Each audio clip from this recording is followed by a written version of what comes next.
Hi Spike, hi Mello. It's me, the good Drake who isn't getting destroyed in diss tracks.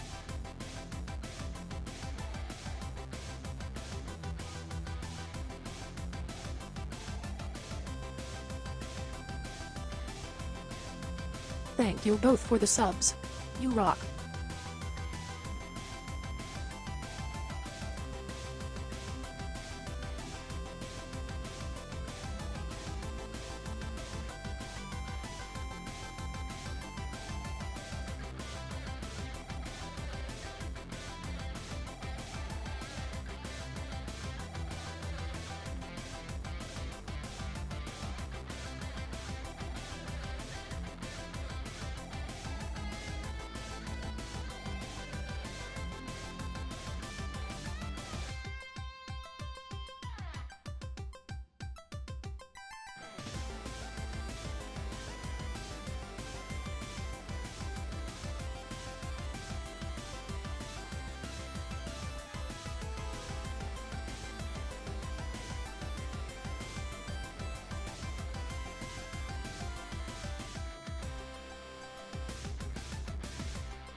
Yark yark yark yark yark yark yark yark yark yark yark yark.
A book spirit. They shouldn't drink. Alcohol is bad for the pages.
carnage.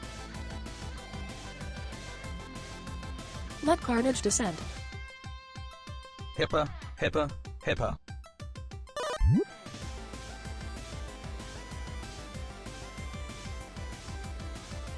Conrage, Ite, pepper.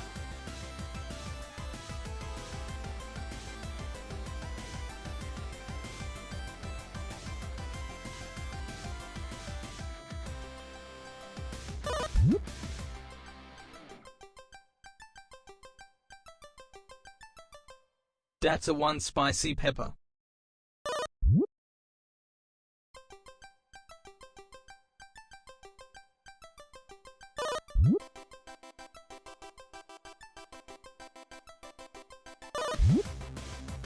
Oh boy, wowie, that pepper spicy. Have you seen her Twitter?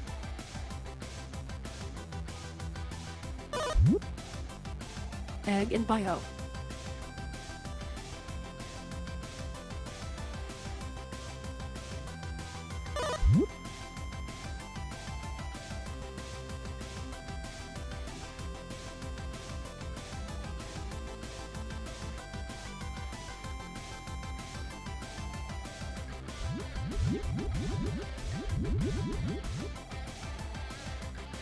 Goblin bio.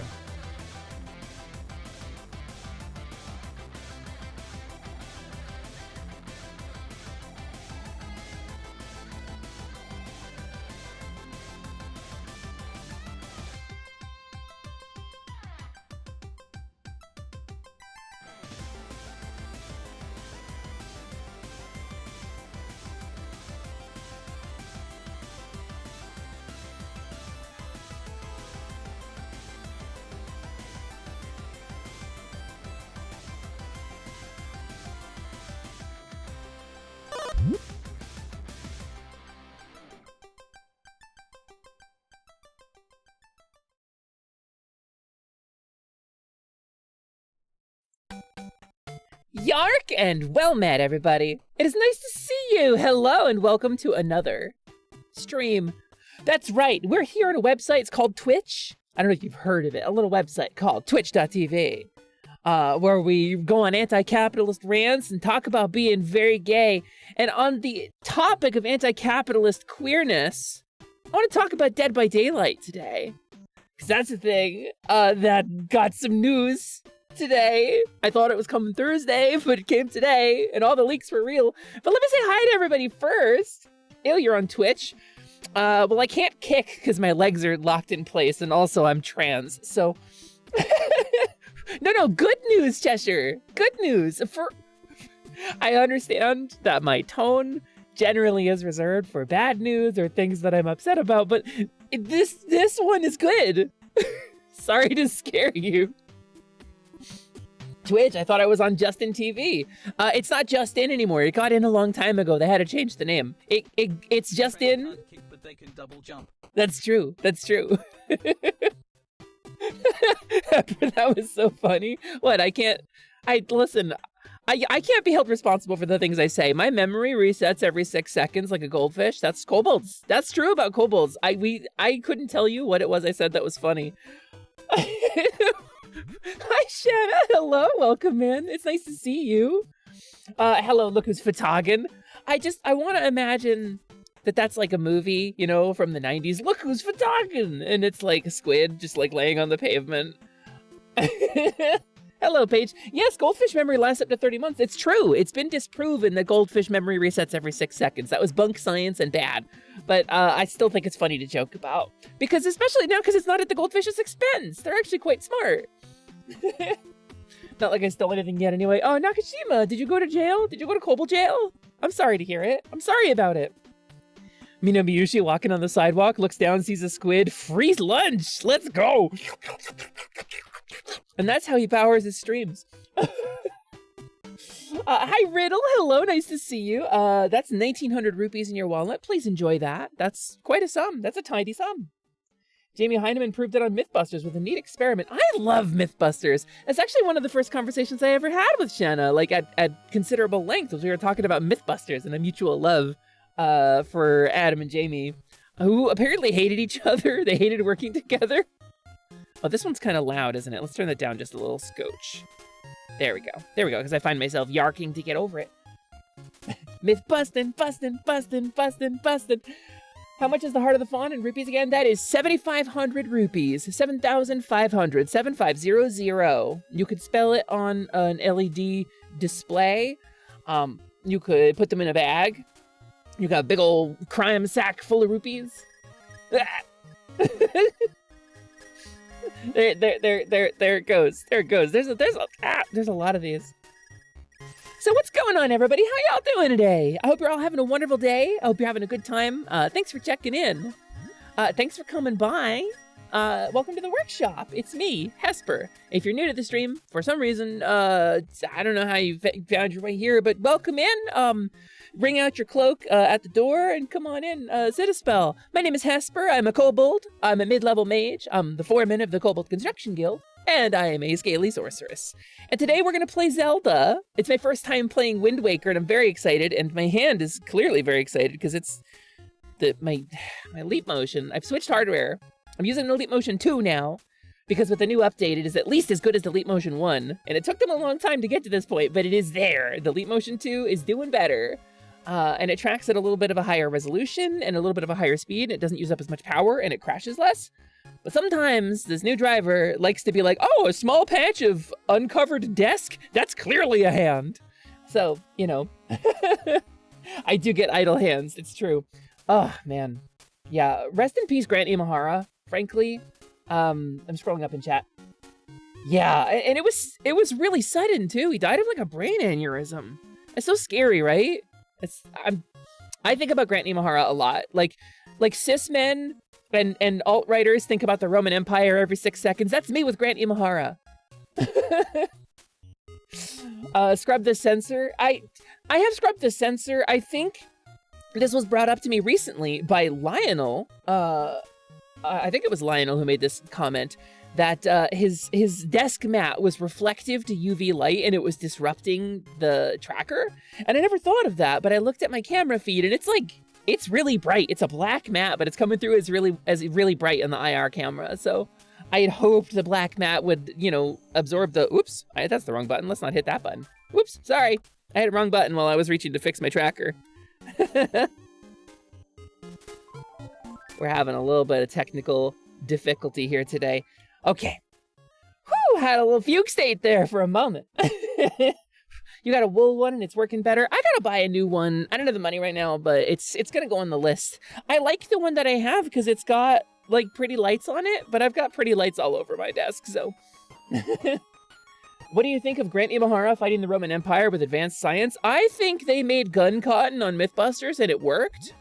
I think that was Adam and Jamie and not the B team, but I think with the things they made on Mythbusters, they could defeat the Roman Empire. I firmly believe that. They made a lead balloon. They made it float. I mean, it would rip and like if somebody threw a rock at it, it would tear open. The lead was so fine, but it was pretty cool. As someone with chronic headaches, migraines, and Meniere's disease, I live in constant fear that one day I'll just go to sleep and won't wake up because all of my head problems coalesced into an aneurysm. I mean, that's kind of heavy. That's a heavy thing to be thinking about all the time. I get it. As somebody with a heart condition, I'm kind of obsessed with mortality. It's a thing that enters into my mind a lot, but you can't let that stop you, you know? It's fear, but it's also out of your control. You know, every day you roll a die, and if that die comes up with whatever result, then that's it. You can't not roll the die. And worrying about what happens if you roll a 1 is going to stop you from enjoying what happens when you roll a 20. You know? That's just kind of how I try to view it. It's helped me a little bit. Putting it in gamified terms really helps my neurodivergent brain a little bit, kind of comprehend it. So, it doesn't do you any good to be fearful about it. If you're not having symptoms, you know, if you're having symptoms, go get them checked out. But if you're not,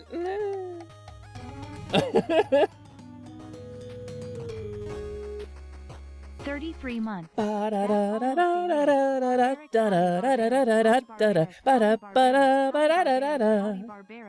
Thank you, Iron Bite. Thank you for the tier. That's a tier 2 sub, buddy.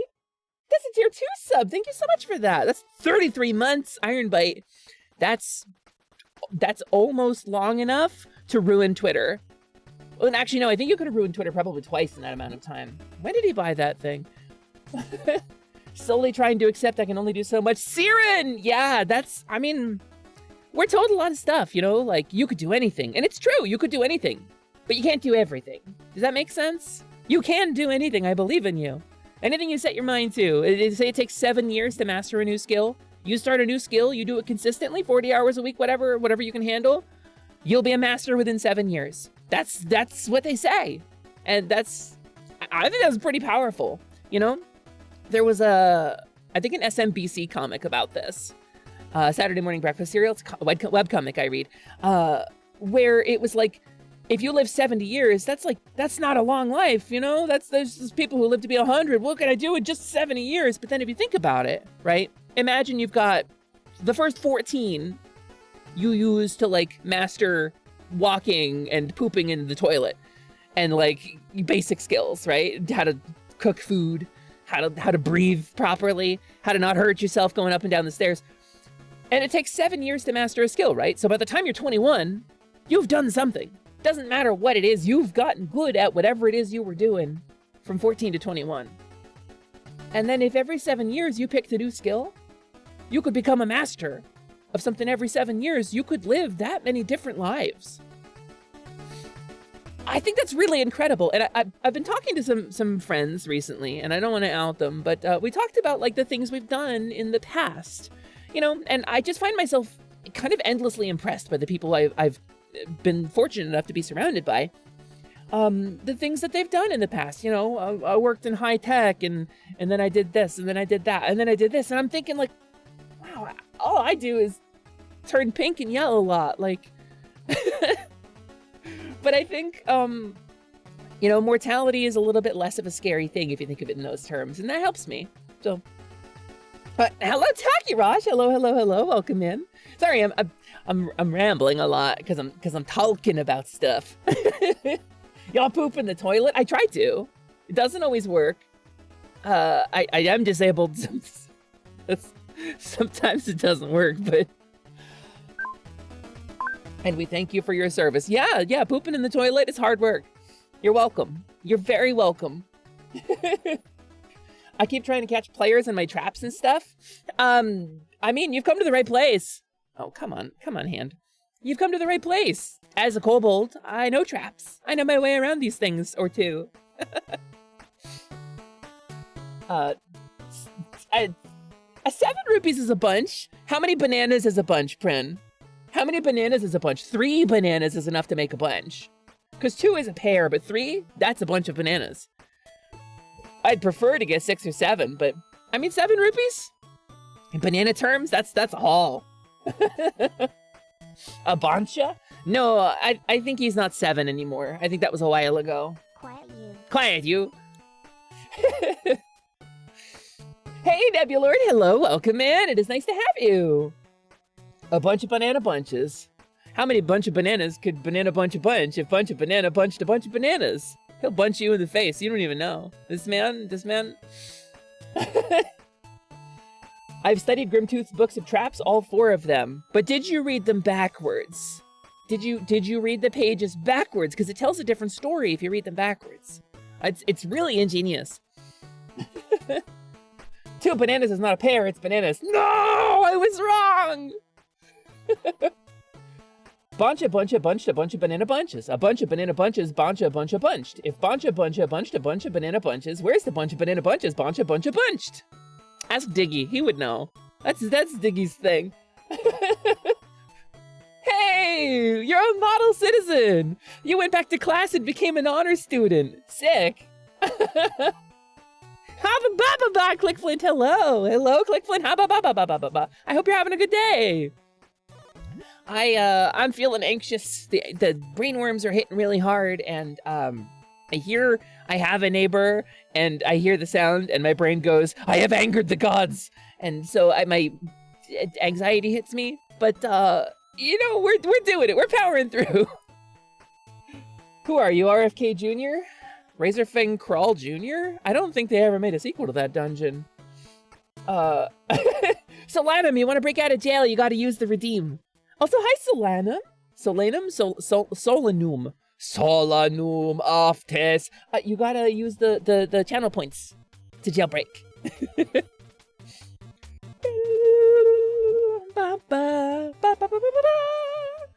There it is. Look at that. Let's see how you roll. You escaped successfully, but then felt guilty and decided to return and serve your debt to society. Oh, so good of you. That's so good of you. I'm so proud of you. You know, I think that's really civic-minded of you.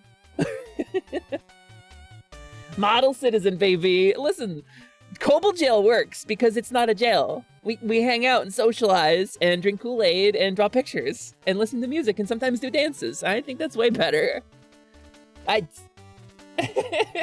Your crime high score is 301 rupees. You should see Carnage's. Not to...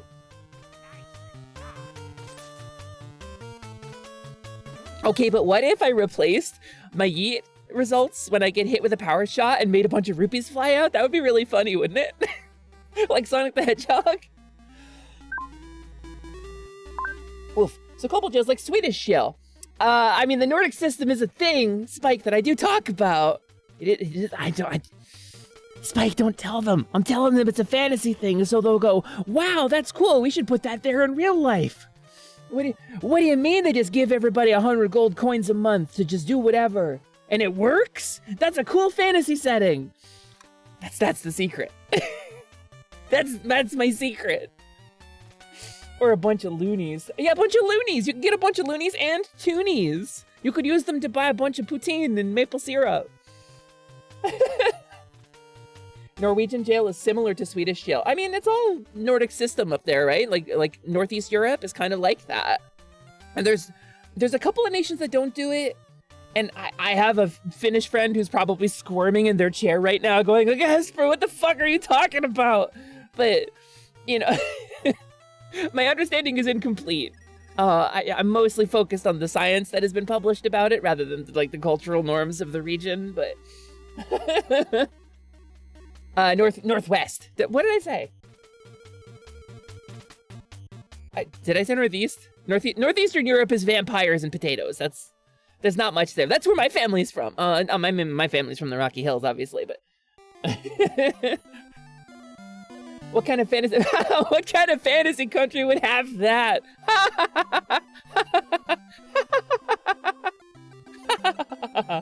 A sensible chuckle. Hello, Insomnilato. Welcome back in. It's nice to see you. I don't recognize your name. Have you changed your name since the last time you were here? I think that's a really good name, and I like it, because it's like an axolotl that stares at you while you're trying to sleep, and just, it's not threatening, but it's like, hey. And you're like, what, axolotl? And it's like, you ever think about how, like, your blood is always moving, even when you're, like, holding still? And I'm like, axolotl. That's, like, really good, though. And then you stay awake. That's the perfect description. Your blood is always moving. It's crazy. Even if you're trying your best to hold still. It's nuts. Axolotl will be like...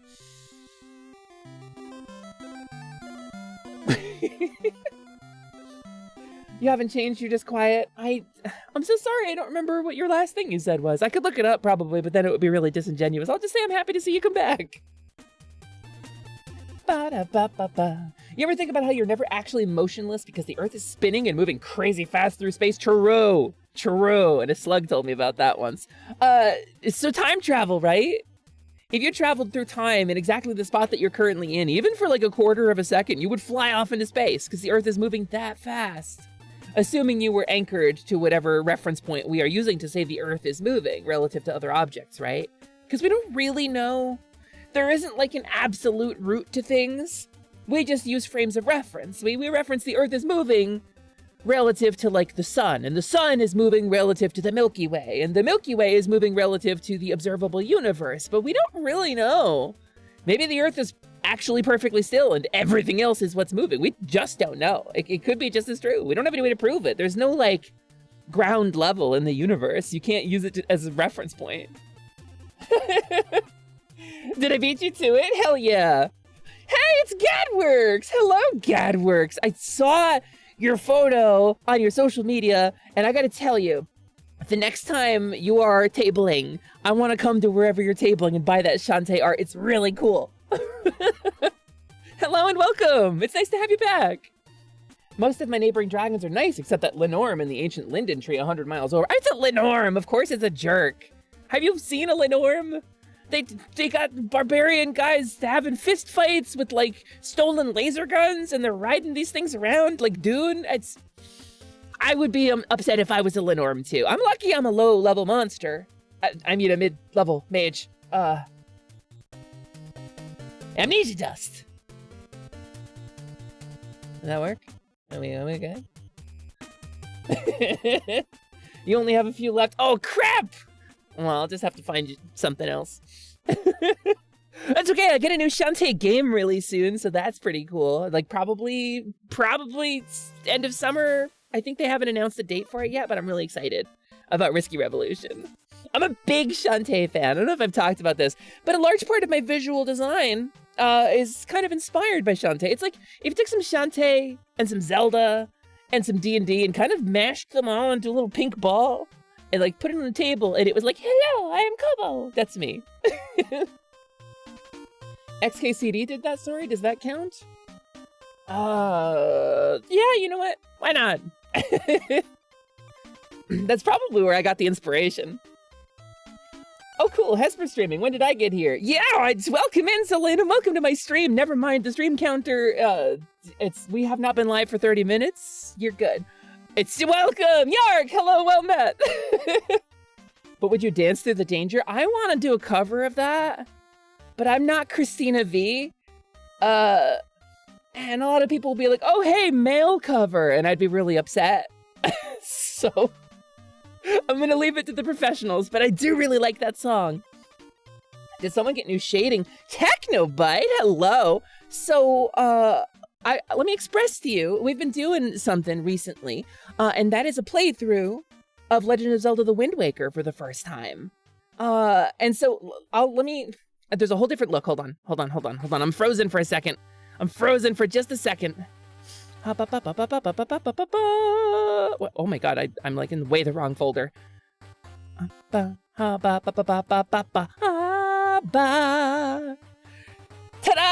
Da-na-na-na! And a little bit of the cell shading kind of got stuck. I hope that's okay. I know you came here for like a smoothly shaded Garo Cobalt, but hopefully a nice lighting ramp will help you out just the same. Freeze spell 4. Is that what happened? Oh my god, it's so hot in the Cobalt Cube right now. I gotta turn my AC up a little bit. You'd think it was cold because I froze, but... And my... So I've also switched hardware on my hand tracker, and you can see my hand sometimes goes like... over here. It is detecting like a small piece of my desk as a hand, despite my hand being like right here. So, I don't know. Elite Motion has done another couple of versions in the last like month, so it's better than it was. Hell yeah! Wait a minute, I know these! This will give me an extra life. Should I eat it? I feel like I should... Like, did they rub it in? Did they grind it into a powder and make a tincture? I think Mario Bros probably just eat it, right? Green could be poison? No, you never eat a white mushroom. I mean, green could be poison too. Mmm, it's minty. That's quite nice. Grinded snort. So, what do you think? Like in the Mushroom Kingdom, Mario will jump up and like knock a mushroom out of a block, and he'll be like, "Hey, Luigi, grab the mortar and pestle." And Luigi will be like, "Oh, Mario, I left that back in Kingdom number 3. And Luigi's like, "Fine, grab a stone, Luigi." "Oh, you mean the football I made?" "You didn't carve it, Luigi. You didn't make it, Luigi." And then they grind it. And then it's like...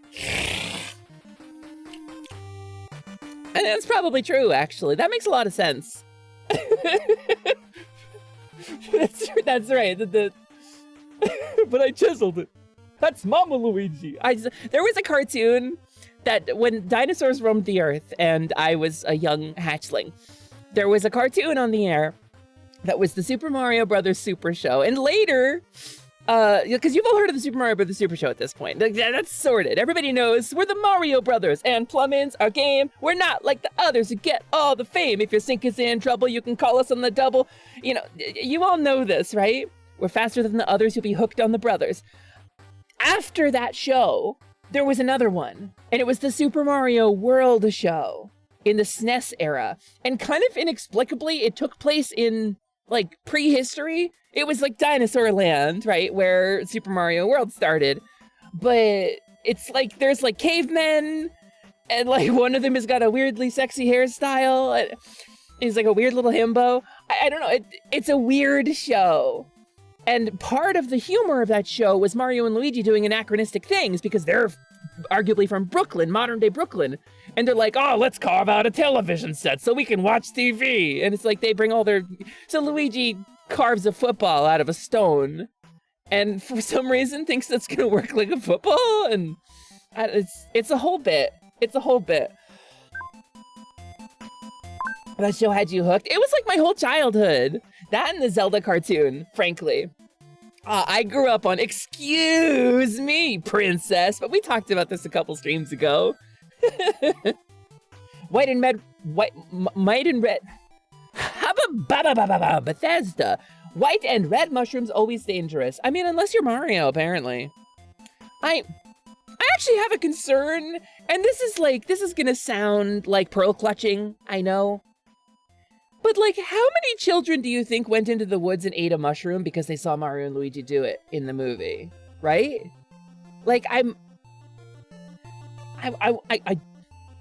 they did have Toad be like, do not touch that mushroom, you'll die! You know, as like a lampshade, but I feel like maybe they could have leaned into that a little harder. But I guess the mushrooms in the Mushroom Kingdom are good, so... That's true. Not only does it work like a football, he taught the cavemen to football. He did. He taught the cavemen to play hand egg, and it was very good. Mario just built different. I mean, alternatingly, oh God, what is the voice actor's name? I can't remember it. I know Captain Lou Albano played Mario in the live action segments of the Super Show, but the guy who did his voice in the cartoon was somebody different. And it came up recently. I forget. Luigi was played by Danny Wells. That makes sense. I don't know who that is, but love Captain Lou so much. I mean, rest in peace to a legend, right? Because he passed away a couple years ago, I think. Also grew up on other shows like Captain N. I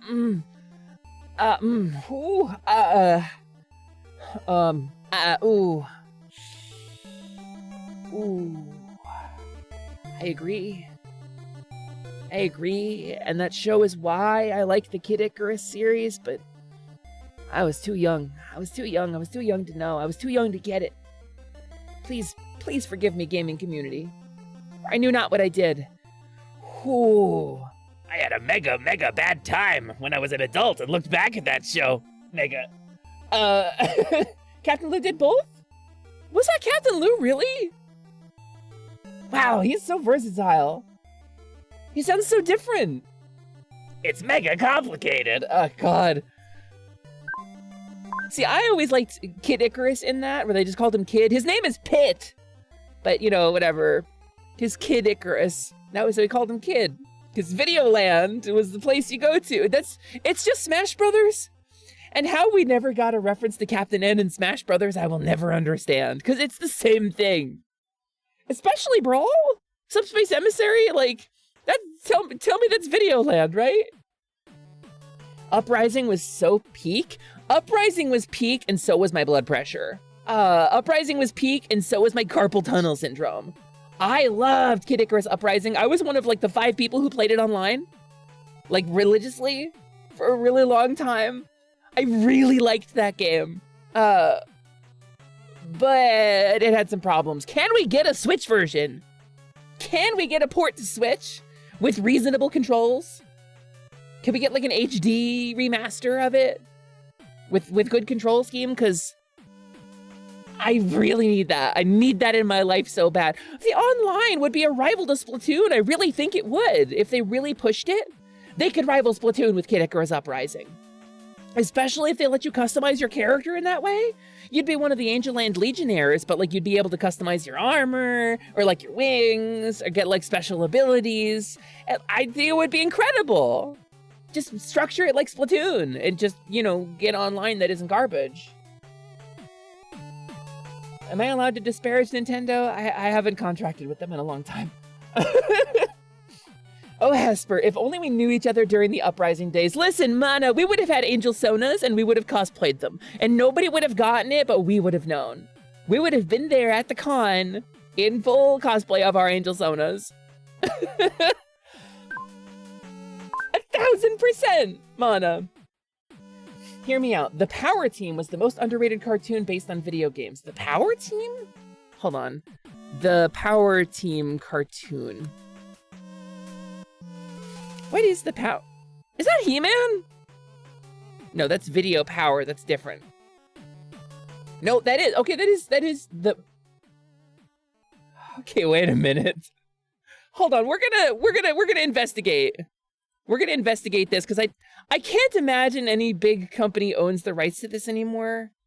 Bobot Entertainment. Okay, I'm not gonna get content struck for this. Hold on. Hold the phone. I just gotta take a look. I just gotta take a look. I gotta know what I'm dealing with here. Because I don't have any memories of this, but this definitely looks like the kind of time period that I was in. All right, let's match this to the window here. Let's get it on screen. I gotta know what I'm working with. Okay. Immediately, 80s seizure-inducing nonsense. Video Power! Oh, the little...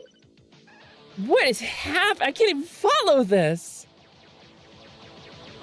This is like watching a TikTok made by someone under the age of 15. Oh, it's a little red dot guy! And He-Man? Okay. Red dot guy threw a tomato. We have an ethnic monoculture for the main characters. Kids on a skateboard incorrectly.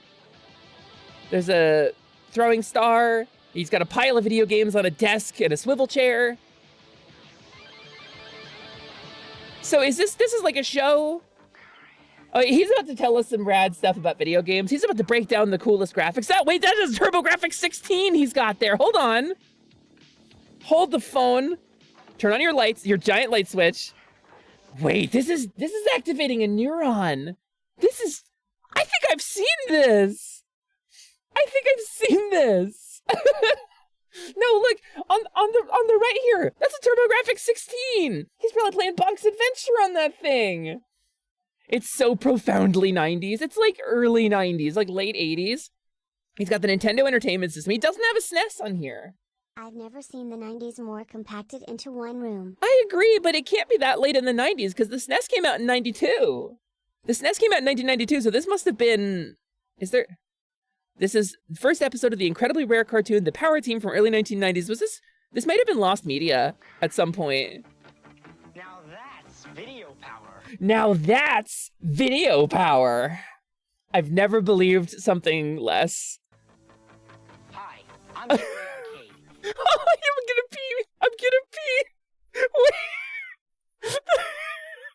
The turn to camera too. Watch this. Watch how earnestly he does this. Watch how hard he commits to this. He full sends this. Now that's video power. Hi.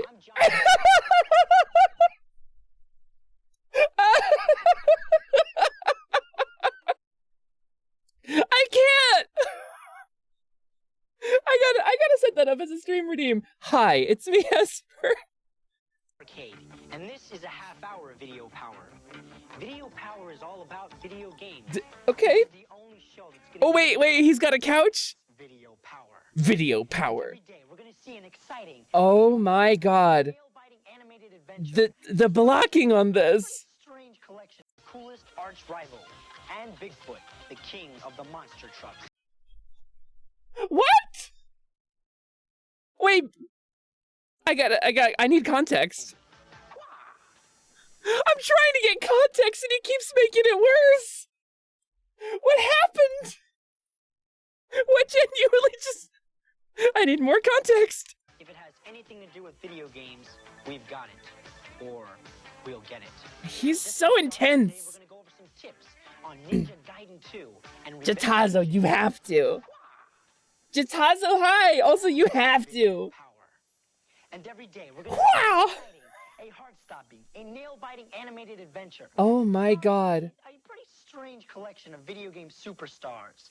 Known Turn him as the up. Power. Turn him up? Alright, I'll turn him up. The Power Team stars Quirk, America's favorite tomato, Max Force, Narc's Super Cop, Kuros of Wizards and Warriors, Tyrone, the coolest arch rival, and Bigfoot, the king of the monster trucks. So wait, this is actually characters? This is actually characters from games. This isn't like a weird ethnic monoculture. This is like, that's the guy from Wizards and Warriors. This is definitely activating a neuron. The sound is a little bit desynced. Yeah, dude, Jatazo, right here, buddy. This is the link.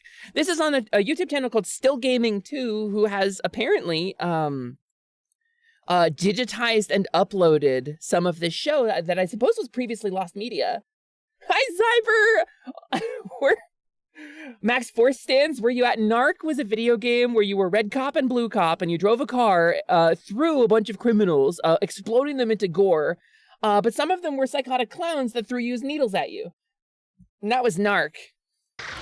Trust me, these guys are the hottest superhero team ever to fight the dark forces of evil. Okay, hold on. Choose your weapons in this 4-level game of action as you jump from rooftop to rooftop. Trying Is to that get the same kid? henchman to get the Joker. But Is that the same kid?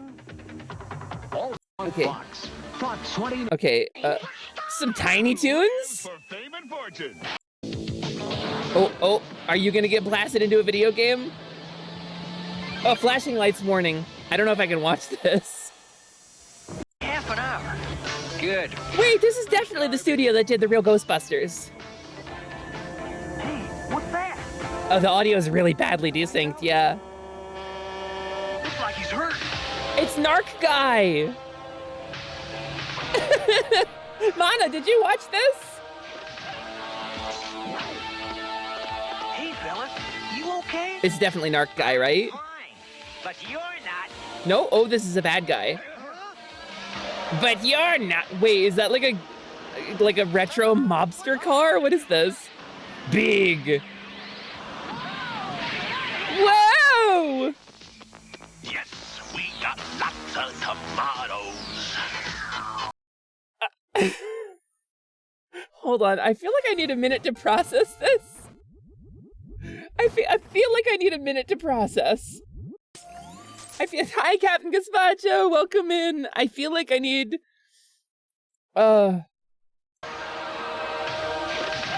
So they're tomato delivery drivers, and the mob, like, the mob shoots lasers out of their car. Yes, we got lots of tomatoes. And that's the payoff for the scene. Now, Joe. Joe? Who's Joe? They have a helicopter? Just take the truck, it's got wheels on it. Oh, they're... Oh, they like tomato juice. Oh no, oh sir, oh no. Mr. Big's taking the truck. But they shot all the tomatoes.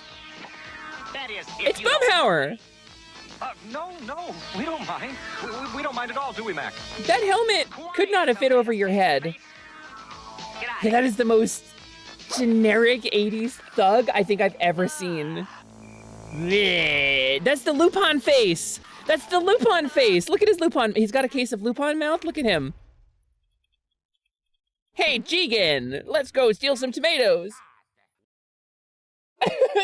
He's got Lupin monkey face. So, and there's Bigfoot, the monster truck. Just in case you lost track, There's Bigfoot of monster trucks, like the monster truck Bigfoot, chasing down a truck full of stolen tomatoes that I can hardly breathe down here. got shot by a helicopter. 9 shipments of tomatoes have been hijacked in the past week. Okay, wait, so Bigfoot... Wait. So Bigfoot doesn't have a driver. Bigfoot is a robot. Bigfoot is a sentient car. Past week. Without tomatoes, there's no tomato sauce. And without tomato sauce, there's no pizza. Is that Bigfoot's voice? Is that Bigfoot's voice? Wait, Magna! Hello, Magna! I've been exposed to something. Half a year. What did I walk in on? Ulitharid, hello, welcome. Yeah, it's a little incomprehensible. Ulitharid, Mustachio, welcome both of you. But Ulitharid, thank you so much for the sub. I really appreciate it. 6 months. 6 months I've had your psionic pressure pressing up against my little kobold brain, slowly turning it to mush. I really appreciate that. So, Yeah, but hiding in a phony that's, what was his name? It was Tyrone or Tyrell. He's the raddest arch rival from the game Arch Rivals, the basketball game on the NES.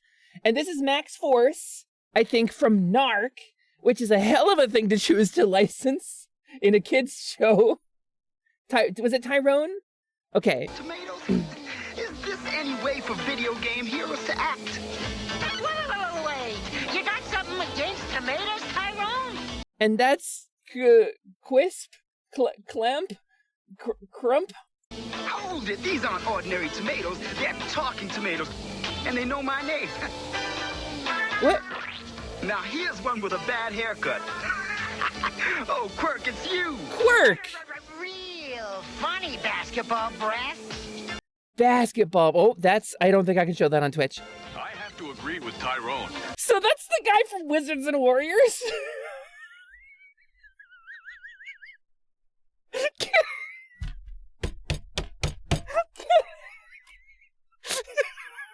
This is brilliant. Hold on. Hey, basketball breath. Yeah, you're the worst. Hello, I am a warrior. Watch this moment. Watch this moment again. Oh, Quirk, it's you. Real funny basketball breath. I have to agree with Tyrone. I adore this. He's a full barbarian. Hello, I just got here from Frank Frazetta. I'm here to hang out in tomatoes with the talking tomato. Evil wizard Malkiel to see me like this. Huh? That's enough, all of you. Remember, we're the bait for the hijackers, so let's get back into hiding. ACAB. Right, Max Force. Takirash, the Conan the Barbarian cartoon was a formative part of my childhood. His parents were not slaughtered, or taken as slaves. They were turned to stone by an evil spell. It's the way they sanitized the Conan the Barbarian cartoon, considering the original source material is about racism and slavery and hatred, and is extremely explicit and gory.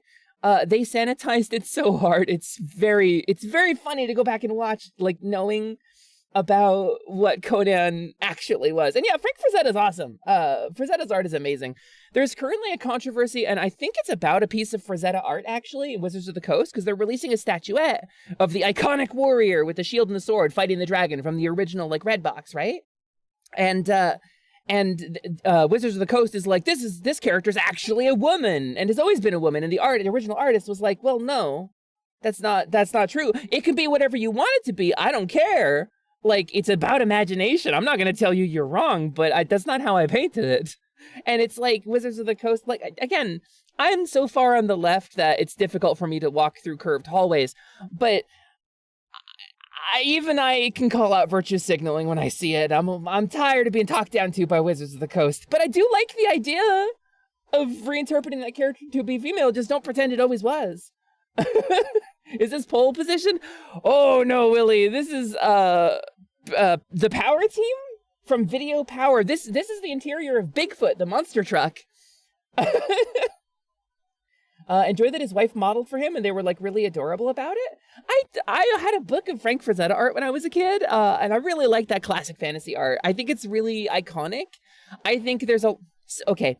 I will say specifically with Frank Frazetta, and I want to say also with, oh my God, what's the artist's name? There's another artist who does similar art from the same era. It's Frank Frazetta and, I can't remember. Not Tony DiTerlizzi. That's the guy who does like the wispy watercolor stuff.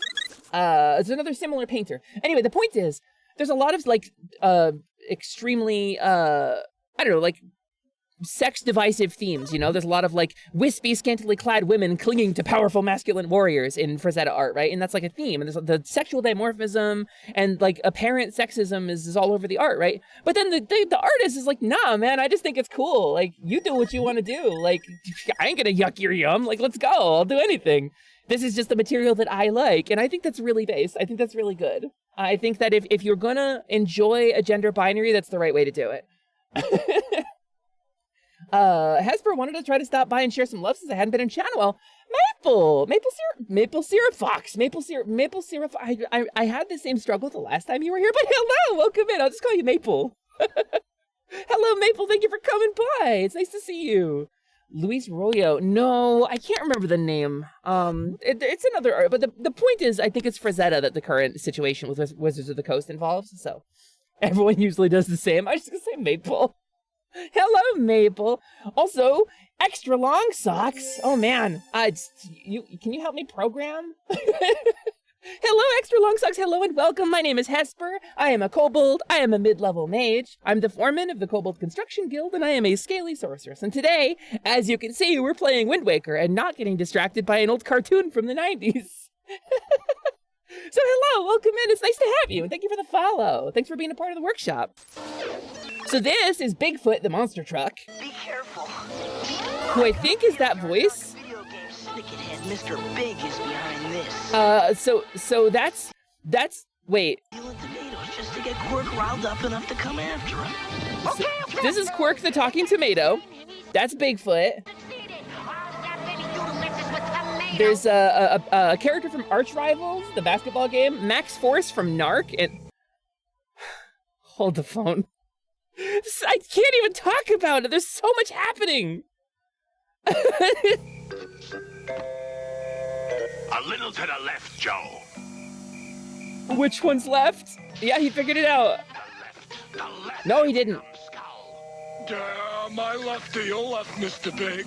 Spike, you want to show Joe what left is? That's a valid question, actually. Oh, that's just, okay, Spike supports his friend. I like that. Shipment of tomatoes down this road will have to stop when they see these cows. Okay, hold on. I lost the thread. They stole the tomatoes already. They already took the truck full of tomatoes. They shot it up with a bunch of bullets, laser bullets, and then stole it. So is this in the future? There was no transition. It just smash cut to this. Then we take them. Do they want more tomatoes? Well, yo, everything looks mighty quiet to me. Okay, so that was Bigfoot's voice. Okay. That makes sense. That's what he sounds like. Is this a Wile E. Coyote? They could have just painted a fake tunnel. Holy cow! Watch this. Oh, look at some cows. But phony for sure. Okay. And you're to stick up. Okay. You walked out in front of them. They're in a truck. They're in a truck that can drive over a car. How is this your plan? I guess Bigfoot is a Knight Rider situation. You're the stick up. How is this your plan? Say, what's going on here? Hi, I have a basketball? Well, it's Blimp-O himself. Hope you got a bonus life, Tyrone. So, what is... Man, Tyrone's got a mean dribble. What is that weapon? What is that weapon? Is that a microphone? With a rocket? I want to see the day a little fire plug like you can. What just happened? Hey, it's a push pop. They put Bigfoot's brain into a truck. Too bad you boys don't have a pause button handy. Yeah, but we do, because this dude with the NES Advantage here is watching on a CRT TV. He's gonna use his lasers, Bigfoot. Go to hyperdrive.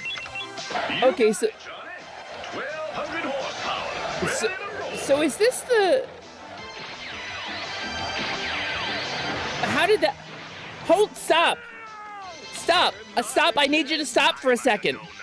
That's a brick! Stop! Please, calm down! Stop, that's a brick! That's a truck!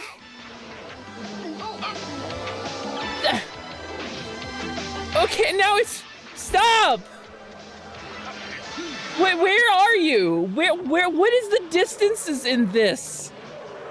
How did the brick wall... Okay, hold on. The brick wall stopped, like Bigfoot had to respond, but jumped over that. But some ink on the headlights of the robot car, and I had to pull over? You need to stop! And then he's here. He's gonna say something like, "Halt, fiend! Arrest thy tongue!" Nope, he's just gonna stop the car. And throw it. So he's super strong. Okay, and then the cop. Okay, he's pepper spraying the students at Columbia University. Oh no, it's ice. Okay.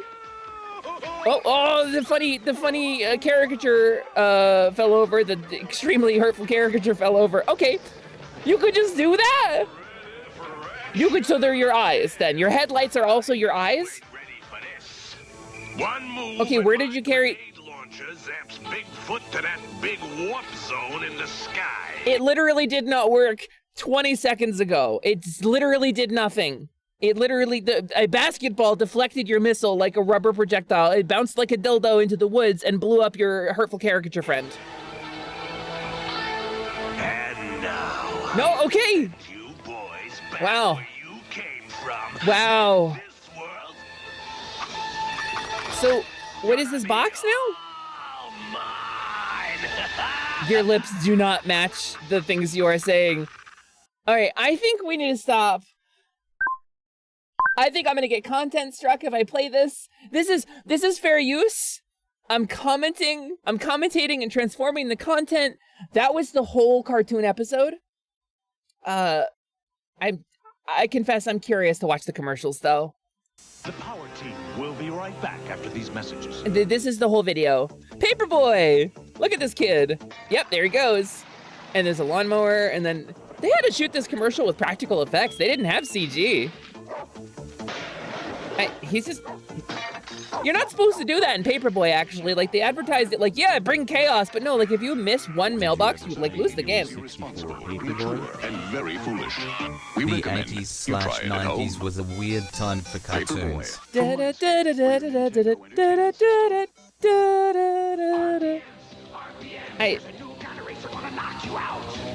RPMs, huh? God, it's good to know that commercials haven't changed, like, at all. RPMs are real performance machines. Motorcycles. And then a commercial for what? He-Man? There's only one man who can strike fear in the hearts of the mutants. Wanna be next? I don't think... Wait. Hold on, this guy I know. I recognize this guy. I had a toy of him. Who is this guy? I like the odds. Only one man with the power to seize control of the tri-solar galaxy. Only the most powerful man in the universe can protect the tri-solar galaxy? No matter what it takes. They're coming for us! Then we won't disappoint them. Watch the new adventures of He-Man. Okay, that's He-Man? I didn't actually know there was a 90s He-Man cartoon. The tri-solar what? I had no idea this was a thing. Okay. So that happened. So the power team, huh? The power team is a thing. Holy cow! I don't remember who brought that up, but thank you for sharing that with me. You should see that version of Skeletor. All right, hold on. Yeah, Olithariad, it's the new version of the Leap Motion stuff. we're gonna just keep the music going a little quietly in the background. And then we're gonna look up He-Man 90s reboot Skeletor. Oops, I hit Shift Enter. That can't be right. That can't be right. That's not, hold on. Is there anything objectionable on my screen? No, okay. That can't be right. This, I mean, I guess it kind of has like a Kabuto thing going on, and I guess that's kind of like when they really got obsessed with that stuff in pop culture, I guess. Hello, Enbyon. I like your name. Thank you for the follow. Welcome in. This dude got whole ass horrible eyeballs. Yeah. He's definitely got inspiration from like classical Japanese art, which I think is kind of cool. He's got like the huge face on the body, like there's a particular type of like oni or yokai that has that, right? And then he's got like clearly the red like the Bushi headband on over there on the right. I think it's kind of cool, I guess. That's an option that you could go with. That's a thing. Meanwhile, I'll talk about like the Kevin Smith one, Revelation. This stuff was cool. This stuff was very cool. I also liked the other reboot they did, but nobody wanted to talk about that. Nobody was ready for that when it happened. When Skeletor was like an elf and then he ripped his own face off because of the acid, like that was really metal, and nobody wants to talk about that. We don't talk about that enough. Why the nips? I mean, why not? I guess he wants to look at you during, and he doesn't want to do it with his face. 2000s He-Man was fun. I really liked it. It was 2000s He-Man. And there was a Thundercats reboot that didn't go anywhere that was really cool as well. And a strangely fleshy skull. It does look less like a skull, doesn't it? It looks kind of like a weird meat face. He's kind of... Well, what's with his legs, though? What's with his weird little tree trunks? Oof. I don't know. I feel weird about this. It's not... Yeah. Mellow, I don't think I can play clips from it. I'm sure I can't. Thundercats reboot. Not Thundercats Go. Yeah, I don't think they have clips from it, but there was a reboot. I don't remember. I don't know where I can go watch it on stream, and I think probably I'll get my video muted if I do that, but and I won't be able to post the VOD on YouTube at all. But if you're curious, there was a Thundercats reboot for a while that I really liked, and a He-Man reboot that I really liked. Yeah, that's what we're talking about, Mello. I'm gonna have a little sippy sip. Hold on a sec. We're gonna grip it, and we're gonna rip it, and we're gonna sip it.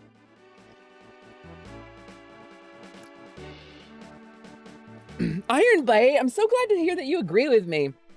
Iron Bite's got good taste in cartoons. American shonen, what do we call that? Because like action cartoon or action fantasy cartoon doesn't feel nearly descriptive enough for this. I wish I had the power to like trigger a reboot of something, because I would bring back a lot of stuff that got canned.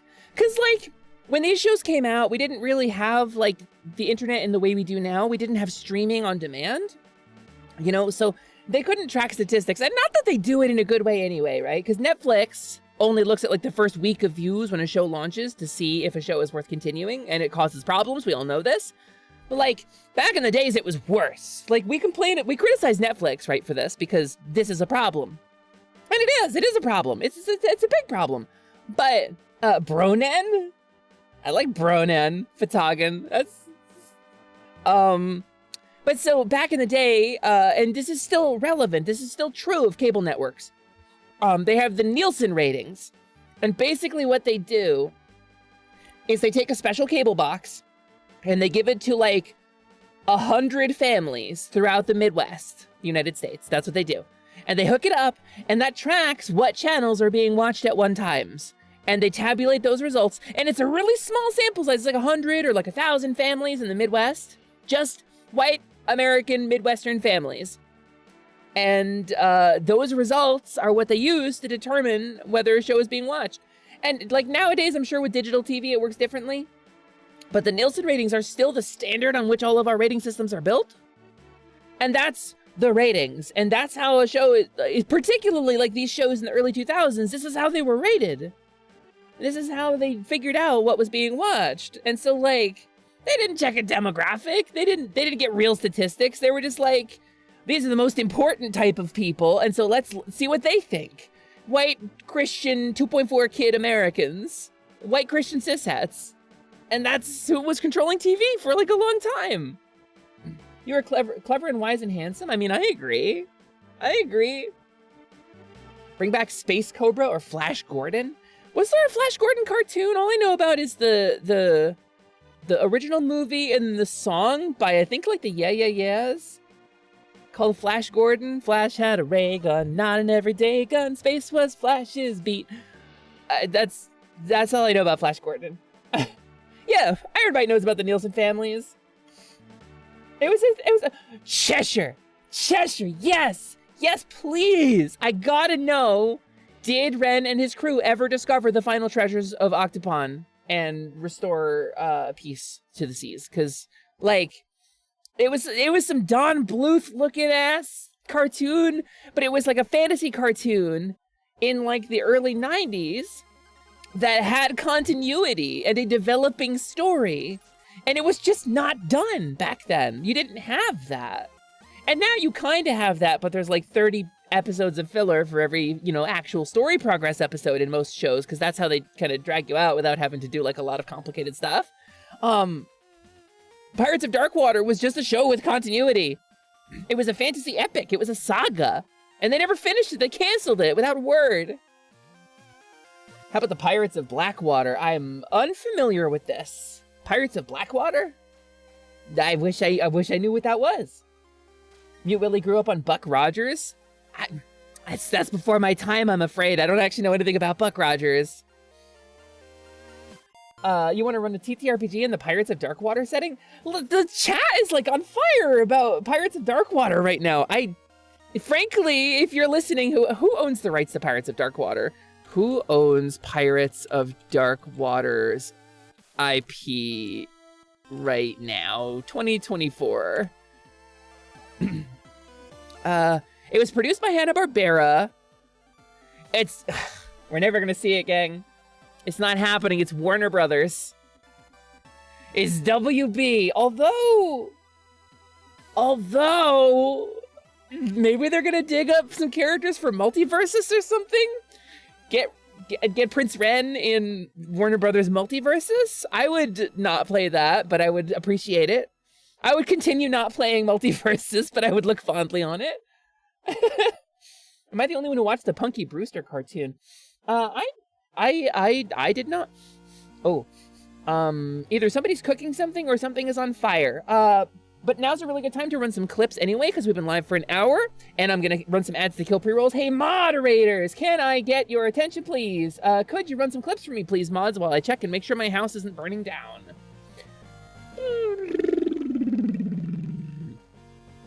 And now's a good time to stretch and refill your water, everybody.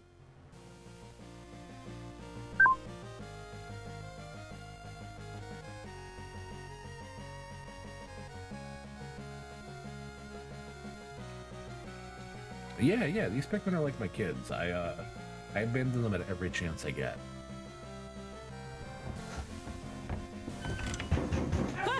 Christ! Mother...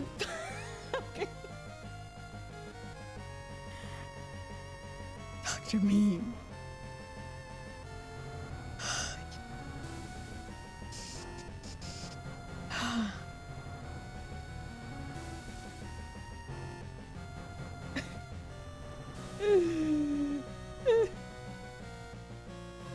Kobold have big hunger. Kobold wants small snack tiny snack, yes. Rah, you bother, kobold.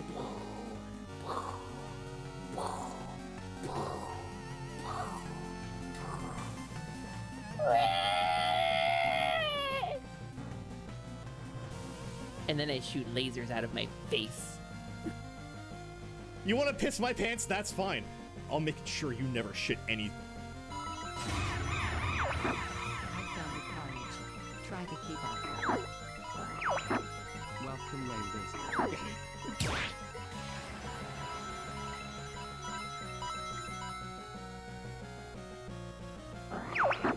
He's getting hit so hard by the coins. Oh my god. Wow. That's insane. That was crazy. Oh, what was going on there? That was a whole lot of... Oh, that was weird. Well. Oh! Hi! Hi, Carnage! Hello, everyone! Hi, I came back! I'm back! Did you miss me? I did! Huh. Let's take a good hard look at that Carnage model. Damn. It's crazy how much change he's undergone over the years, isn't it? Really? Wow, really old bunch of music clip. I think this might be the first stream of theirs I really got involved in. Just can follow you, yeah. Whatever happened to Robot Jones? Meow. Yeah, he died. His lines were drawn too loosely and sketchily, and he fell apart. Like TM45, a track. All right, I'll stop clips in like 30 seconds once the ad break is over, and then we can keep chatting, keep hanging out. I like that my shoes does, ooh, a volt switch. Ooh, okay. What's going on here? Oh, that's right, Misa. It's so good. I love him. His little pitter pats. Yeah, Misa's having these. It's infectious. Shoes looks like it's feeling light. That's so good. Shoes is so good. This is Shoes, by the way. I love this. This is the greatest. I think that might be the first Solok I ever watched, actually. Whew. But yeah, Ancient Banchacha, it's true. Dropping facts. Dropping facts, baby. And I like watching the Super Slime and Siblings Super Show. Ba-bing, It's a really real TV program that is definitely not just me. Blast, Buddy, Poppy, and the gang wearing several different colors. the gang is Dusty, just like sitting in a corner. Today I will wear a yellow feathered cap with a very bold orange suit. Yeah, Slyman? That's a brave fashion choice. And after Labor Day, that's wild. Also, hi Diggy, welcome in. I wanted to do a quick shout out actually, because we were talking about the clips and we had it, and then Slyman had some words for me. But I'm part of a group, it's called Positivity. You might have heard of it. If you go check out positivity.space, you can see all of us and all of our schedules get posted there.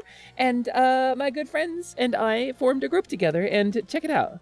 Positivity. Oh, you beat me to it. Diggy beat me to it. So, we all hang out there, and we watch anime together, and we hang out, and we publish our streams and stuff there. You know, it's like a pretty cool place. It's like a pretty cool place. You might, if you like those people and those clips I was showing, you could like check them out maybe or something. I don't know, I'm not your mom, but like you could. The government can't stop you. It's free. You can watch these streams for free. Isn't that great? We're the free entertainment that your mom warned you about. Diggy quick as hell. Hi, Diggy! Welcome in! It's nice to see you. I have so many messages on Discord that I got while I was up. I cannot check most of these right now. Okay, but hold on. Magda did send me a very funny picture, and I'm gonna put this on screen because we were talking about the new adventures of He-Man. The He-Man reboot that happened. Maybe we can talk about this? Maybe we can have words about this before we... where the hell did it save? Here. Maybe we can have some words before we commit to this, because... Like, normal Skeletor is like... he's escaped me! I can't click on him! Okay, here we go. Normal Skeletor is very much like, yeah, He-Man, I'll destroy you in the interest of being crueler than the average dweller of Eternia. Because that's his choice. That's what Skeletor wants. But this guy's kind of like, oh hey, I didn't see you there. Welcome to the library. I hang out at the library sometimes. I like to read the reference books because I think they are underread, and it makes me sad that nobody reads those books. So, like the phone book, there's like a really interesting number towards. Okay, get down. But maybe you want to hear about. No, get down, go away with you. Shh, only dreams now. So that's Skeletor from the He-Man reboot. Oh boy, Kevin Smith got nothing on this. That Skeletor is stoned out of his skull. I mean, right out of it. Like, it drained out. I don't want to watch for free, damn it, let me pay. I mean, you can. You want to throw your money at Beef Jesus, like, I'm sure he appreciates it. And we're Beef Jesus supporters here, whether we want to be or not. So, you know, you gotta, I don't know, grease the pipes. What's the expression here? Grease, what am I hearing? Jeez. Holy cow. There is some loud sounds happening in my place right now. Hey, love, are you home? Okay. Love Me Deadly came home. Woof! Okay, I was worried for a second, but between the fire smells and that, we're good.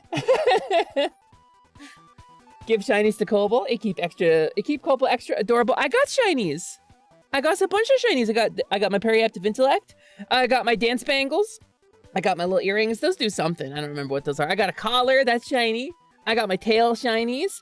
And I got my magic go fasters, but I got my bag shinies too. I got my little pins all over, and then I got the bangles on my bag bangles. I'm trying to think of a reimagining that is off more. My only thoughts are James Bond Jr. James Bond Jr.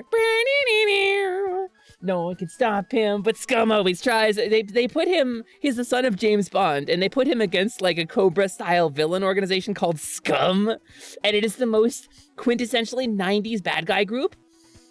Oh, it's his nephew? You caught me, Fataga, you caught me out. Or Sherlock Holmes in the 22nd century. I'm aware of that one, but I did not watch it. It's truly wild, the things they did with cartoons. There's hold on, what we're talking about this. Let me pop over here. Conan cartoon intro, cause like here it is, baby. And this is Hasbro, so I'm sure they're gonna get mad at me for this, but I gotta share this with y'all. I'm giving you guys free publicity, right? Conan's working for the exposure, right? That's how this works. Okay, that let's size it for the screen here. I think it'd be really cool if I could just do this more easily and not have to redo this every time.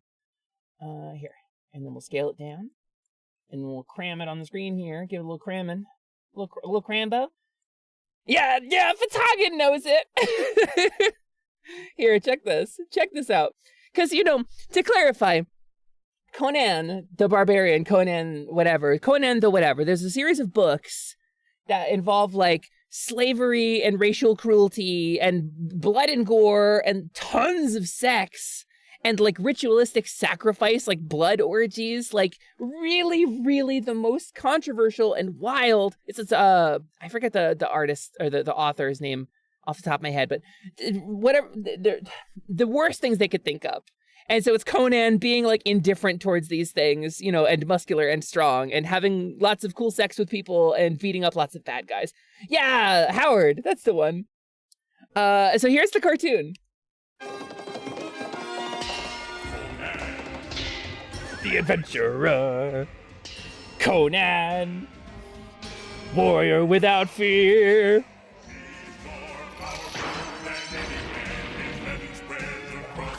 And there's the girl, and then the black guy, and then there's also the queer.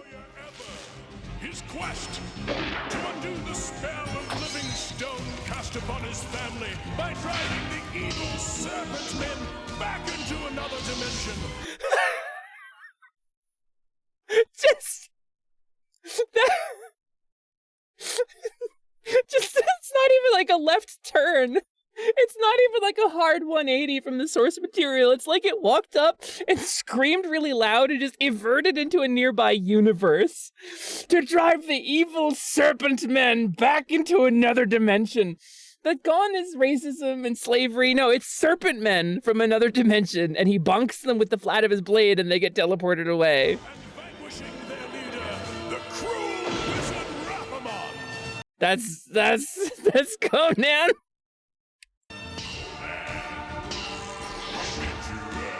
It's so... And you know what's nice? You know what's nice about it? In addition to Conan being unrealistically sexy... Matamon looks like he came out of G.I. Joe. All of these characters do, Mexai. All of them do. Also, hi, thank you for the sub. I appreciate that. All of them look like... This dude looks like Ramar. Like, they all look like they came out of G.I. Joe, right? But what's kind of nice is that, like... So, the original source material, Howard's writings, had a bunch of anti-Semitism in them, like a bunch of casual anti-Semitism specifically.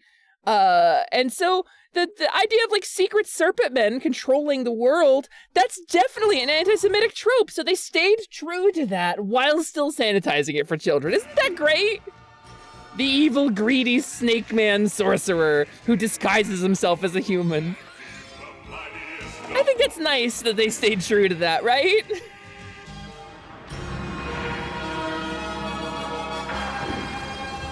Oh wait, the queer was briefly visible.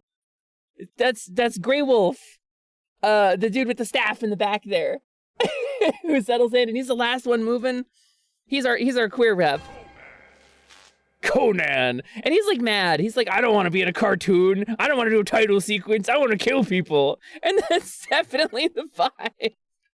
That's definitely the vibe. It really is kind of wonderful, isn't it? I grew up on this show, and alternatingly, I wanted to be the kind of queer-coded character or the girl. So, and then this dude, this like weird Viking guy, I don't know what his deal is. I don't remember him at all. I don't remember him from the show, but here he is swinging in on rope because he's a Viking raider in his little Lost Vikings outfit and his little horned helmet. Oh, look at that. Wait, look. Look. I'll crump with you, Conan. There he goes.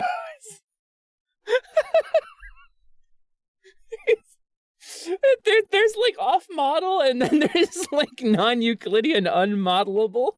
And I think that I really like this. And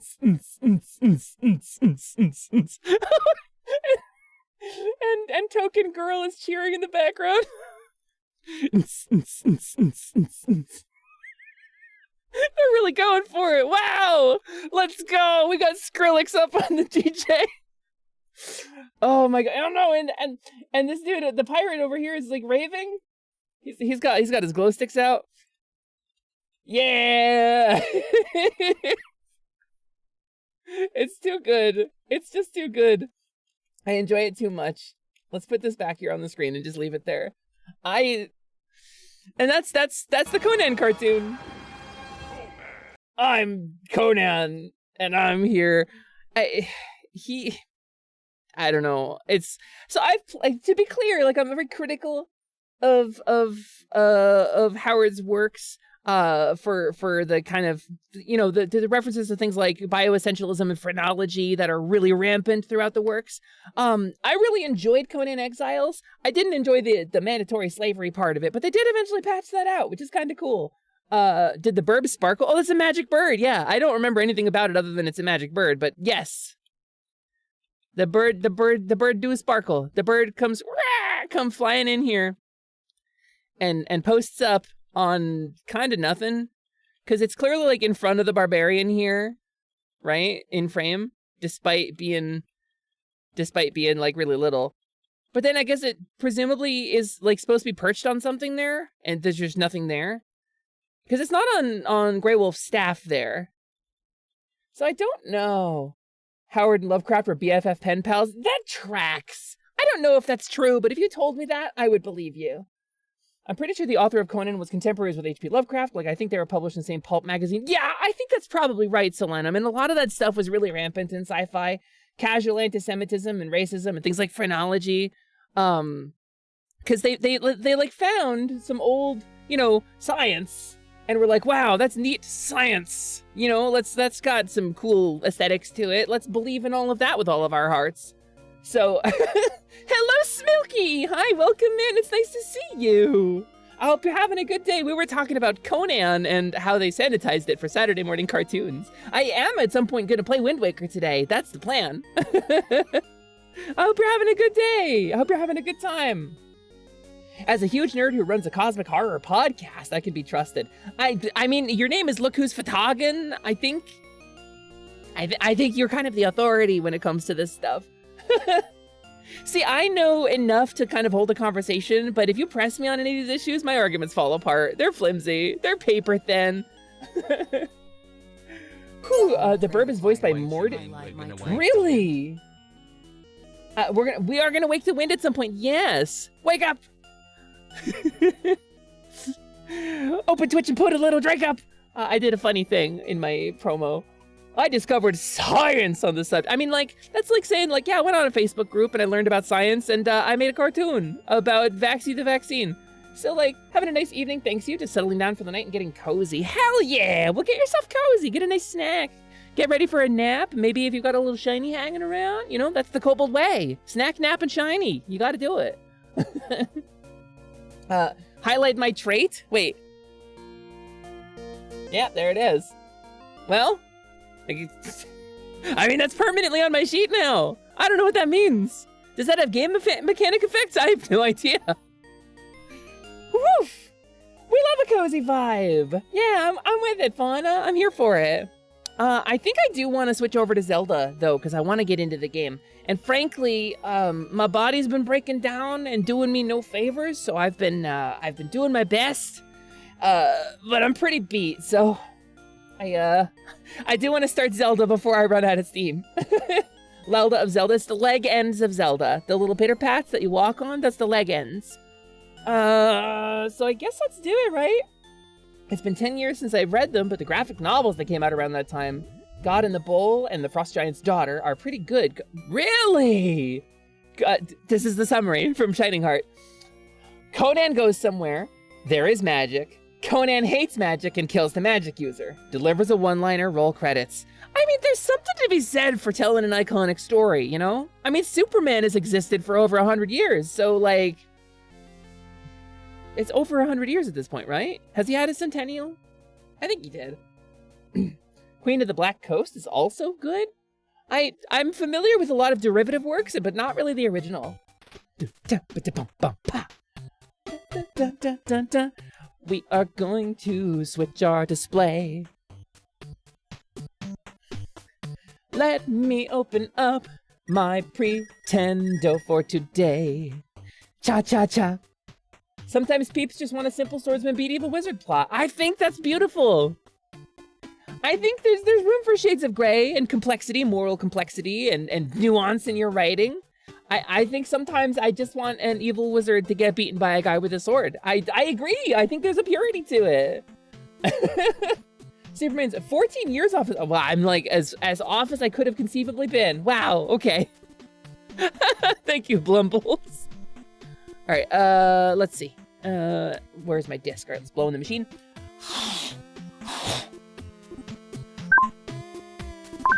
And Legend of Zegend. Let's turn off my music. Da da cha cha cha. And let's capture the display. Look at that.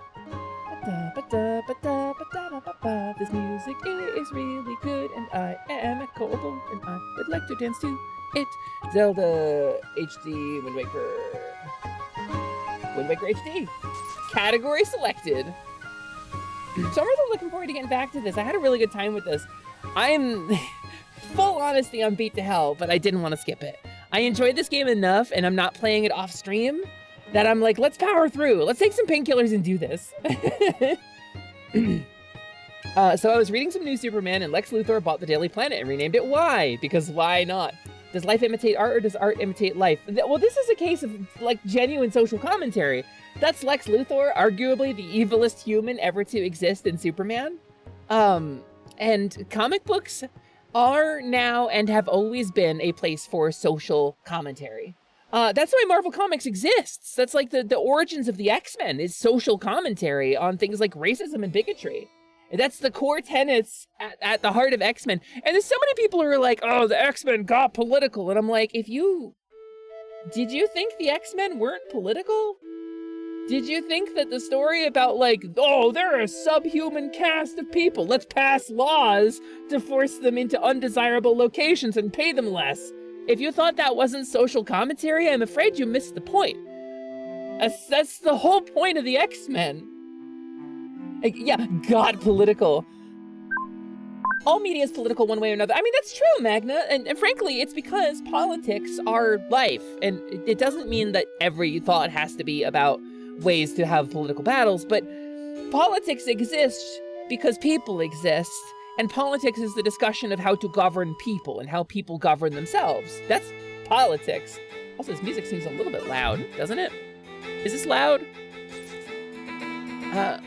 And so when people are like, oh, no politics, please, I always get a little bit leery because, like, a lot of my life, my existence has been reduced to politics. Like, my ability to exist and have medical care and, like, rent an apartment or buy a house is reduced to politics. Like, should trans people be allowed to exist? It's my everyday existence, so I'm sorry if it's inconvenient for you that we got political, you know, but I don't have a choice. So, music fits the speech. It's triumphant, right?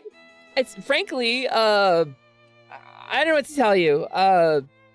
Trans rights, ACAB, Free Palestine, what else we got? I think for a lot of people, people are suffering and people are hurting. And I think media like the X-Men not only helps us process our pain, but it helps expose it for other people to see in a way that people can understand. Like maybe a white person, right, is never going to fully understand the experience that a black person has just walking to the store when they happen to like see a police officer coming the other way on the road, right? Look who's Fatagan. Thank you so much for the...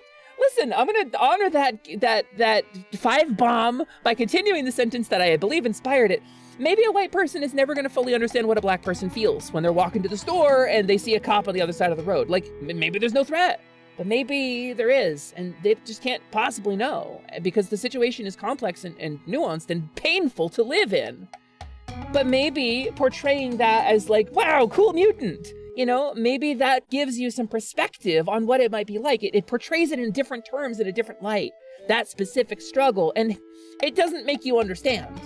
But it can maybe give you some perspective and help you be more empathetic. And I think that's why we make media like that, to process our pain about it and to be seen. And that's why media like that exists, to be seen, right? So, Fatagan, I really appreciate you. Thank you so much for the 5 bomb. To Ansi Wamsi, to your boy, Mr. Impotent. I'm so sorry, but you know what? Good on you for owning it.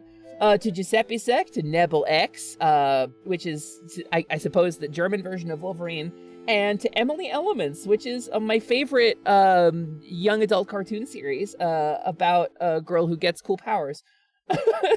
Thank you very much. I do my best to be good people. I don't know. Again, like, I'm queer, I'm trans, and I'm gonna break the fourth wall for you a little bit. Obviously, I'm a kobold, but like, I exist in the real world too. And obviously I'm trans, but I'm white. And while I was homeless, I no longer am. There's a certain amount of things that I will never understand. There are some experiences that will never be mine. I will never understand truly what it is to be born female and oppressed by a patriarchal society. While I am a woman and I do exist in the woman space, this is my life, I didn't have the same upbringing, I don't have the same medical concerns, I don't have the same organs, and it's like, I will never fully get that. And that's ever present in my mind. But that doesn't mean I can't be empathetic towards it, it doesn't mean I can't fight for it, you know? And that doesn't mean that I don't share some of the experience. Particularly being pushed down by society, because again, while I am a trans woman, and not a biological female, I am a trans woman, and so I get oppressed in a different way, so... So I think a lot of people's struggles are like that, and I think it's the things that I can't understand. I do my best to listen and learn about, and that's really the best thing you can do is listen, right? So, and that's what I think comics like the X-Men are about. I think that's about listening. That's about, we're making this statement, this is a real thing. And I think if you looked at the X-Men and said, wow, cool mutant, and that's where it stopped, like, maybe you can enjoy it. I'm not going to yuck your yum, but maybe you should look a little deeper, too. So, kobolds are real. Yeah, we're real. Dragons are not. Every dragon VTuber you've ever seen is just a person with a camera and a model, but kobolds are real. It's true. Cameron, hello! Cowbears, also real. Cowbears, very, very real. You will find them walking to the store on average days. Dragons, totally fake. Totally fake.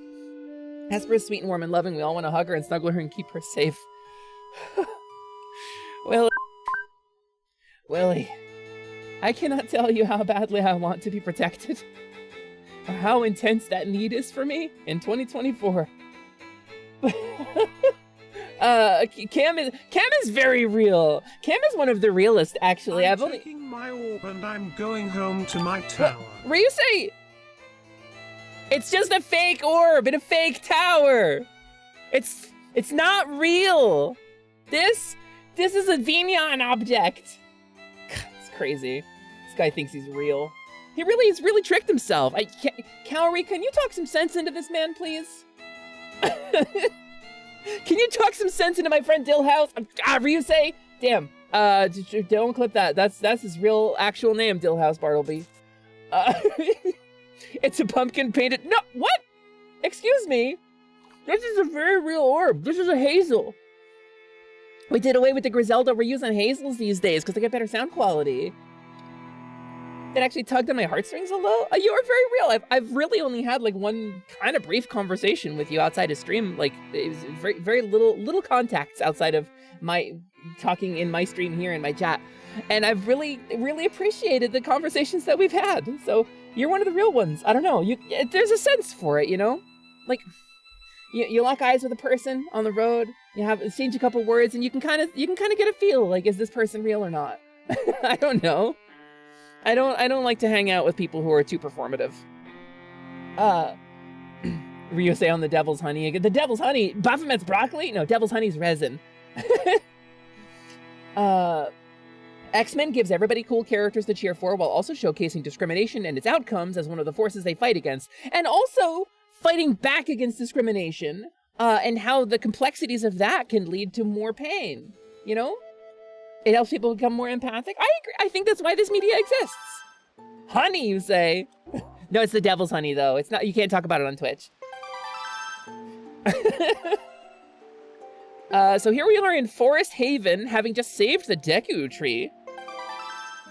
Obviously, we are 2/3 of the way done with the game, right? Because nothing there. What else could there be? And devil's honey lets you lie to gods. I feel like there's a reference I might be missing here. Hey, Beetle. Yeah. It is Beetle ship. He's just gonna circle this island. Well, so are we. Where are we going? Let's find out. West by northwest, I suppose. Because that's what's marked. I'm just gonna follow the marks and I guess get the feel of things. Oh. So this place, too, has been attacked by Ganon. Could he already be regaining his power? Hesper, you must get the remaining pearl. It lies in a place northwest of here. Well, west by northwest. We must set sail immediately. All right, let's do it. Let's set sail immediately, but first, let's wake the wind. Dimension 20, hold on. We're setting the wind northwest. Oh, wait, I think I just said it wrong. I think I just said it north. Wait.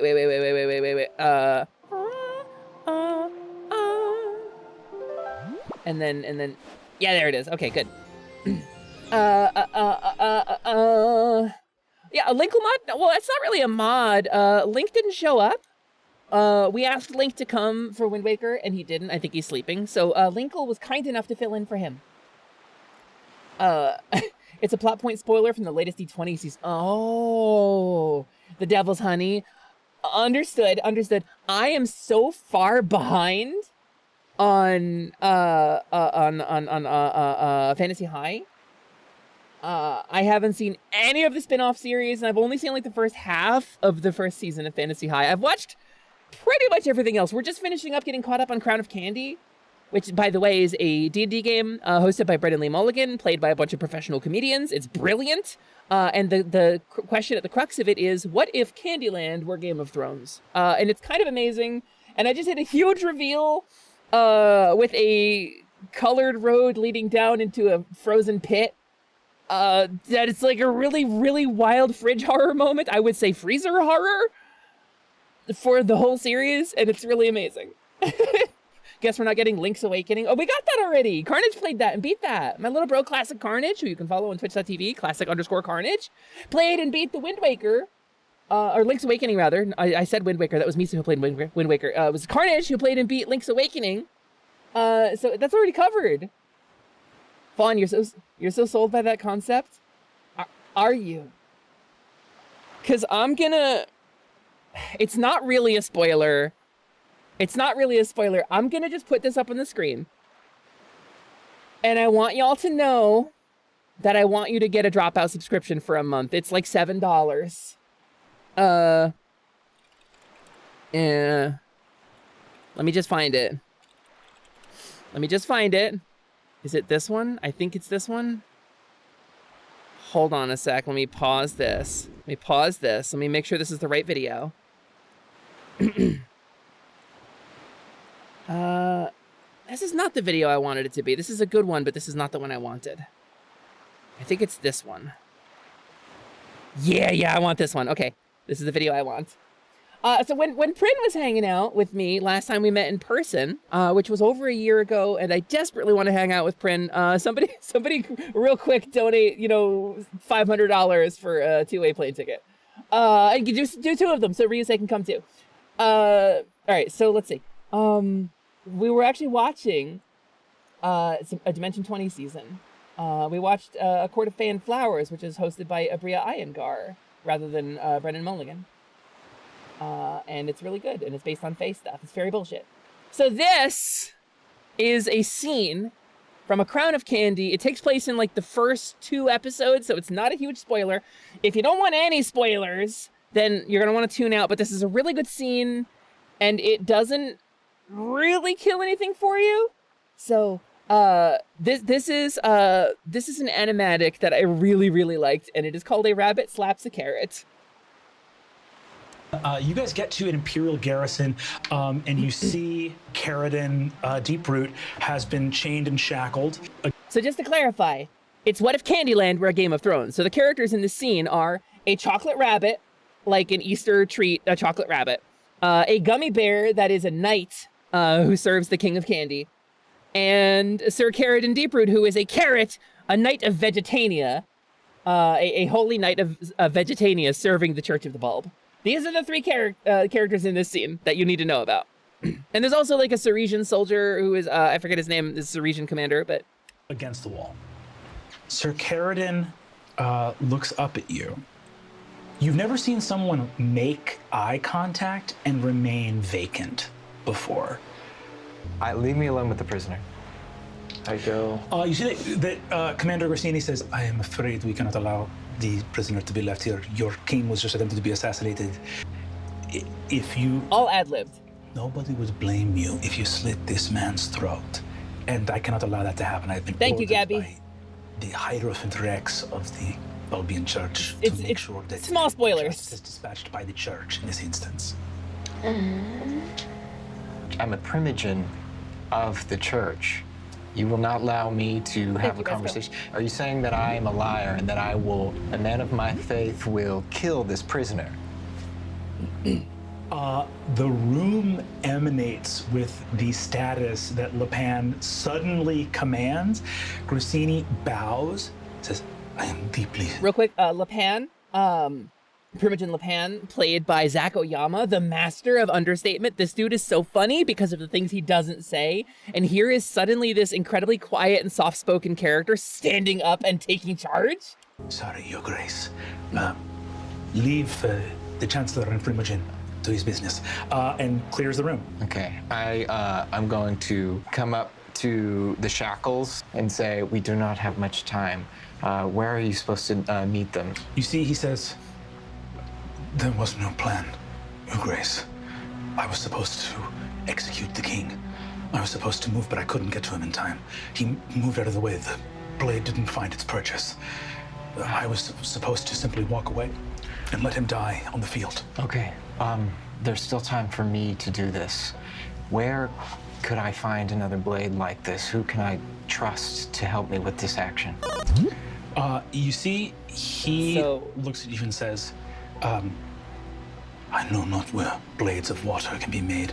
I only know that the Primogen Alfredi can, if she was able to give me 3, she can certainly give you more. Great.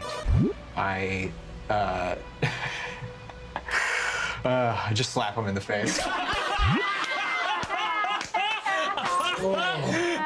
I walk over to the guards. You were in there. I tell them to arrest Primogen Alfredi. Holy shit! They look at you and they say, on what grounds? He just told me that that's where he got the daggers. Move now, or we will lose our advantage. Commander Grassini says, we are honor bound by guests of the Concordant Emperor. It's so good. To honor this request. I slap you, then I kiss you. Men, find and arrest Primogen Alfredi of Sarisha. And about 40 fucking soldiers march out of the garrison. You see Carradine looks, you have never seen Carradine be anything other than calm. He looks at you and you see he goes, apostate! God! And starts to like slam against the chains, just like a fucking brute. Like I whisper to him, where is your bulb now? So that's what you get with the dropout sub. That's what you get with the dropout sub. I cannot recommend it enough. We're talking about it in the chat. Spoilers over. Spoilers covered. I really cannot, for the life of me, recommend it enough. And yes, Starstruck Odyssey, probably my favorite season. Zach Oyama plays a character. He's the captain of a starship, and he's a jerk and nobody likes him. And that's all I can really say about the character without spoiling anything. And he does a positively stellar. Somehow Zach Oyama manages in that season physical comedy without actually standing up and doing physical comedy, and I don't know how he does it, but he portrays it so well. Extra long socks. Yes, the Linkle mod is super cute. I do not remember off the top of my head the name of the artist responsible for it, but I did find it on the Bird site, and I firmly recommend it because it's a lot of fun and it was pretty easy to set up. But yeah, we're playing Zelda too. In case you forgot. I'm not just shilling for Dropout. Not a sponsor, but if Dropout wants me to, promote their streams in an official capacity, put the logo on there somewhere, I will. You want to play with Linkle? It was pretty straightforward to do, Extra Long Socks. I did something wrong originally and I had trouble with it, but I got it sorted pretty quickly. So, da da da da da da da da da da da Zelda 2. Ba ba ba ba da ba ba ba ba da ba ba ba. I understand why people got annoyed with this game's long sailing sections in the end, in the back half of the game. Cause my god. Also, Carnage, go to your room. You can post the Game Banana link. I would love if you would post the Game Banana link, please, Buncha. To spread word of this incredible mod and to promote the person who put it together. Can I make a suggestion for a quick side step? Yeah, dude, totally. Sailing is usually the death knell of a game for me. Are we talking like Assassin's Creed? Hesper 1390. Okay, good. Stay there. We have stowed our sails and we have arrived at some sort of island. I want to see what's here. Wait. How do I get out? There we go. I'm someone who loves walking sims. I'll take more sailing. I mean, are we talking like, what's that one? Like Welcome Home or something like that. I don't play a lot of walking sims. What is the name of it? You haven't played Black Sail? No, the one with Kenway. You're blocking rupees. How's your wallet looking? Wait, who's? $3.99. I have 399 rupees. What do I get? What do I go get? Is this like a resort? Sucks to come to the resort when it's storming, huh? Head over to Windfall when you can. Yeah? I will head over to Windfall when I can, but I want to see what this is, and then I'll head over to Windfall. No, it wasn't. Was that Black Flag? I don't remember it because I didn't really like that game. Oh, this man is gonna buttle. This man is about to buttle so hard. Don't touch me with those filthy hands, you mischievous little scamp! Ahem. This cabana belongs to the mistress, and the mistress alone. You grimy, trespassing little scoundrel, away with you! Away, I say! Alright. I guess I can't do anything here yet. Can I take this boat? Bye, King of Red Lions! I got my own boat! You can just chill now, I don't need you. Alright, let's do... Wait. Map. Windfall was... Okay, it's like north of me. Oh, wait, wrong button. We'll get there. We'll get there eventually. We'll figure it out.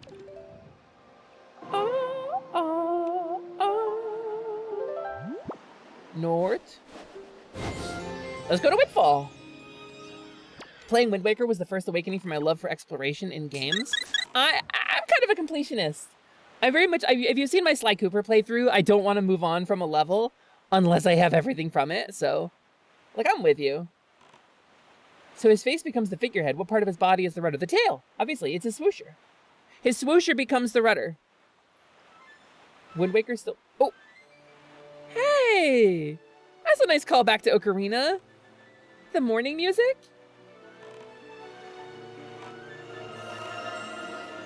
Okay, wait. I have to actually drop it. I have to actually press a button here to do this.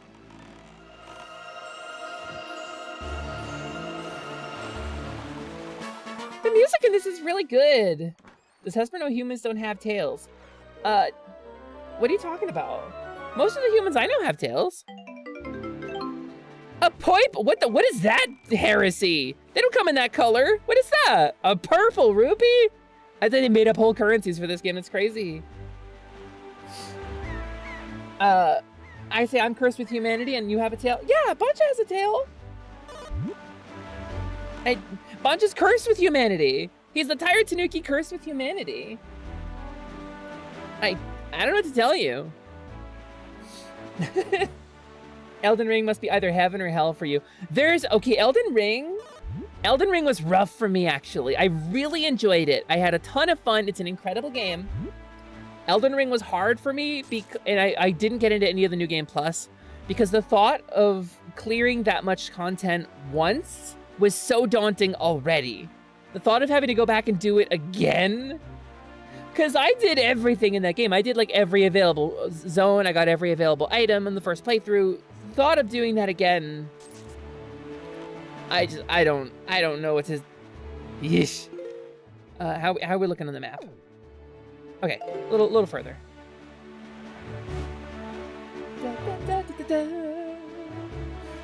Layla, yeah! Breath of the Wild and Tears of the Kingdom.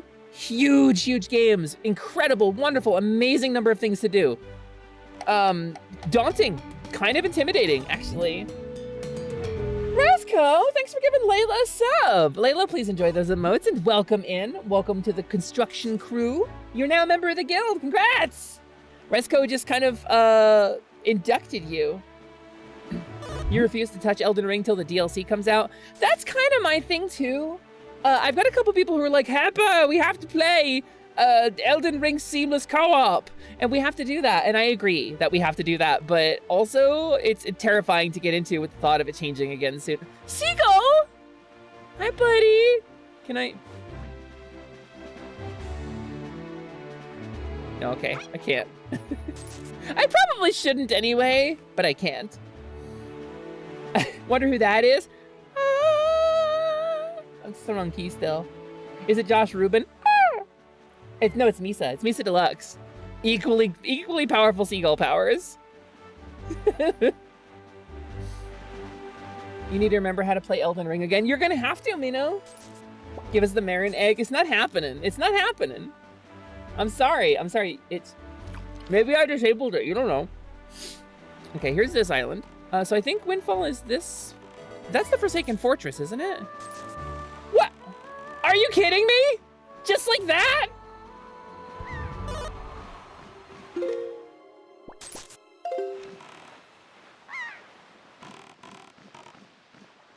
Just like that! No way! So many snacks, too. What? And away we go. Oop. Tails out, sails out, baby! Sails out, tails out. Oh, is that not the Forsaken Fortress? Is that Windfall? That looks like the fortress. It looks like there's a big tower. Oh, maybe that's... Is that Arrow's Lookout I'm seeing? It's west of me.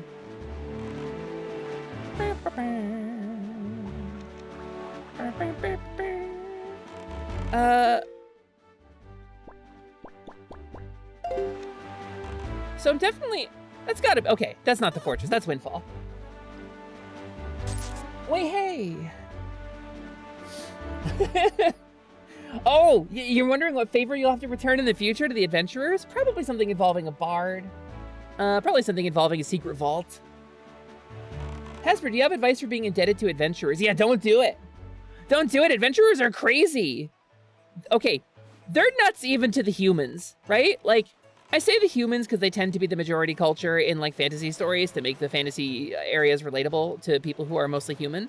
Let me hold on. Let me get up on land before I discuss this, because this is a point of discussion I want to make, right? Adventurers are crazy. Think about it. So here's a world, right, where you've got magic. You have the ability to like cure disease and create gold from nothing. Magic exists. Teleportation networks and flying ships and, you know, 80-story stone buildings, like these things, modern conveniences in a world that still has like the power of hope and self-actualization in it, right? That's the fantasy of a fantasy setting. And like as a general rule. And so here's these people, right, who take all of this modern convenience and this potential life of luxury, and instead of embracing that, and like they have these talents, so instead of using those talents to like live a comfortable life or like protect their loved ones, they go into the wilderness, find people already living there and kill them and take their stuff. They murder hobo, and that's how they fortune seek. They go to like old tombs and rob them.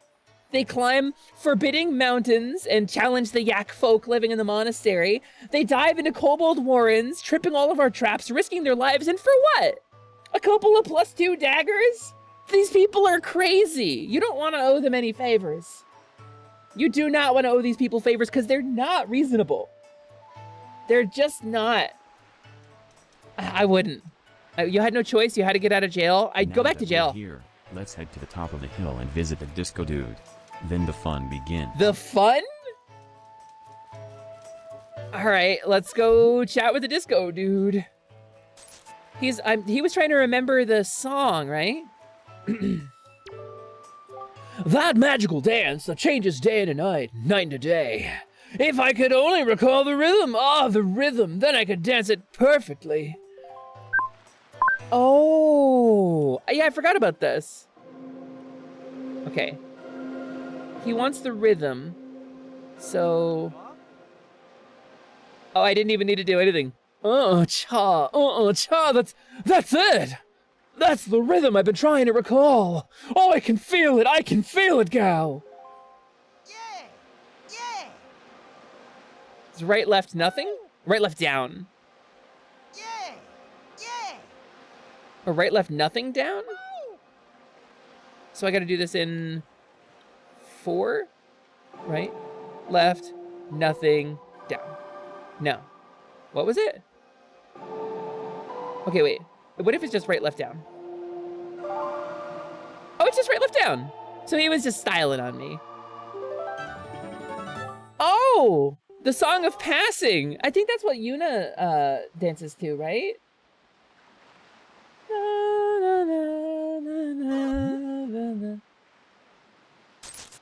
Gotta go be productive and such. Take care, Tiny Pink Yarker. Take care, Eldritch Abomination from Beyond the Stars. I hope when they lock you beyond the stars, they lock you in there with like a TV and an internet connection. Have a good time. Go be productive. Thanks for coming in.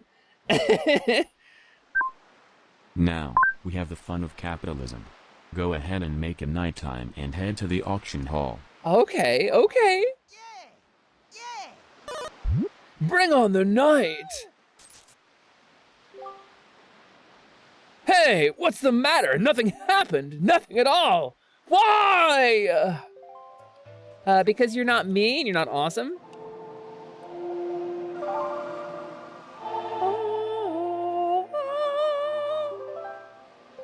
I really like her little animations. Oh, Iris out. Looney Tune is over.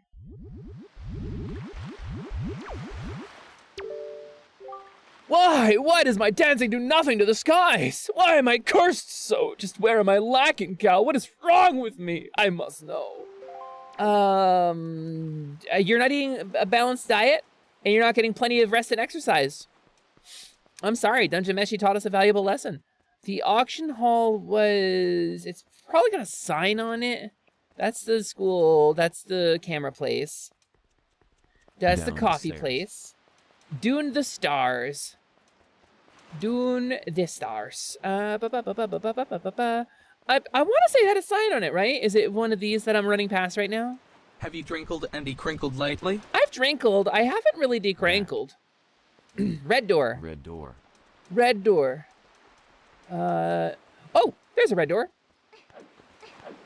Hey, Tequila! Tequila, welcome in. I hope you're having a good day. Let's find out. Let's find out if red door. Hey, I'm having a pretty good time too. I mean, there's a stage here. This looks like an auction podium. Well now, good evening.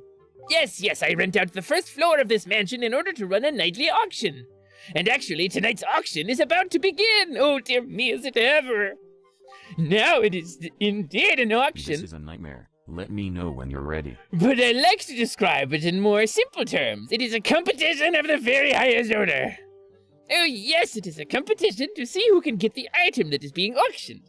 Can you outbid everyone else? Do you have the courage and the fun to do the drama? Ah, but what's this? Well, dear me, do I detect a hint of curiosity? I believe I do, fortunately. We welcome bidders of all ages, both kids and adults. At the Fortnite shop, you don't have to have any age requirement at all to spend money. Let me know when you're ready? Really? Dear me, really? What do you mean? What does ready mean? I'm getting intimidated, Bancha. Weird hipster food aside, I had a great day. I saw that photo you posted. The prices were very much the kind of prices I'm used to. For hipster food. Now, you are completely fine with me not explaining the auction to you. Am I correct in assuming this? There's a trick to this. Okay.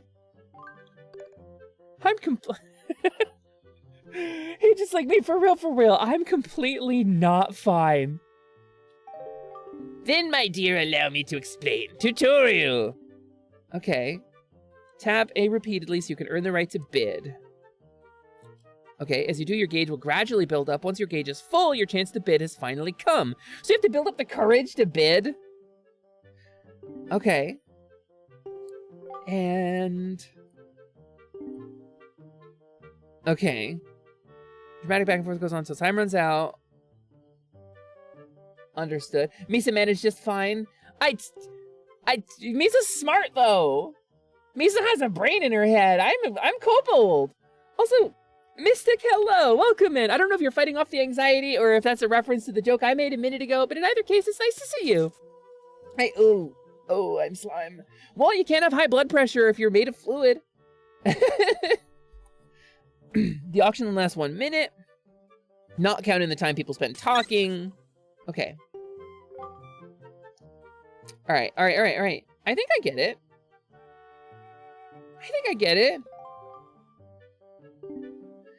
Let us begin immediately. It is no time to dawdle. The auction is afoot. On your toes, a foot, a toe. I love Tarantino movies. Ahem. To win the auction, place a bid 10% higher than the current bid to freeze your opponents for 15 seconds. An easy way is to place a 10% higher bid at the 30 seconds mark, then wait for someone to get unstunned. Mash the button to place another 10% increase around the 10 seconds mark. Okay, okay. Smelky, please enjoy your lurk. Thank you so much for stopping by. All right, Bacha, that's like a lot of words. I'm gonna probably do that wrong. I love this dude's pigtails. Can we talk about Hatsune Manku here? Can we talk about this fella?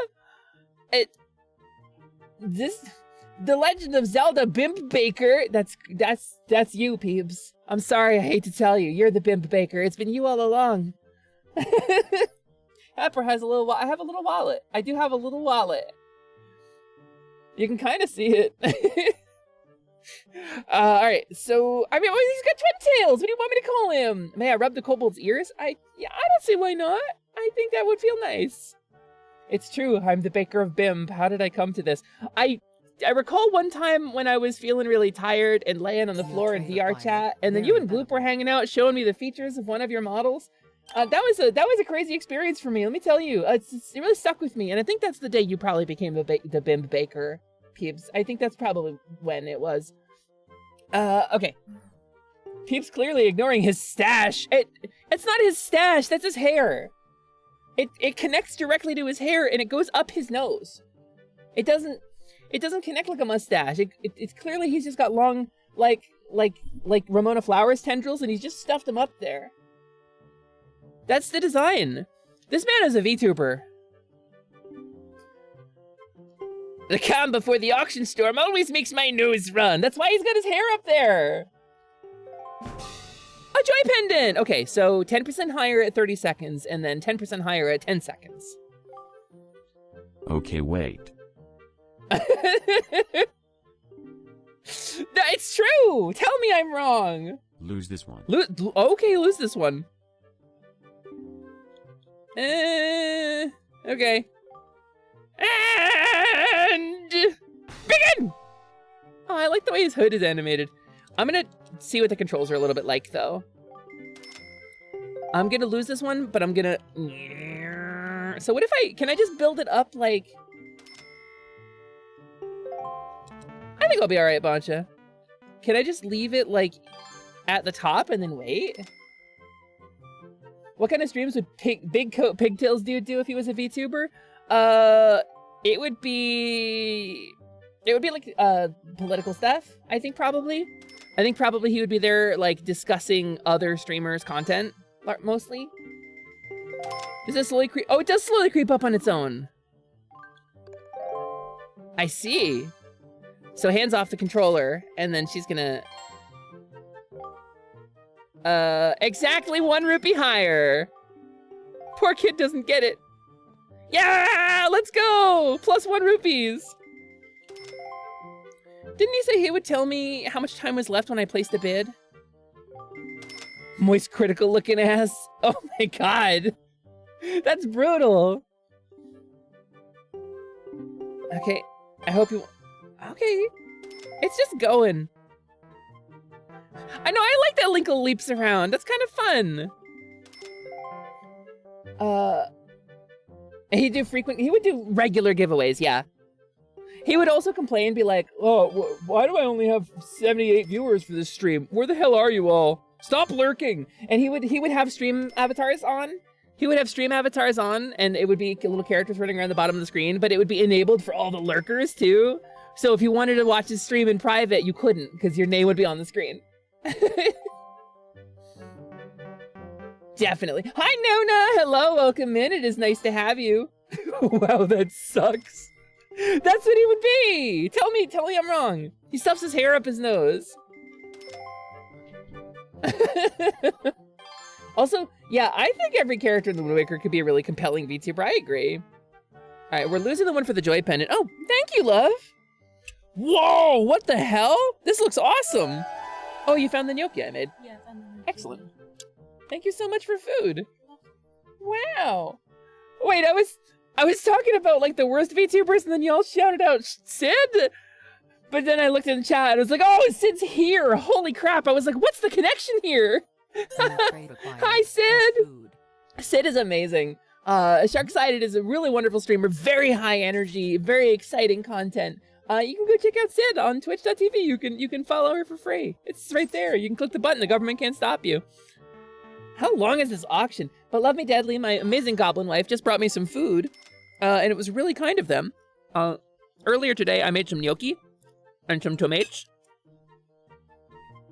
Thank you so much. Mom, thank you so much. That's okay, thank you. I really appreciate you. Mwah, mwah.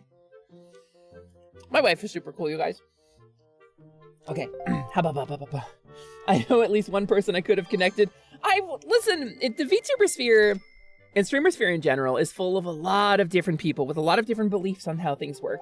So when I say something like this, when I talk about like a streaming strategy, please understand, I'm not some kind of secret pro at this, and I don't know how stuff works. I know what I believe, but I don't know, and I'm not actually criticizing anybody. It's not my place to tell someone they're doing it wrong.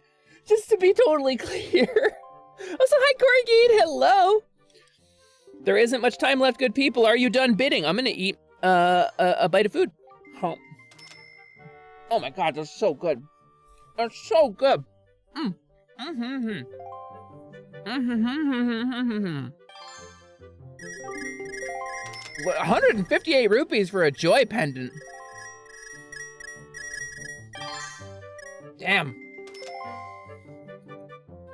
Okay, I think I kind of see how this goes. Gnocchi, Gnocchi. It is a, I want to say it's originally Italian, but it's basically a little dumpling made of potato flour that you boil. And they're little squishy pillows of like potato pasta. And you can boil them, or you can fry them up and make them crispy. Gnocchi is so good. Yeah, pan-fried gnocchi is good. I wanted it softer for the texture, so I boiled it, but it's really good if you pan-fry it. Italian pierogi, it's not stuffed with anything, is the thing. It's just little, How do I'm used to hearing the G pronounced. Ganache? Excuse me. My cheeks are hilarious when I'm eating. Don't look at my cheeks! What are you doing? Tequila! Don't do it! Oh, did I win? I can't believe it! Okay, on to business. It's gonna be like a heart piece, right? Wait, tonight's auction is over? Is there just one a night?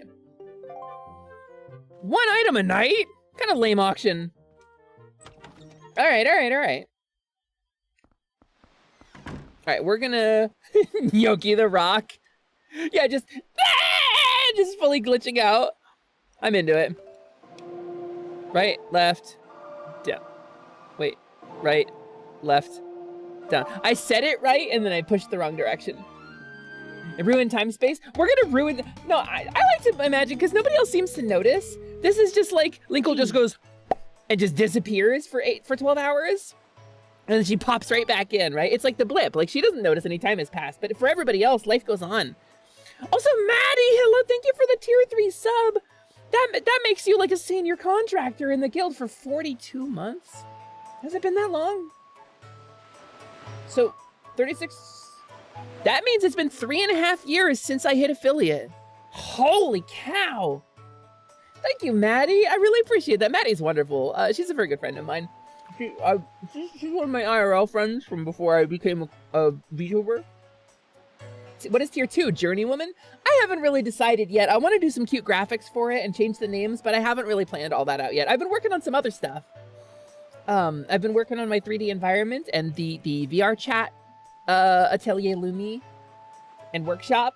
And the problem is my lore has evolved and I want to include the new things, so I've had to expand my VR chat world really substantially.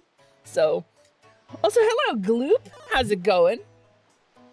It's a good thing you haven't learned the weather changing song yet. That could cause some real havoc on sea. I mean, changing it from night to day? That's pretty chaotic too, right? You can find your follow age by clicking your name in chat. Yeah, or doing /followed, I believe. Slash followed, like past tense of follow. I believe also shows it to you. Oh yeah, some people have a follow age command they wanted to post like in public, but there's enough things you can get bragging rights for in this channel. I think I think an older follower, a follower who's been with me for longer, is amazing, not because they've been following me for a long time, but because we've gotten to know each other and because we've grown close. And I think that shouldn't be the specific purview of just, people who have been around for a billion years, I like to, I want to give you guys a reward for sticking around, a loyalty reward, but I don't want it to be something that is just like passive, That's what the rupees are about.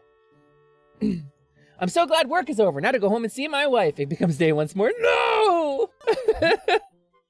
All right, so let's see. Yeah, please don't explain the auction to me. I'm fine with that. Okay. So. Hipsters liked Hesper before she was cool. I'm 42 months! But that implies that at some point I became cool, Mellow. I don't know what to tell you. I've always been cool. All right. Let's see what we got on the block. I'm so excited I can't stop sniffling! Do I have to win it before it changes? Because I lost this one on purpose before. You could just leave.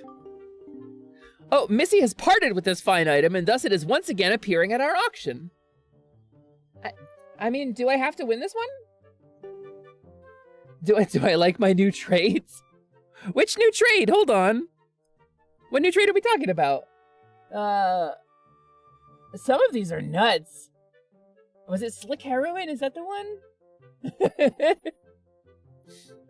Oh, thank you, Riddle, for the plushie. I appreciate that. I was Slick at one point, but I'm not a heroine. I gotta be honest with you. I'm a kobold.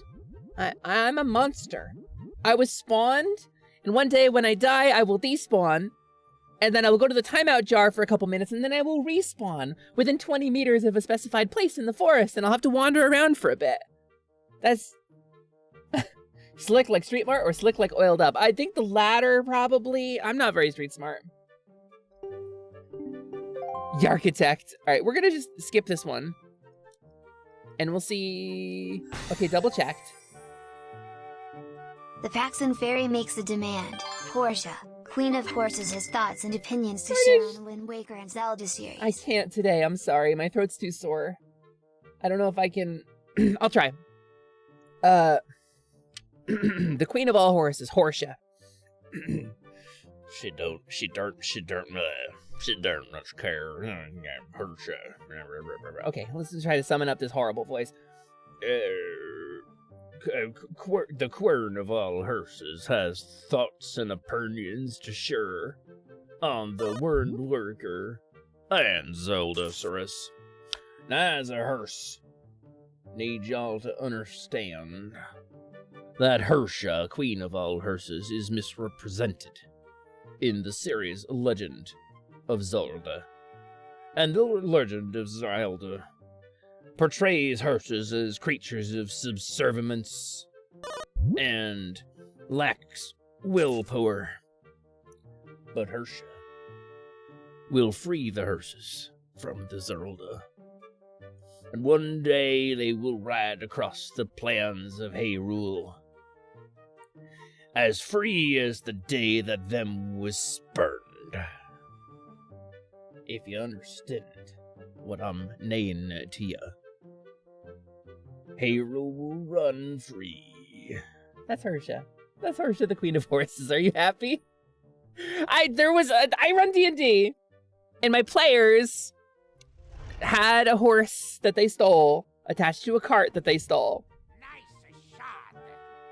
Okay.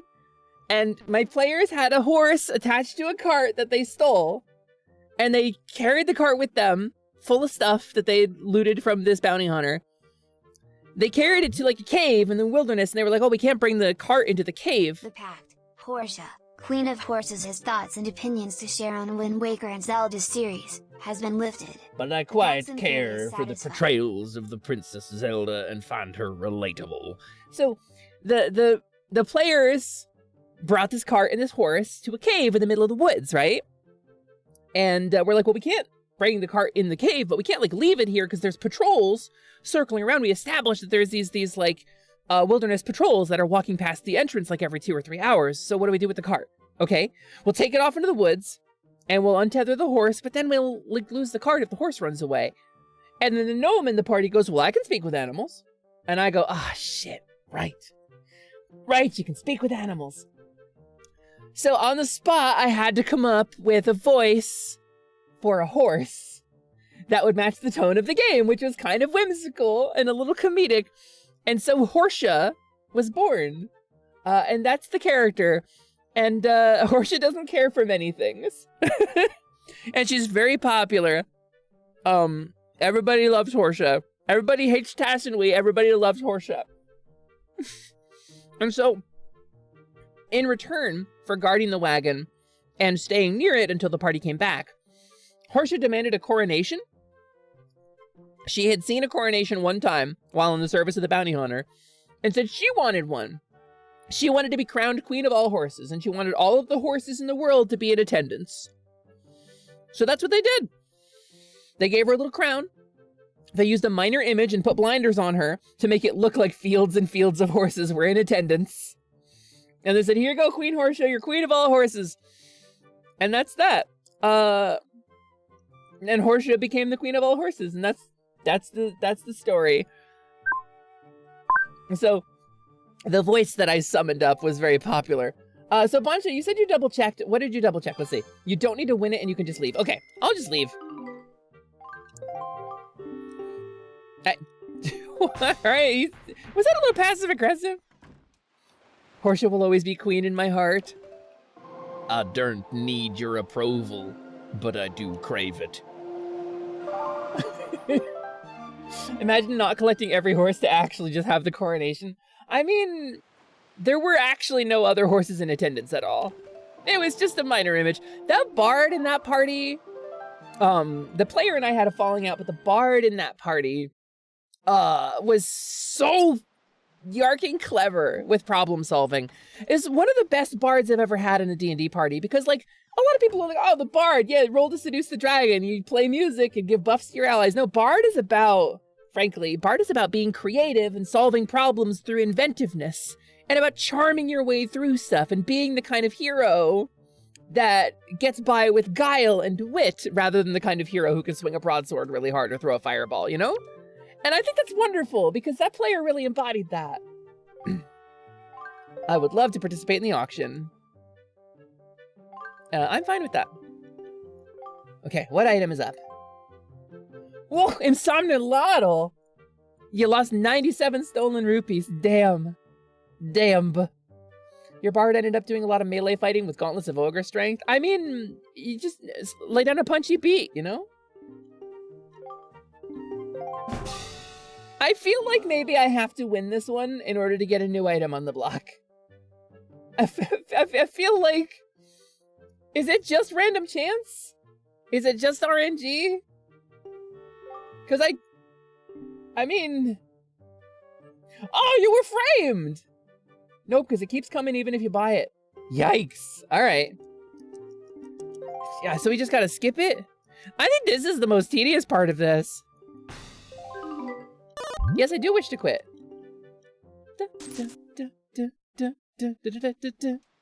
Alright, let's... Wait. That's the wrong one. It's this one. This one. It takes forever. So this is gonna be a little bit of a grind, is what you're saying. Well, you know, I haven't played Dragon Quest on stream just yet, but I'm no stranger to grind. How many pendants do they have for sale? 65,535. All right.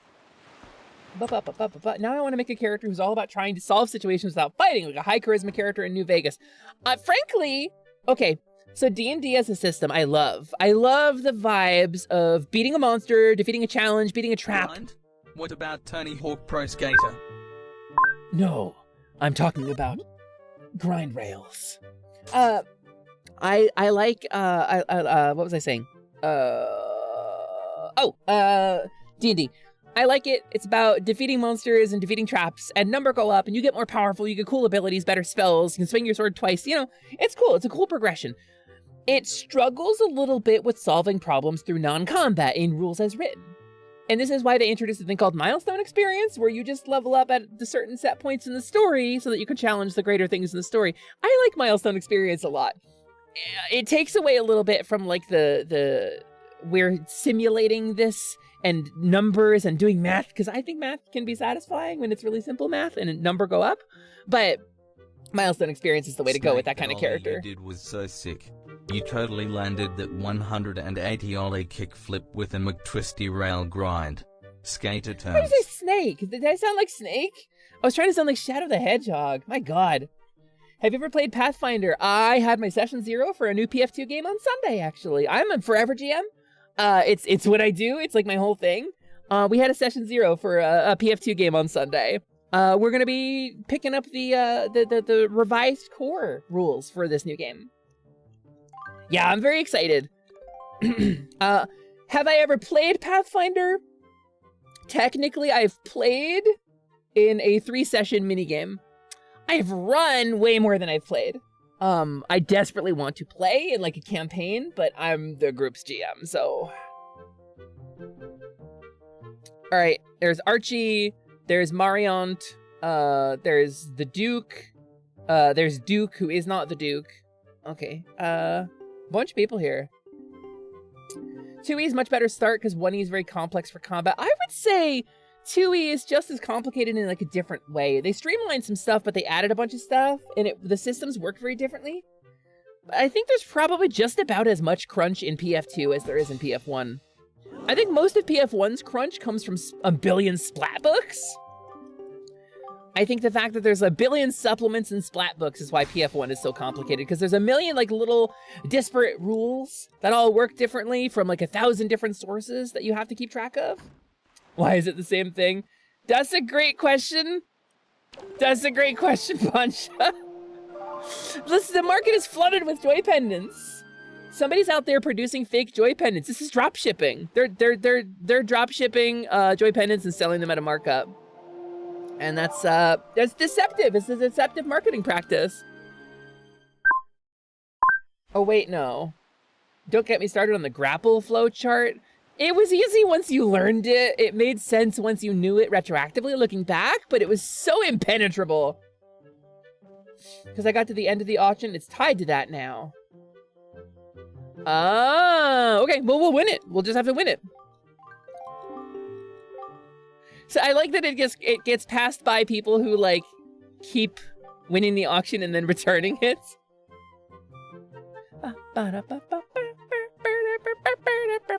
Oh, the Duke is here! And Duke. The second time Zunari says that time is running out, quickly fill up the meter and bid 10% higher than the current bid. Got it. Okay. So about halfway bid 10% higher to stunlock everybody. And that's when he says the first thing, right? That's the halfway point. You want to play a grappler, non-murder in 5e? Yeah, 5e did away with a lot of systems it frustrates me they did away with. They simplified some stuff that I wish they hadn't. Okay. Oh, your name is Gummy? I like that. Okay, so that's the beginning.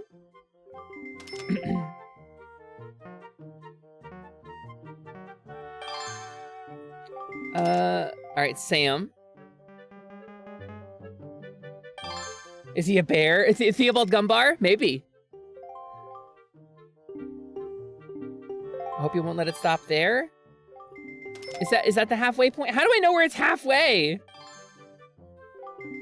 Gossack? It feels like we're getting close to halfway, right? I'm gonna bid. Yikes. Okay, so 10% higher. Okay. 39 seconds remain. That's pretty close. So I want to bid 8 more rupees than this. Oh, dear me. And the crowd reels. Okay. And then the second time Zunari says time is running out, quickly fill up the meter. That's the first time.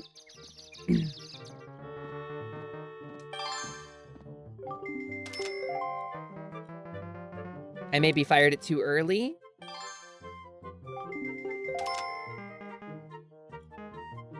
The second time he says time is running out. And then we can stun lock everybody at the very end. So why not just wait until the end to stun lock everybody? Right? Oh my god, they're bidding like crazy. They're bidding like crazy. Scott, they're bidding like crazy.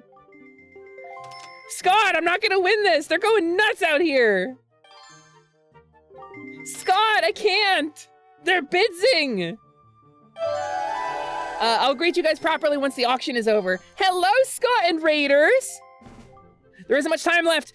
Okay, now we gotta sunlock everybody. Okay, so 14 more rupees than this? That's quite sizable for a joy pendant, considering I could just take it from a moblin. Whew! Hello, Scott and Raiders. Hello, welcome in. It's wonderful to have you. Scottzilla, the Hypermetal Kaiju Mech VTuber. Hello, it is nice to have you. Welcome in, Raiders. If you came in with Scott, I love you personally. I can vouch for Scott. I think he's an incredible dude. I think he's really fun. Scott, what were you up to? What did you do today? I hope you had a good stream. For those of you just joining me, hi, my name is Hesper. I'm a kobold. I'm a mid-level mage. I am the foreman of the Kobold Construction Guild, and I am a scaly sorceress. And today, I'm playing Windwaker for the first time, trying to learn how this stuff works. Just a bit of Tuesday Fortnite in it. I understand. In it, indeed. Okay, so we got the joy pendant, and that's nice. I like the joy pendant anyway. Dear me, let me just say congratulations.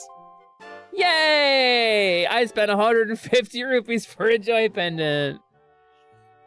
That kid was a bidding machine right up until the end. So can I return it? Can come here, kids. Look, it's... I'm gonna eat your family. Wait, does that make me Baby Bop? Hold on. Well, Scott, thank you for coming in. You know the drill. If you need Snack, Nap, or Shiny, you know, it's the Kobold way. Go ahead and get Snack, Nap, or Shiny. But if you want to stick around, we're playing some Windwaker. Playing some Windwaker for the first ever time, which I've never played it before. It's my baby times. Whew. And I got a little food, and I'm probably going to eat it in about 25 minutes when we have to do ads again. I'm probably going to snarfle my food real fast. I thought that was like because he came on the stream or something, and then quickly left the VC just as quickly as he came in. I don't normally open the floor because I'm very neurodivergent and change frightens me. But you know, it wouldn't be against having him on my stream. We did a collab not too long ago. We did a tier list. Did you guys see it? Me and Scottzilla did a tier list. We ranked our favorite video games. Not everybody agreed with our rankings, but we are controversial. We have maybe some controversial ranking tactics, and I stand by my words, you know? Hello, Austin. Welcome in. Thank you for the follow. It is nice to have you. Let me restart my tracker real quick.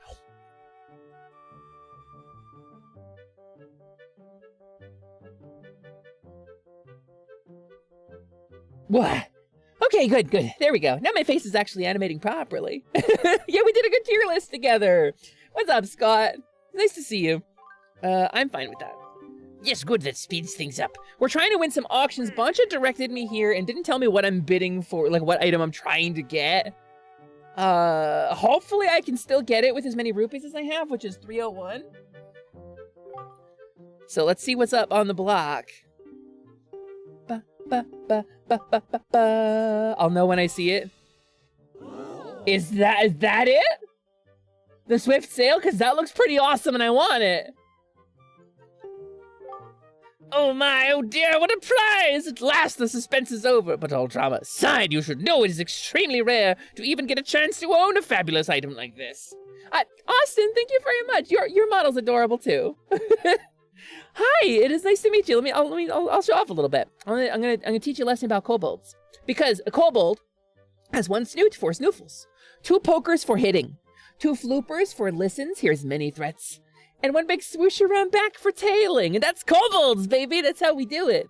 I'm a weird little draconic creature. I got some inborn magic. I also have... That's not what it's for. That's not what it's for. That's very rude. I also have a character sheet that describes more things about me. Boop.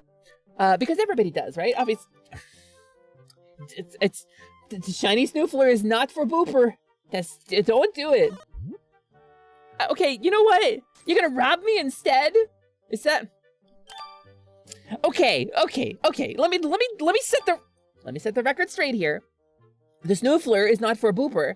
The snoofler is for finding shinies. The kobold snoofler is a finely tuned instrument. I can smell gold through up to 1 foot of stone or 1 inch of lead. I can smell, oh my God. It's a delicate instrument. You're gonna damage it. You're gonna damage the snoofler.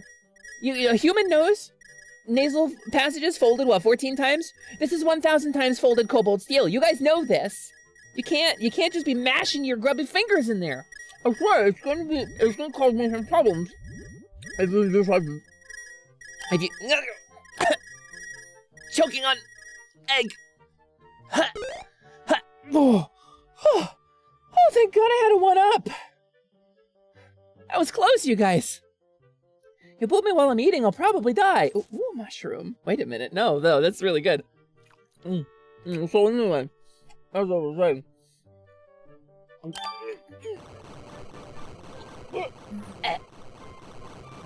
Alas, I die! Yark!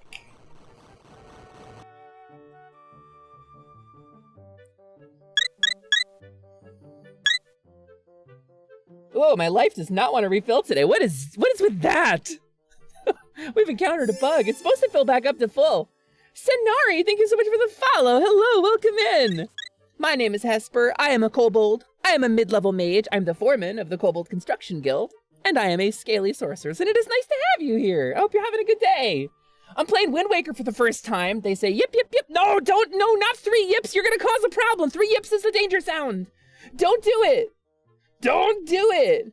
One yip for greeting, 2 yips for alert but excited, 3 yips is danger sound. You're gonna make everybody start yipping. That's gonna be a problem.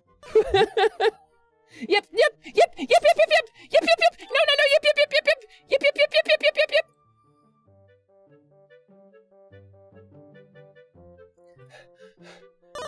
Okay, I have confirmed. There is no danger. There is no danger. We're good. Nobody's under attack. The burrows are fine. No, we're good. We're good. Hesper, have you ever used your 2 pokers for hitting anyone? Excuse you? Have I ever used my pokers for hitting? Scottzilla, have you ever actually crushed a building? Do I come into your stream and ask you if you've ever shot eye lasers at a tiny scale model of a bus and then blown it up in slow motion with a firecracker? I don't think I ever have, Scottzilla. That's a rude question. That's a rude question, Scottzilla. Yark! Stop! My snoofler.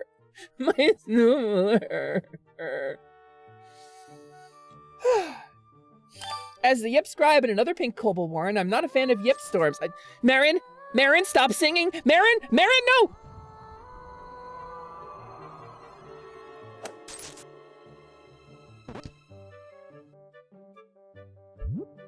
What? Egg too big to eat. Hababa. New title acquired. Boop bowl. Really? On my sheet? Incredible. That was the Windfish's egg from Link's Awakening, and it's very large. It is way too big to... Frankly...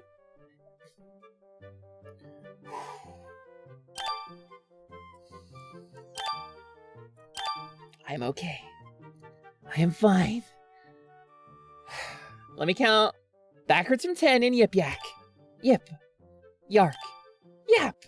Yak. Wow. Growl. Go! Yip yip. Yak yak. Yomp. Yosh. Okay, we're good. I had a snack. I had a secondary snack. We're good. That's backwards. Yes, that's backwards. Incredibly rude. Thank you for the head pats. It makes me feel better. Incidentally, if you see these eggs over on Sprig's stream, I gave them to her. I made those egg models. Well, not the models. I made the... My crispy lizard fell off of my stick. Woo, still got stick. I've also given Sprig the new models for the new treats, but she hasn't implemented them yet. Ultra egg. Buncha, thank you for the lurk. I appreciate it. And thanks for teaching me how to win an auction. I hope you have a good lurk. Sorry, we got a little sidetracked. Okay, open the bidding at 100 rupees. When'd you add the snack stick? So crispy lizard is my favorite snack, but the lizard keeps falling off of the stick. As a kobold, in the burrow that I grew up in, the Rocky Hills burrows. I'm a Rocky Hills kobold. I come from a naturally pink family. I was potwatch for a little while, and I really got into the things that a potwatch has access to. You know, like when your friend works at a restaurant and is able to make stuff that's not on the menu, it's kind of an exciting treat. That's what being kobold potwatch is like. And I make crispy lizard. You mean you didn't eat shrimp and turn pink? No, you're thinking of Kenku. I think if probably if Cabal the Raven ate enough shrimp, he would turn pink. But no, I'm just naturally this color. The secret kobold menu, exactly. Okay, this one, they're spending a lot of time bidding. These people really want this sale for this boat that they don't have. Pink Dragon Heritage, that's me. Okay, it feels like we're gonna get close to halfway. So we raise it up. And then we raise it up by 10, so 14 more. Oh, that's actually a much closer shot. So 14? Was that? Yeah, that's right. Oh, dear me! Is she serious? What a brat! Okay. So I have to wait for the second time he says time is running out. And then I stun lock everybody.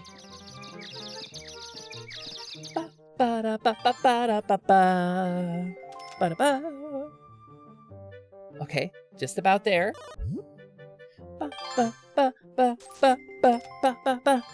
I will read chat more thoroughly once this auction is done. It's kind of stressing me out.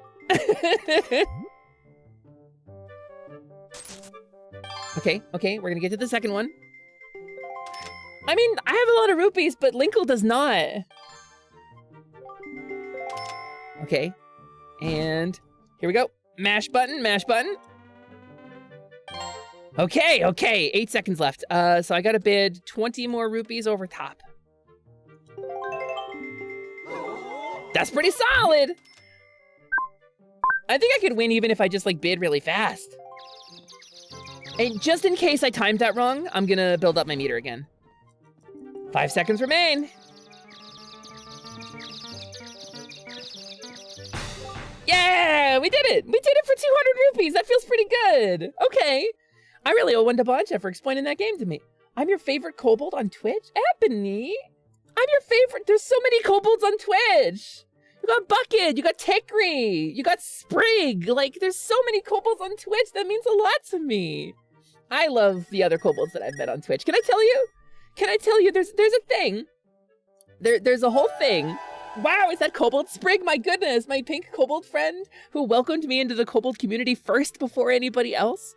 That's incredible. You can go follow her on Twitch. It's free. You can click the button. The government can't stop you. So Sprig does a bunch of like TTRPG content and plays a bunch of really cool war games. And she's a fan of stuff like Warhammer stuff. And like Banner Lords, and she plays a bunch of cool stuff. And I've been introduced to a bunch of cool stuff like Domekeeper by Sprig. She plays some stuff that is really exciting that I haven't seen before. So you should check her out. But so when I became a kobold, right? I'm the most energetic. That says something, Ebony. Some of us are pretty yarkin. So headpads for Sprig and battle axes for Shard. That sounds good. That sounds right. I think you'd please both of them probably. So when I first became a kobold, right? I learned a principle about kobolds. There's a principle of being a kobold on the internet. And that is, because I spent some time as a cowgirl. I spent some time as a robot. I'm gonna break the fourth wall a little bit. I spent some time as a cowgirl. There were other cowgirls. I was not the first. I found out I was the second cowgirl on Twitch, period, as far as VTubers go. The first one started about half a month before me. She's like 2 weeks before me, and she got way, way bigger. But being a cowgirl was like, okay, you're an anime, you're Kemono Mimi girl. It's like, here's your vibe. Here's the set of things that you have to do that people expect from you. Here's your vibes. Please enjoy the vibes package. And standing out was pretty much impossible. So I was like, all right, maybe I want to stand out a little more. I want to be something that like less people are. Because there were a ton of cowgirls on Twitch for a really long time. And so then I became a robot. I became a little punching robot girl. I still had the cow features, but I was a little robot. And robots, there's fewer robots, but like when you're a robot, it just is what it is. That's your character. And there's a bunch of robots and golems and creations on Twitch, and they're great. They're wonderful. I think they're great, but it wasn't something that I really wanted. I missed my fantasy vibes, right? So when I became kobold, I should say when I became a fawn, when I was a fey creature, again, here's your set of rules. Here's the people that you engage with. Here's how fairy stuff works, and everybody's got their own opinion. And there's so much fairy lore and fairy culture, and it's not a unified thing at all.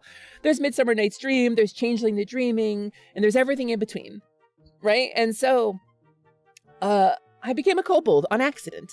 I tripped and became a kobold. It was my birthday, and they surprised me with a model based on my ref sheet that I had been designing for a side character for side content.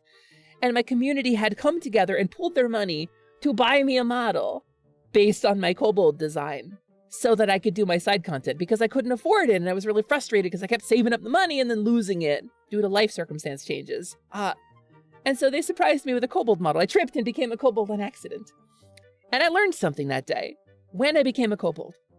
Because all those other things that I have been did not hit the way kobold does. Because when I became a kobold, a bunch of other people looked at me and went, that's a kobold, we're best friends now. And it just stuck. And that's kobolds. That's how kobolds work. That's what being a kobold on the internet is like. We all immediately connect on some level, even if we don't get along.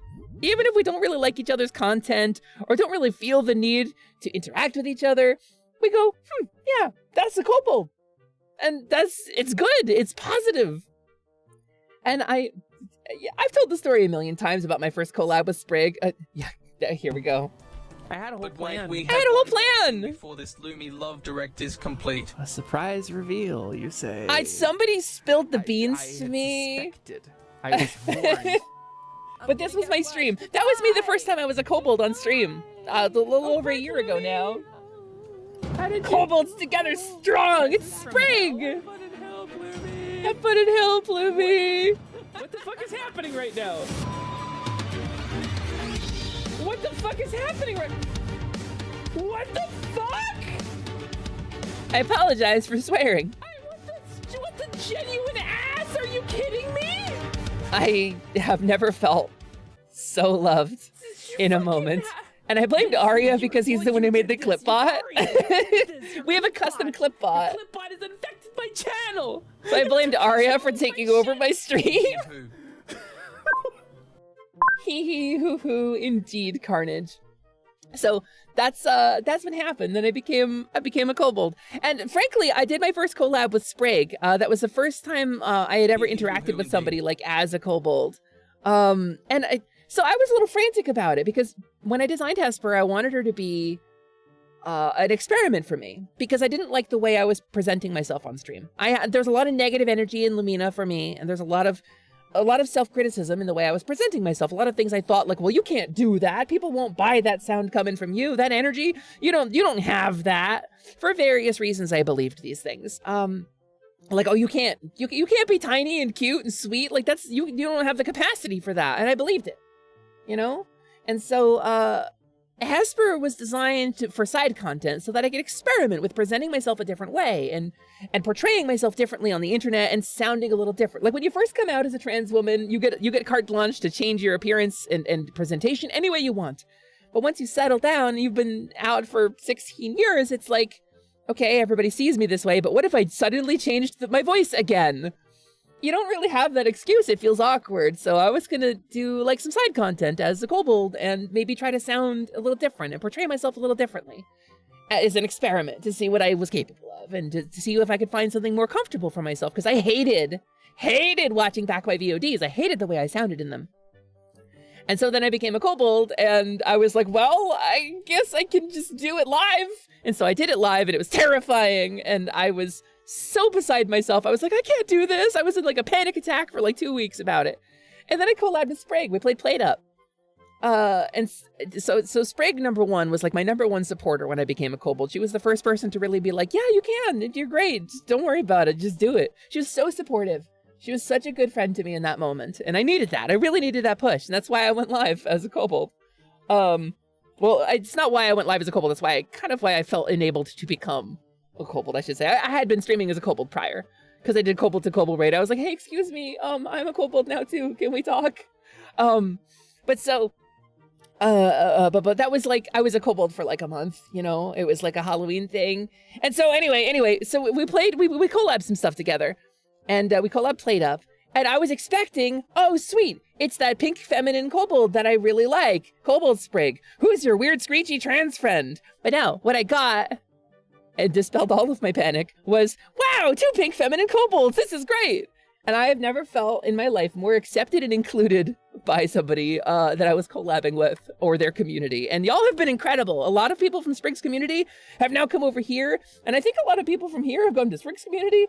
And we've merged the worlds, like Dennis Hopper playing King Koopa in the Mario movie. And I think it's wonderful. And it was a really great experience for me. We do gotta do it again. Sprig, I'm way better at Played Up than I was when we collabed it together. I'm way better now. I've been playing it solo. I fully automated a coffee shop. I got teleporters, Sprig. I got teleporters set up. I had a fully automated coffee shop. You're screechy, but not unpleasantly so. I mean, that's something. I have a lot of pain in my voice. My voice is a big pain point for me. My vocal presentation is not a voice that I'm particularly happy with, and it's something I'm working on accepting about myself. But I've been experimenting with presenting it differently as a kobold, and I felt good about this. So, as someone who was there and did exactly that, Thurid, you're like the person I think of when I say that. I think I may have voiced it during the stream. I was like, this is not what I expected, and it's incredible, and I love you all so much. And now my kobold tyranny is spreading to others. Listen. Zeppit, your badness level is too high, okay, buddy? You gotta bring your badness level down, Zeppit. It's not healthy for a kobold your age to have a badness level that high. That reminds me, I have a voice therapy session next month, and I'm very nervous. Don't be very nervous. You'll crush it. You'll do great. I mean, you'll be nervous about it, and I say don't be nervous, and I'm lying. Be nervous, because that's what's going to happen. You can't not be nervous about vocal changes. It's just scary and awkward. Even doing vocal warm-ups sounds weird and is embarrassing. That's just what it is. It's one of the most fundamental things. You learn how to talk and make vocal noise before your memory develops. You don't remember your own first words as a general rule, so speaking is something that is as inherent to you as pooping or walking. So changing that, imagine changing the way you walk really publicly in a way that everybody could see. It would be very silly, right? It would be very difficult. It would be embarrassing and difficult. And voice is no different, except voice radiates out to everybody in like a, 30-yard radius of you. So it's okay to be nervous about it, but you're going to crush it anyway. You're going to crush it anyway. Your voice is so amazing to me, though. So, Lenham, thank you. That means a lot to me. I believe it or not, it's something I'm really uncomfortable with, and I'm trying to love it more. I'm trying to do better. Imagine learning to poop cubes. I mean, it would be awkward and kind of gross. So let's get to Swift Sail, though. Dear me, let me just say congratulations! Oh, the King of Red Lions is gonna love this. Whenever you use it, a favorable wind will... What? Real? That's game-changing! Wait a minute! Hearing Hesper sing is a treat. Yark! Don't you dare!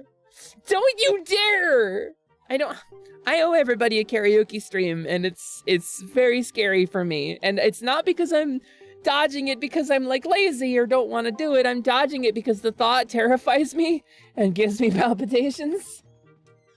The last time I tried to sing in front of people that wasn't like a little ditty on stream, I had like a full meltdown. So I'm trying, gamers. I'm trying. It's just gonna be a little while until I can get the courage. I appreciate you. I know, like, karaoke is really scary for everybody. I get it. I do. I feel like some of us have more things to be scared about. No, Carnage, the big words from you, man. Big words from you. Have y'all seen Carnage's karaoke streams? The production value of Carnage's karaoke stream was so damn high. This dude had like dances and camera angles. Like there's no following that act. It's incredible. He went so hard. And I'm no stranger to performance anxiety and that, 'cause I've done theater. I've done live theater in front of hundreds of people for many years. I'm no stranger to getting stage fright. But it's different. It's different. This feels different, you know? Paprika pepper, I mean Cobble. I confuse the two pretty frequently too, Sprig. We're both small and very spicy and brightly colored. So I also think Kobolds are peppers sometimes. So we got the Swift sale and this is a total game changer. And I'm very happy with it. Number 2, coming to a Twitch channel near you. Carnage, when are you doing that, buddy? Can we shout you out? Can we give you a shout out for that? Can we talk about how y'all should follow classic_Carnage, my little koala bro, who, by the way, has undergone considerable evolution since he debuted his model in the first days. Also, both very lightly crumped. It's true, we do both very lightly crump. Not a dense crump, not a hurt your teeth crump, but like, you know, like a little, like a delightful crispiness. Also, Sprig, you eat rocks, so I don't know. I don't know if I can compare. Also, this came up on my stream recently. You eat rocks, I know this. I know this about you. But do you eat them like roughage to like help you digest, or do you like chew and extract nutrients from the rocks? Because that's an important question. Oh, uh-oh. There's a guy. There's a guy there. Oh, I have a boost button, wait. Can I just... Okay, I clearly can't boomerang this fella. Oh, I can, wait. Yeah, let's go. Set sail, go fast. Activate go fasters, as someone would say. Which way are we going? I forget which way we're supposed to go. Southwest. We're going the right way. But what's this though? Is some kind of lighthouse going on? Hesper, have you found any ice yet? No, I have not. I don't know what she sounds like when she's walking on the ice, but hopefully it's good. The way to Northern Fairy Island is to the north. Increase your fortune. All right. I mean, what? No, it's one of these guys. It's a lightning choo-choo. I guess we're killing the sign too. That doesn't feel fair. Yeah. Yeah, you thought you were cool. You thought I would be shocked by you. But you gotta get current. Also, wait, I'm gonna go get that. Hop, hop. Yeah, Blue Chew Jelly. Magical cure-all. If it fits in mouth, it is food. Rockmall kobolds are lithivore. So you are a lithivore. Okay. Understood. Trains? Oh, wait a minute. No, hold on. What is this? Is horrifying. Are these fairies? Oh, hey. Other Tingle guys? Help me. He makes us dress like this and push the thing. Oh, Miss Fairy, I've been longing to see you, ma'am. What should we play? What do you want to play? What? You're not here to play? Next time, bring me one of my favorites. A chart I haven't seen yet. Please, miss, just bring me one, please. Goodbye, Miss Fairy. Please come visit me here at Tingle Tower again, where wonderful fairy magic makes the place spin and spin. See? Wonderful fairy magic. You have a Tingle bottle, do you not? No, if you're not really a fan of it, do not worry about such things. The Tingle bottle is sort of complicated, I suppose. No, do not go out of your way. No, Fairy really. bullshit. very bullshit. I mean, it is quite amusing, the tinkle bottle, I mean, but no, really, I would not expect you to. Stop being passive-aggressive, just say it, heave-ho. You got something to say about the tinkle bottle, too? Heave-ho. Oh, this is heavy. This is just between you and me. But this guy has another brother. If that guy could just come spin this thing instead of me. Heave-ho. This is kind of horrifying, actually.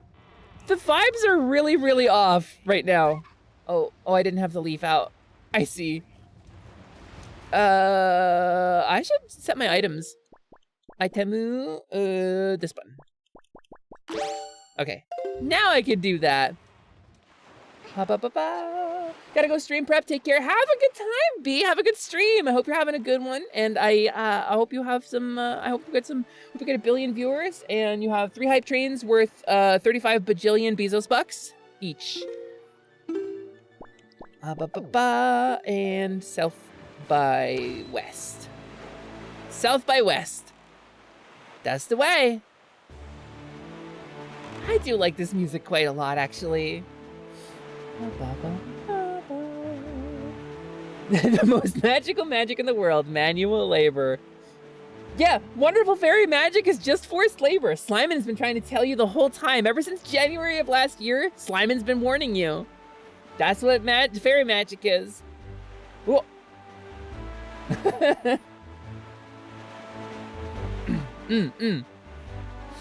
God, I wish that would happen to me. What? Get forced onto the wheel of pain by a tiny man? Look, Hesper, do you see it? What has happened to this place? ... I don't know. What has happened to this place? It doesn't look great, actually. What is the meaning of this? The island, it is... We are too late. I knew we had precious little time, but I never suspected how little. A great water spirit named Jaboon once lived here, but no sign of him remains. Hello, Hesper. Oh, it's this dude. Hi, Postal Service.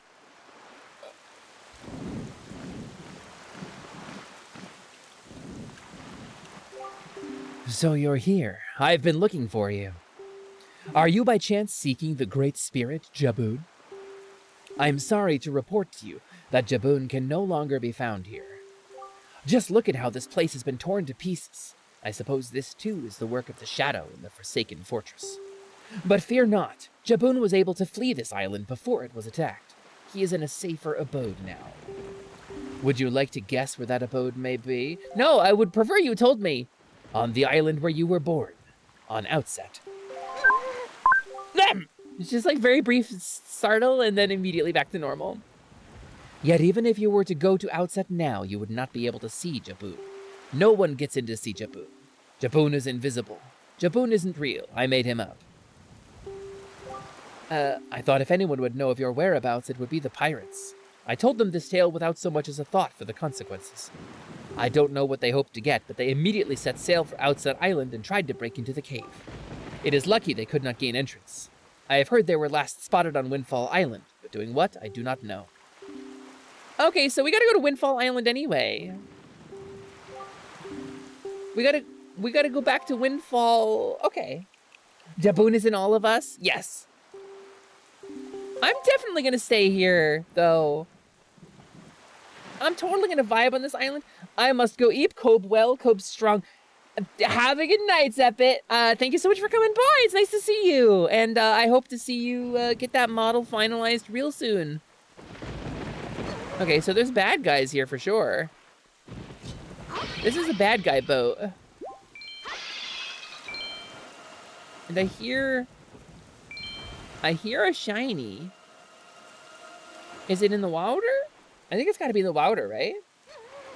Have good slumps, Godzilla. That's right. Have a good slump. Ow.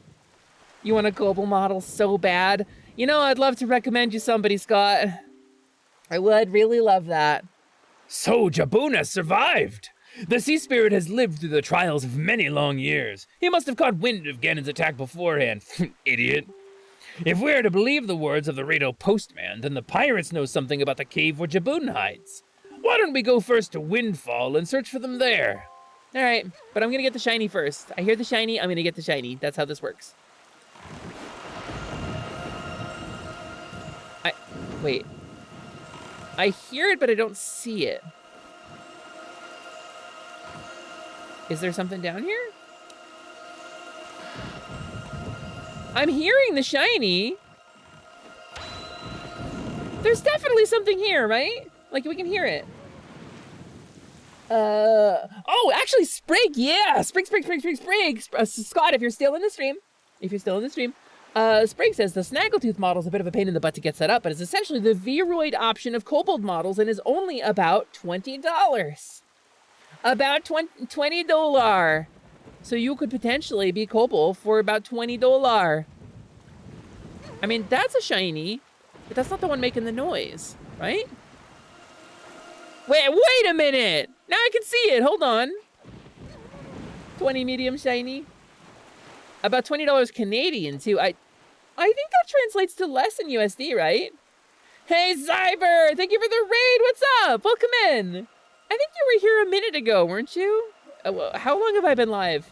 You were here before. Did you go do a whole stream or are you just offline raiding me? But hello! Welcome in. Please enjoy the 100 rupee reward. Ba. And then this one. And then this one. Can I... Okay, wait. There it goes. Like 15... Yark, it's so bright! Every time without fail. Okay, purple. We like purple. Okay, and then we'll go get this one. And then this one, and then we slavage. Slavage. We slavage?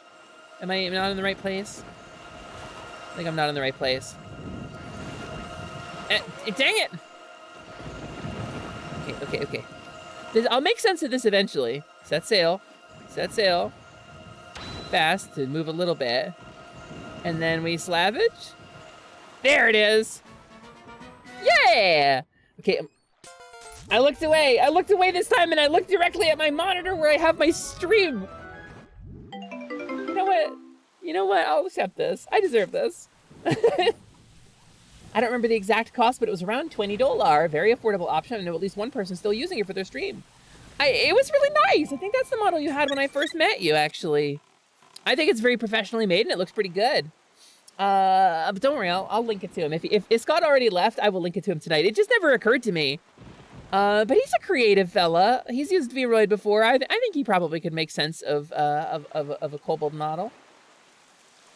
We just streamed a bit, but we're kind of tired. We just streamed, but we're kind of tired. I was there at the beginning of stream. Okay, I thought I remembered. Well, thank you so much for coming in. Thank you for the raid, Zyber. If you gotta go get Snack, Nap, or Shiny, you know it is the Kobold way. Please understand.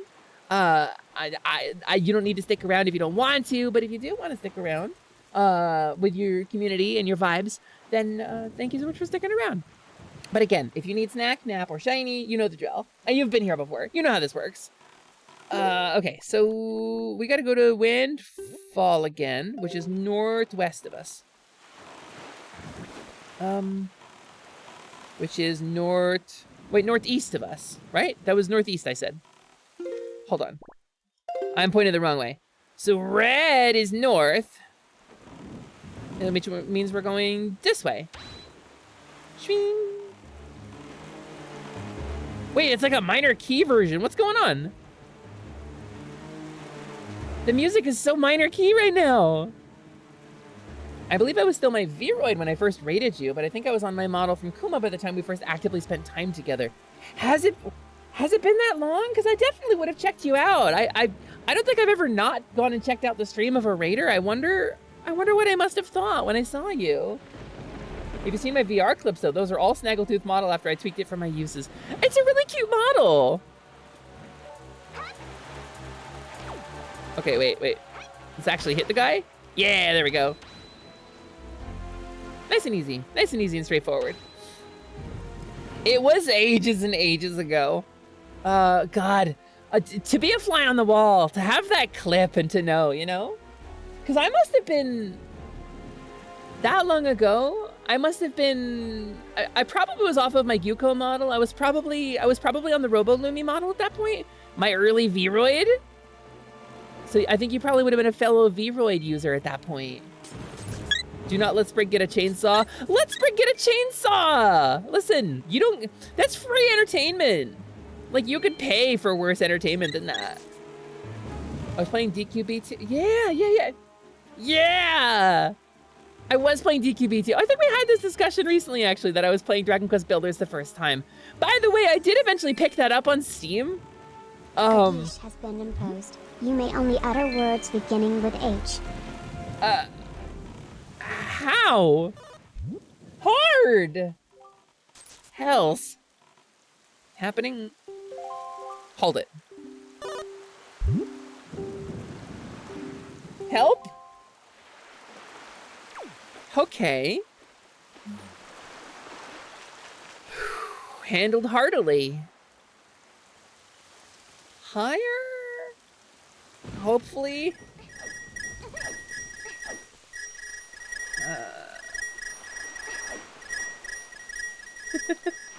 Heck! Hard. Hark! Hello!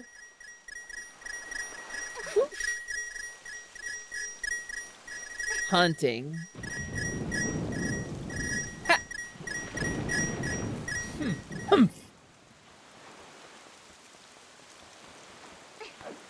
How? Here. Hit it.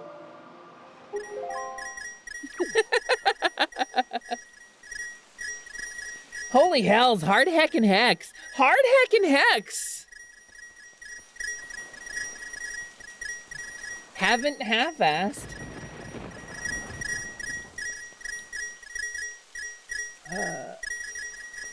Have heartily hacked.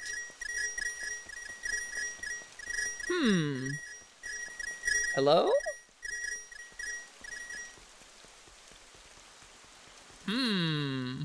Here? Harsh heading, Hesper. How hence?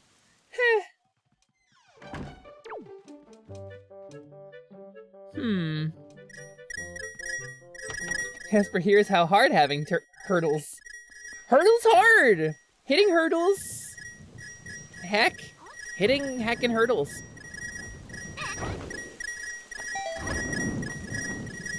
Here. Hey! Hey! Hey! Heavy-handed.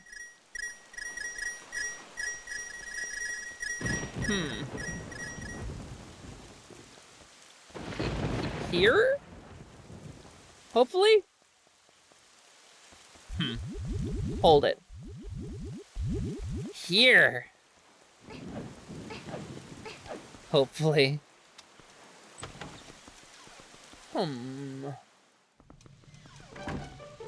The geesh, Hello? you may only utter words beginning with H, has been lifted. Oh, thank yarking heck! My goodness! That was a hard one! That was really difficult. Wait a minute. All right.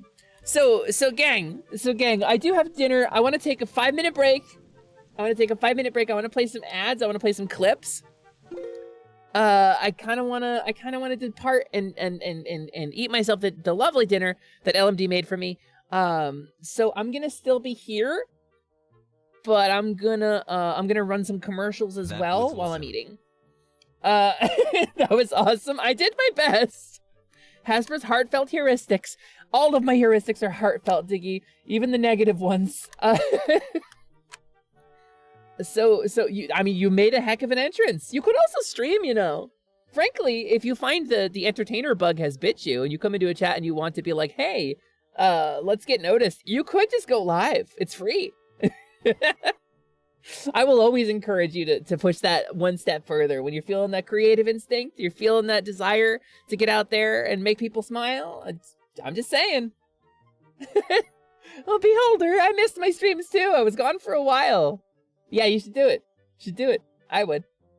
I made a video actually. We're gonna take I'm gonna put up my AFK message and we're gonna play some commercials. But for those who do not have commercials, I will talk about this. Commercial 180. I actually made a message because somebody, I don't want to call anybody out, but somebody specifically in a private server that I'm in was like, I should stream, but I'm not really feeling it. And then Prin used an old Lumina emote, which was the Lumi Muppet in like a hood, and it says "do it" on it. And he was like, oh, I'm getting told to stream by the ghosts of VTubers past. And so I made him a little video. I made him a little video meme, and I'll put it on screen so y'all can see it. Videos. It's in here somewhere. Perfect timing for ads. Oh, I started them. I started them manually so I could eat. Steely, thank you so much for the gift sub to Sprague. We love to see it. Sprague, please enjoy the emotes. We have some wonderful new ones. We have Snack Nap and Shiny emotes now. And they do feature a pink kobold, so if you got a good Snack Nap or Shiny, you can use them. But so this, I apologize for eating while talking. This is the video that I made. I'm talking about my old models.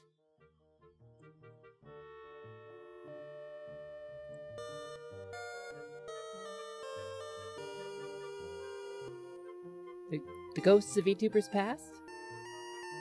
Do it. I mean, I would. I would do it.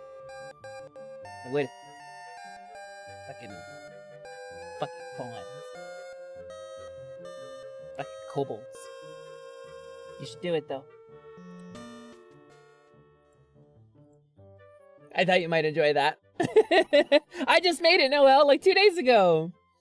And that's my words to you.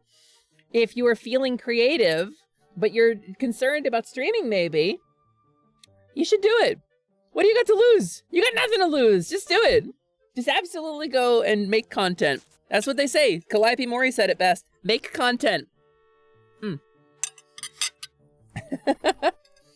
Alright.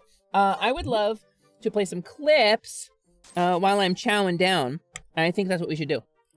In our quick, 5-minute break from gameplay. Thank you, quick one. Going to be funny? Because if so, I mean... Oh, then yeah, I don't care.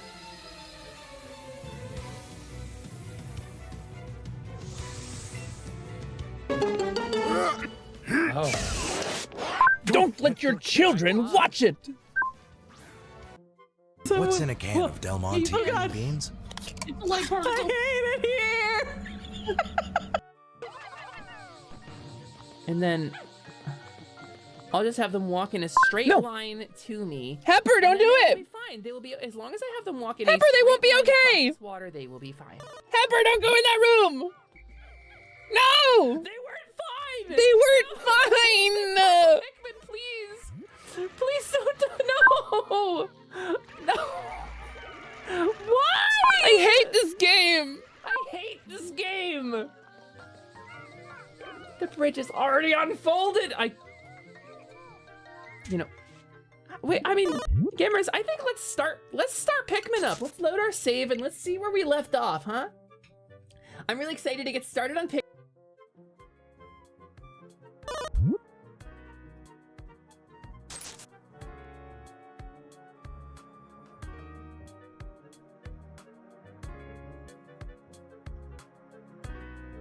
This was funny.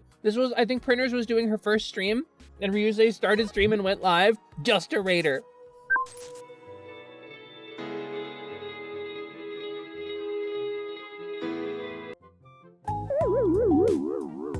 Hi!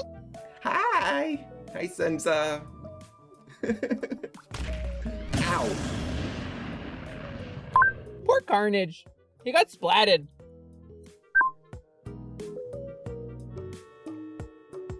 Hello?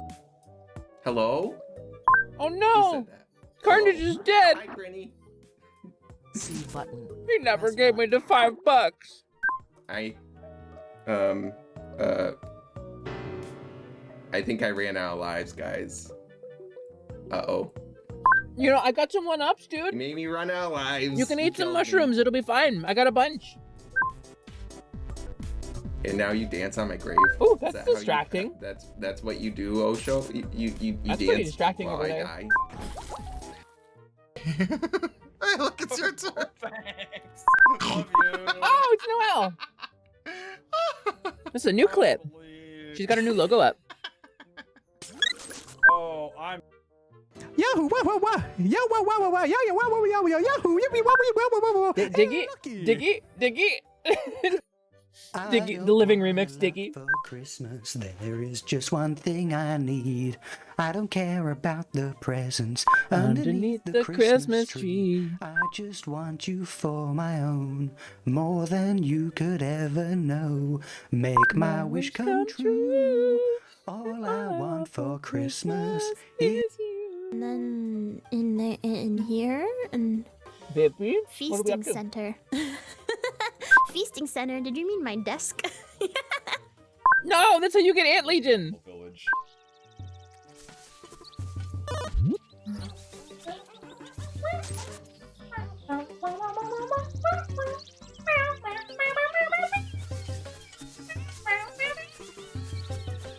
The spiritual predecessor to the cats from In the Potionomics. entire game. Yeah, not gonna lie. I was gonna get it, but I got slammed in late. It's Fuewa. Okay. Marshall, go. I got you.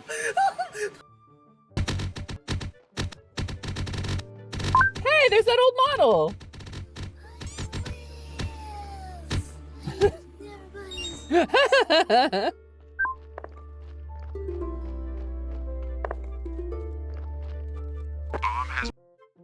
Yes. Oh, it's on me. Oh, hey, Shay. I missed the rail. I missed the rail. I missed the rail. Shay? Shay? I missed the rail. Shay? Shay? Hi. Oh, that's only wave 2. I thought we were done. Yeah. Oh god.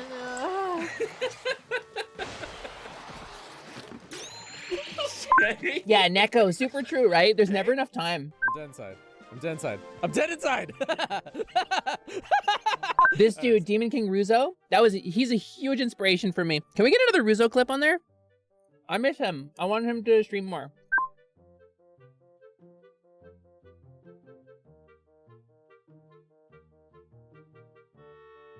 Thank you, Diggy.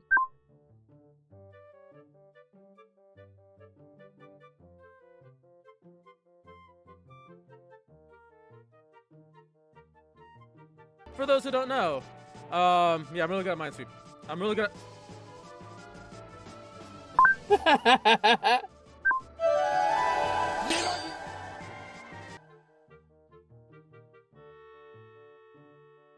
I watched that man play Chex Quest for like multiple streams, and he made it the most entertaining game on Twitch. It was so good. But I'm gonna go ahead and let you in. I'm gonna lock the door and let's see what else shows up.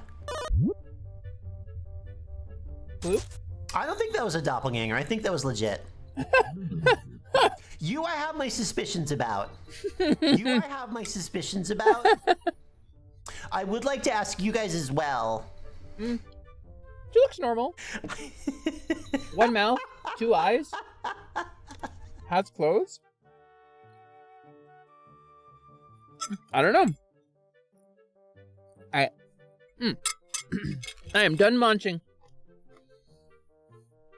Thank you so much for covering with the clips while I was away. I am now back. I'm almost back. A little bit of powder.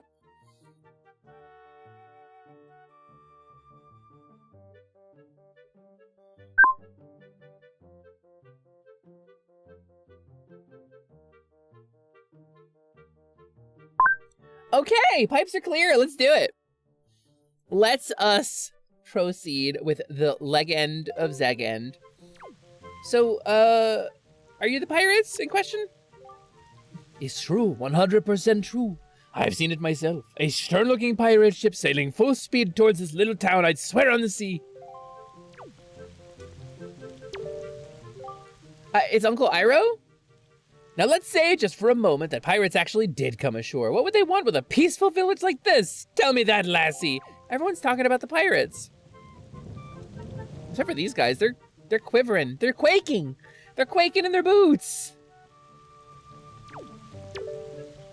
Have you heard? There are pirates here on this island now. Right now. Well, that's what they say anyway. Me, I don't believe it. Ah, nothing better than a cup of refreshment at your local cafe after a long day's work. Absolutely nothing. I'm telling you, those pirates were just looking for a little relaxation. You don't find cafes on the high seas. That's right. Perfectly inoffensive, racially sensitive character design. I'm really glad to hear that you feel that way. You don't have a quiver? Oh, you're right, I don't. I don't have a quiver. LGBTQ plus questing kobold. You're surprised that I'm still questioning? I'm questinging. It's different from questioning. I'm questinging. But you know what? Always question, regardless of how. Oh wait, my AFK message is still up. Regardless of whether you're confident in your identity or not, still always question. You know, things change over time. Don't be afraid to like change your mind. So here they are. Can I just steal their ship? I mean, it's Sea of Thieves, right? I can just take this. It's mine. It's like the ducks at the park. I could just take them. I can sail upon the water or be filled with it. I can sail upon the water or be filled with it. Ship.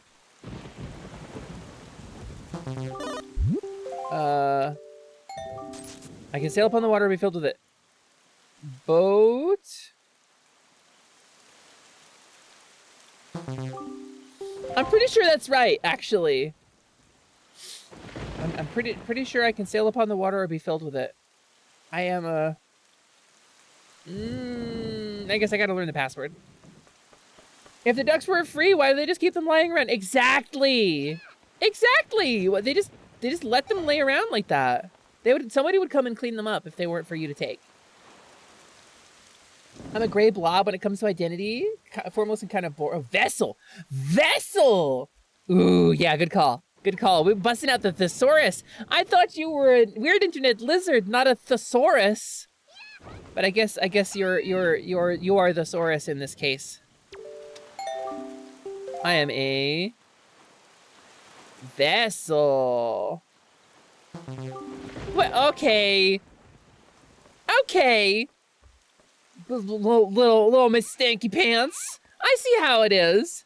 Little Miss Password Door. I'm pretty sure you have to hear it in game to get it correct. No, I'm pretty sure I got it correct like 3 times, Elitharid. Pretty sure that I did it correctly. Now, they just refuse to respect me. 1 letter for Hesper. What do we got? Yuck, it's wet. If you wish to be a true swordswoman, find some night crests and return to... Oh, we can go back to Orca too, I forgot. Wait, he included rupees? That's nice of him. So did that pot, though. Hello! Hello, Protogenavali. Welcome in. Good morning to you as well. Hope you're having a good one. Okay,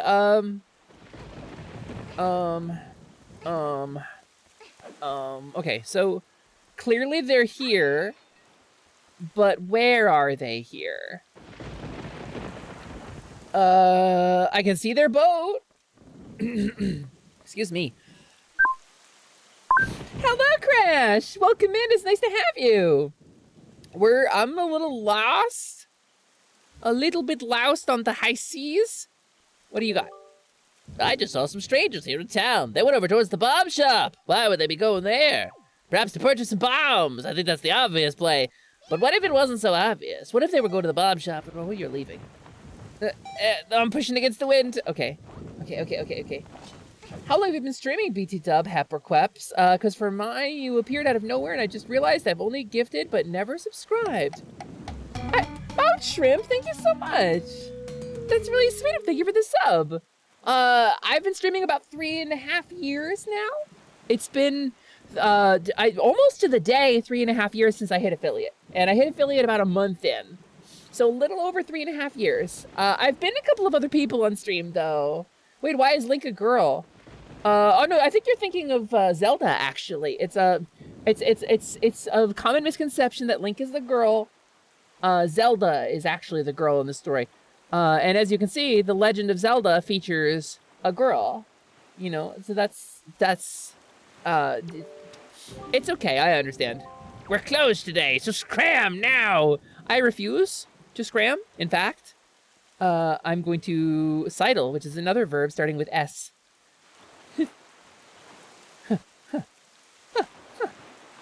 Somebody say something over there? No? Okay. Somebody say something over there? No? Okay. The animations they did for this mod are so cute, though. John Metroid? Yeah, why can't Metroid crawl, though? I think that we gotta ask the important questions. John Metroid and his girlfriend, Samus, who is the girl in the blue suit. I think it's a really cool series, too.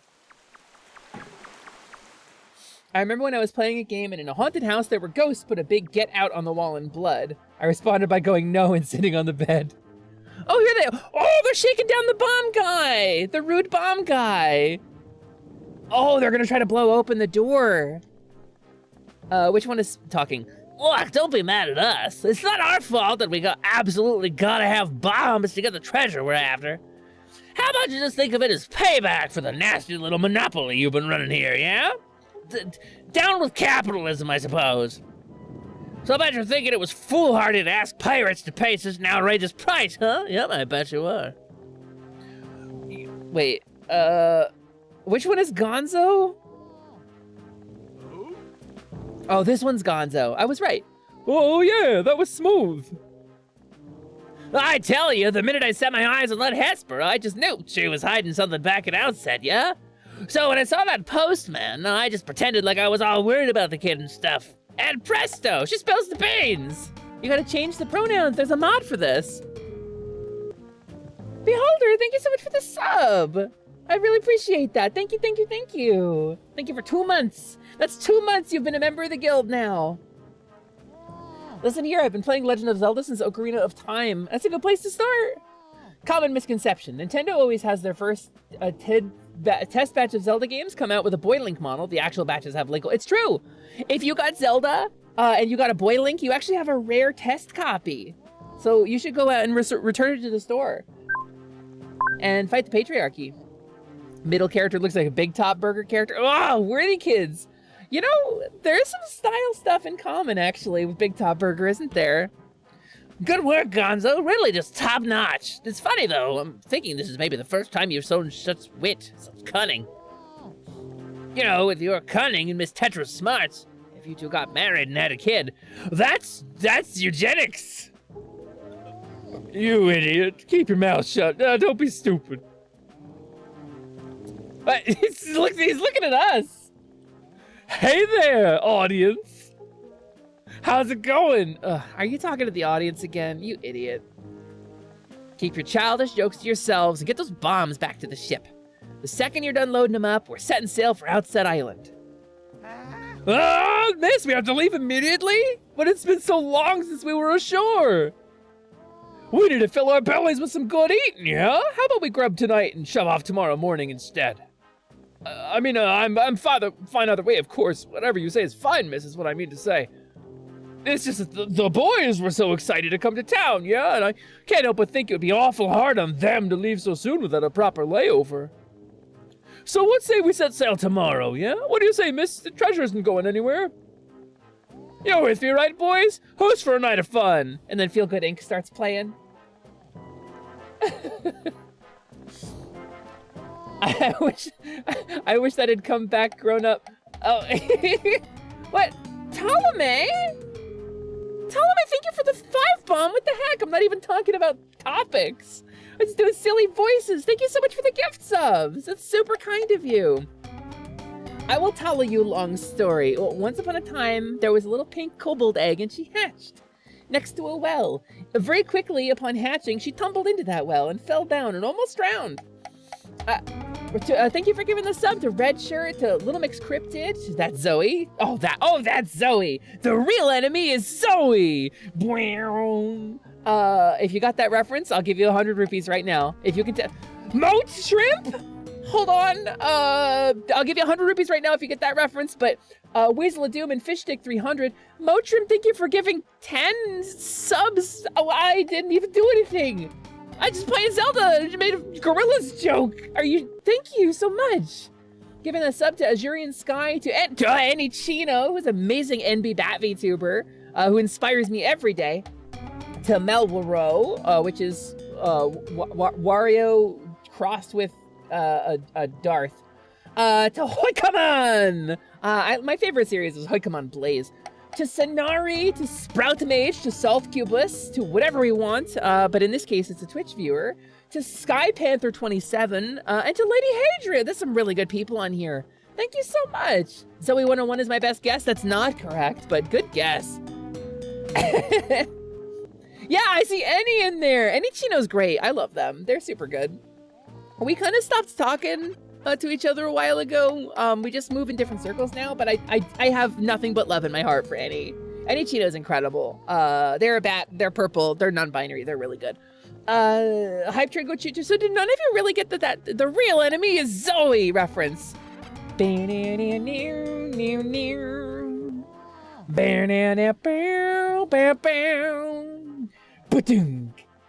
then the song starts, and then U1 plays the guitar with Kira. Really? Nobody gets this? I played it on stream. Siren and Noel, thank you so much for the bits. I really appreciate that. I don't ask for any money on the stream as a general rule. I'm not in this business to make money. I'm in this business to spread a message and create a community.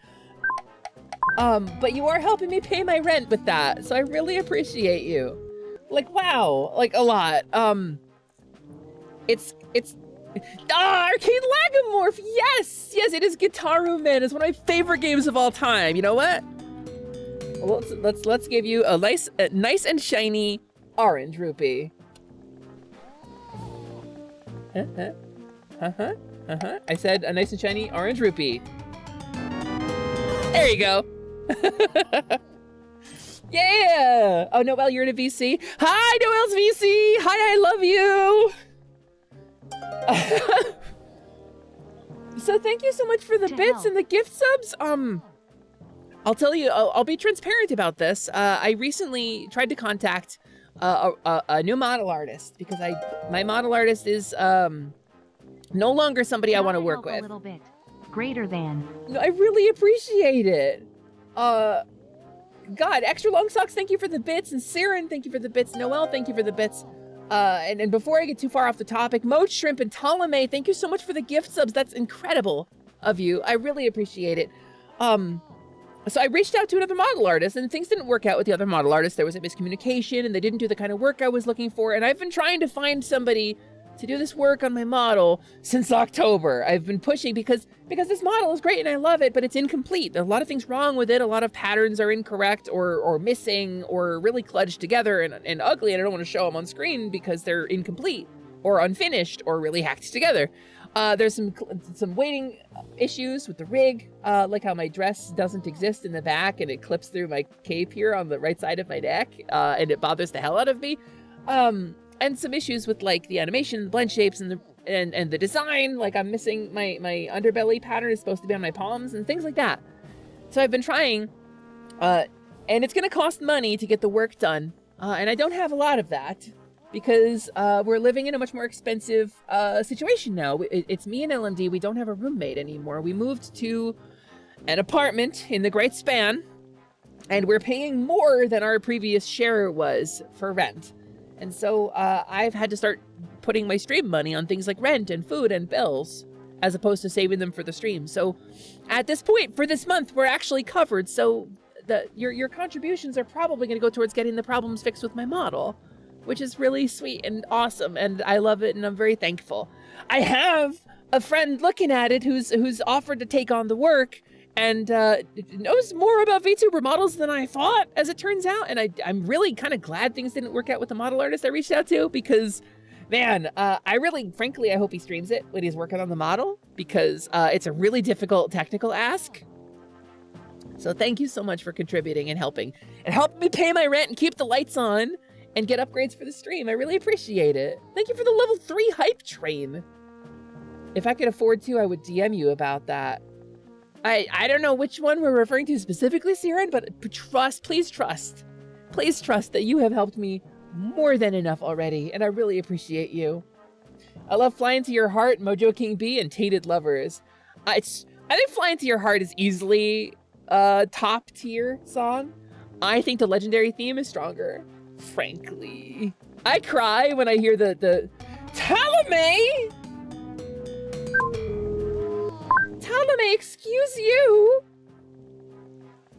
Wait, I keep scrolling, it keeps going! Talame!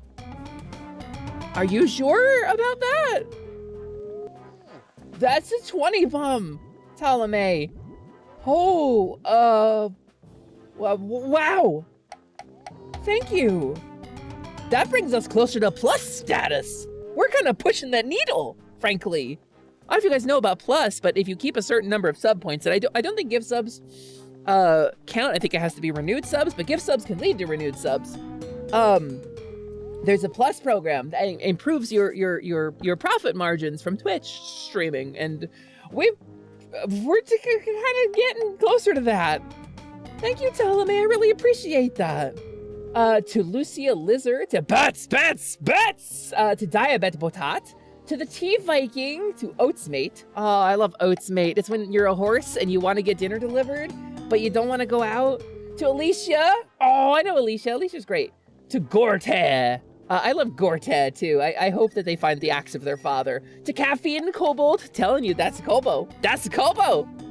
To Erica BB, to Nestrana, to Walter Wolfwalker 08. That's my favorite Metal Gear villain. To Cinderance. Oh, Sin. Okay, cool. To Nebula Dalmatian, to My Femir VT, who is the Lord of the Elves, I believe. I don't know who that is off the top of my head, but it sounds like an elven name, so I'm making them the Lord of the Elves now. To Carcat, who is not related to the Homestuck character. To VennyTuber, to Vigmarnef, to Spiky, who regularly trolls their viewers. To the Frostbee and to Sphinxicor. Thank you so much for a 20 bomb. That's insane. That's incredible. That's amazing. Holy crap. Thank you, Talame. I really appreciate that. That's huge. That's not a shot for the Blunder Subber. That's a broadside from the USS Subber. Listen, you've added so many hands to the guild. It's going to be great. We can build so many dungeons with this many disposable assets. Workers, hard workers. We can build so many dungeons. Noelle, thank you so much for the help that you have given. Noelle, you're the person who set everybody on the path to making me a kobold. You've helped more than enough. Also, tier 3s give like 6 points, so there's that too, luckily, if someone does end up tier 3ing. It's true, Crash! I do have a couple of tier 3 subs. So the program is basically sub points based on paid recurring subscriptions, not gift subs, I don't believe, and not prime subs.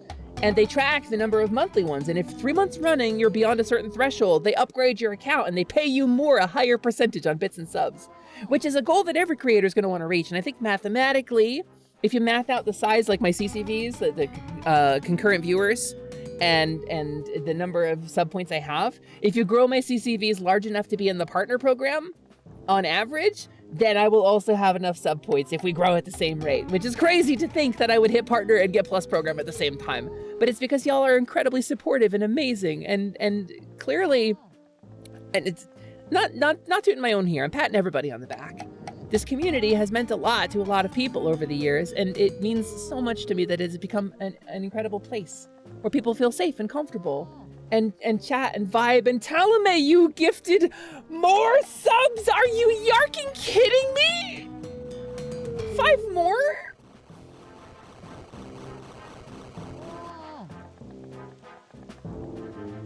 I'm still getting caught up. Steely, you donated $100?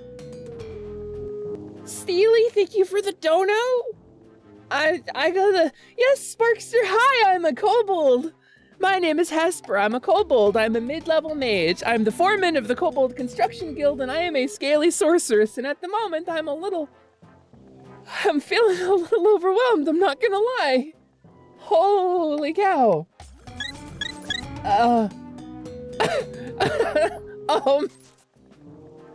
That's a lot of. I don't know how many gift subs and bits were given today. I genuinely don't. I've lost count. You're disposable, but for a good cause, Crash. For a good cause. We're building dungeons for Dark Lords. We're building dragon lairs. The world needs these things. Tell him I thank you for giving us up to Figums, to Ray Castle, to Aki Axolotl, I love that name so much, to Nya Eloise, and to Skippy McYay. And thank you again, Sealy, for donating a tremendous amount to the Ko-fi. That's, I don't really even know what to say. Maybe it's briefly story time.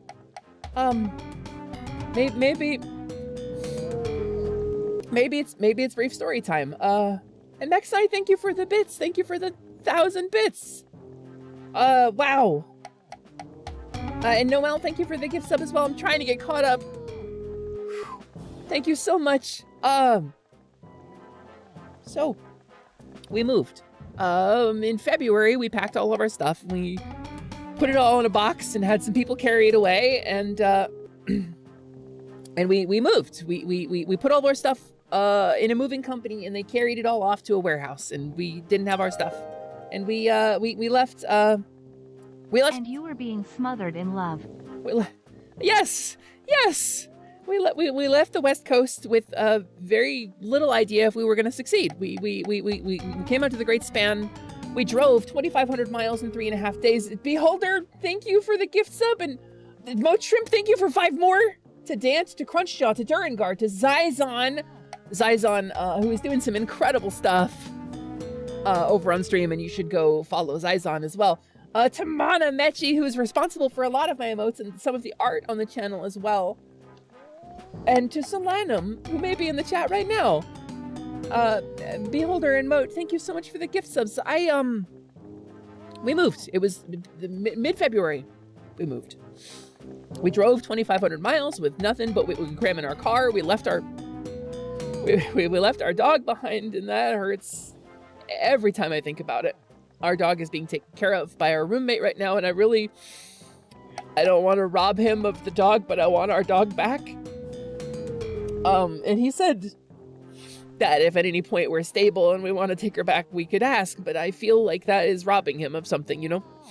And, so we came out and we landed at a hotel, and it was awful. And then we spent a bunch, with the help of a family friend, to get a better hotel, that didn't have like vomit stains on the walls, and that was okay. And then we lived in a hotel for a month, and we weren't sure where we were going to land or if we were even going to have a place to go. And we saw some really bad apartments and got really scared for a while, but we found one. We eventually found one. We rented it, and we slept on an air mattress there for like a month because our stuff wouldn't get delivered till like another month later by the moving company. They didn't tell us all of the things up front that we were going to need. So we had to buy some stuff. We had to spend some stuff.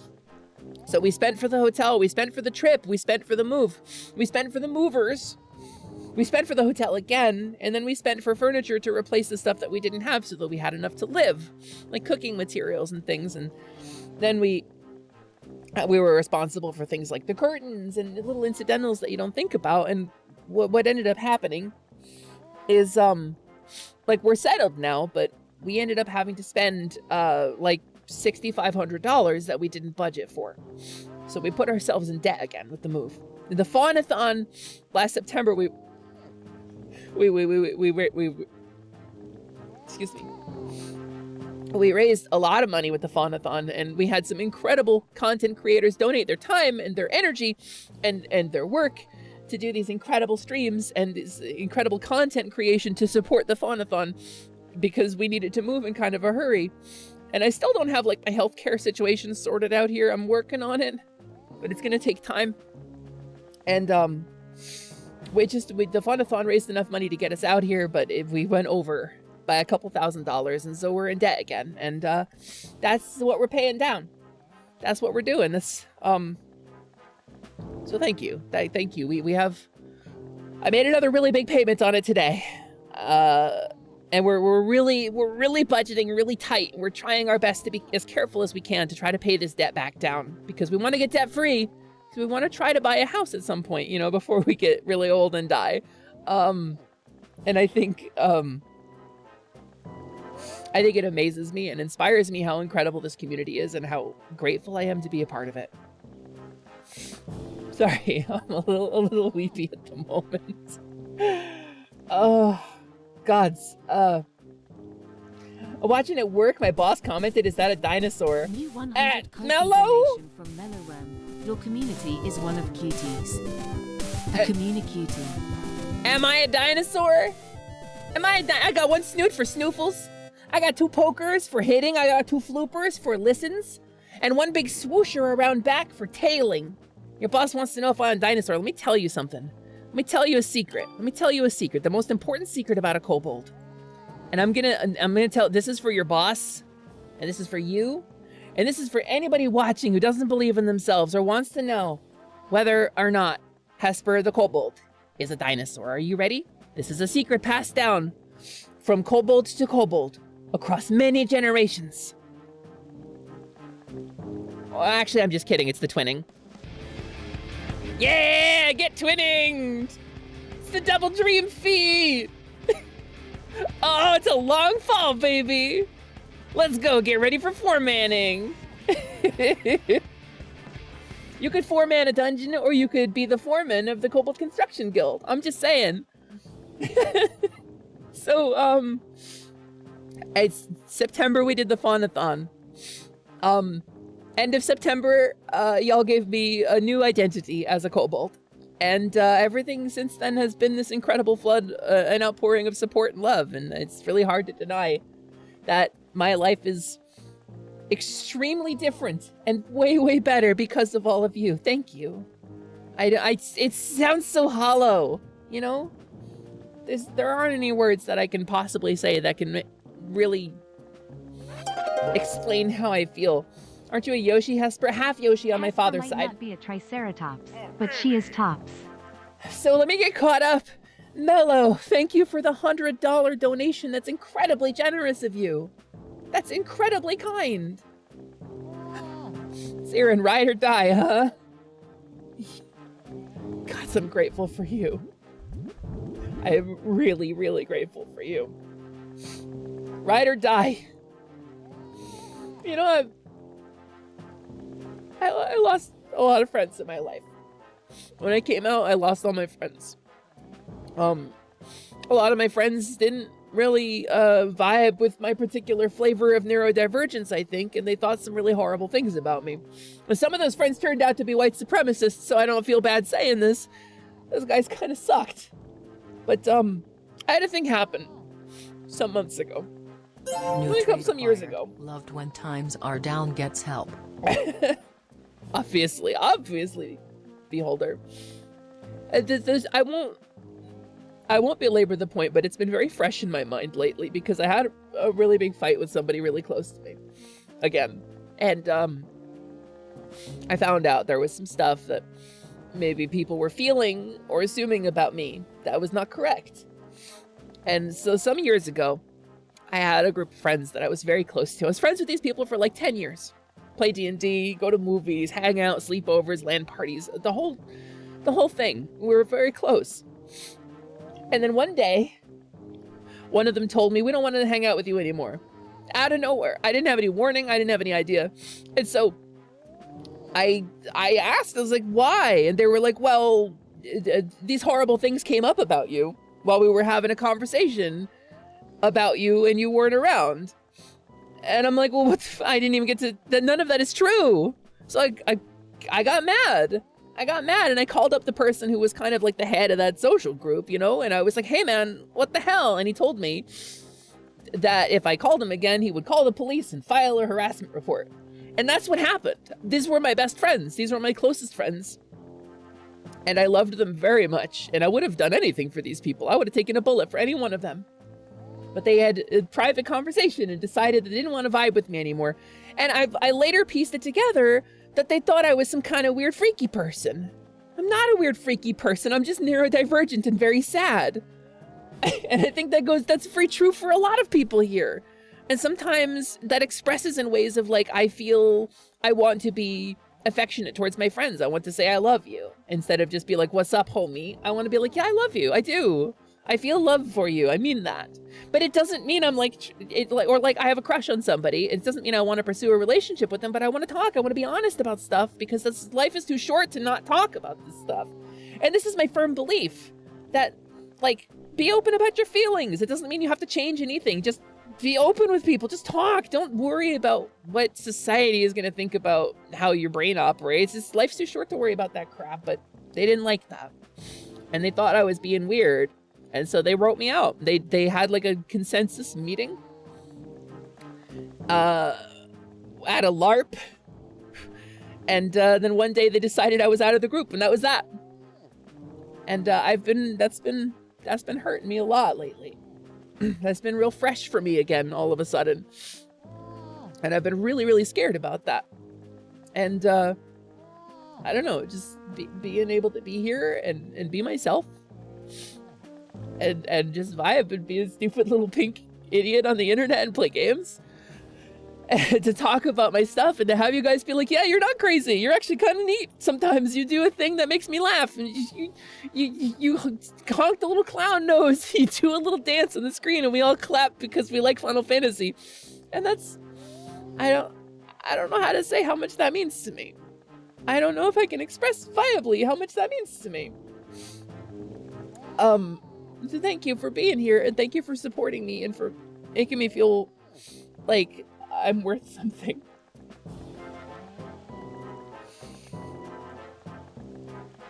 And I have some very good friends now, and I love those friends very much.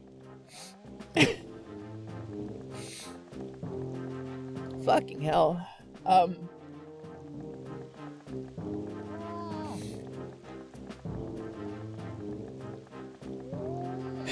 Your boss is watching me right now. I'm sobbing. God, imagine. Yeah, you know what? I'm gonna put Hesper up on the big screen at work in the break room. That'll be fun. I'll introduce the funny kobold. Here's me going, here's all of my trauma.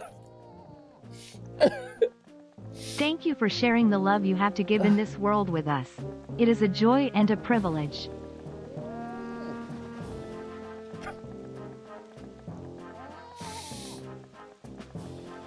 Fuck, that's 2 streams I've cried on in a week. Thank you, Siren, for the bits. I really appreciate that. My God, I gotta get my shit together. I got Zelda to play. Woof. God damn. I'm so scared that's how my offline relationships are gonna go now that I'm learning about myself, but I'm so happy to have found communities that accept people. So Lanham, that's the thing. Life is too short to worry about what people are gonna think of you when you're yourself.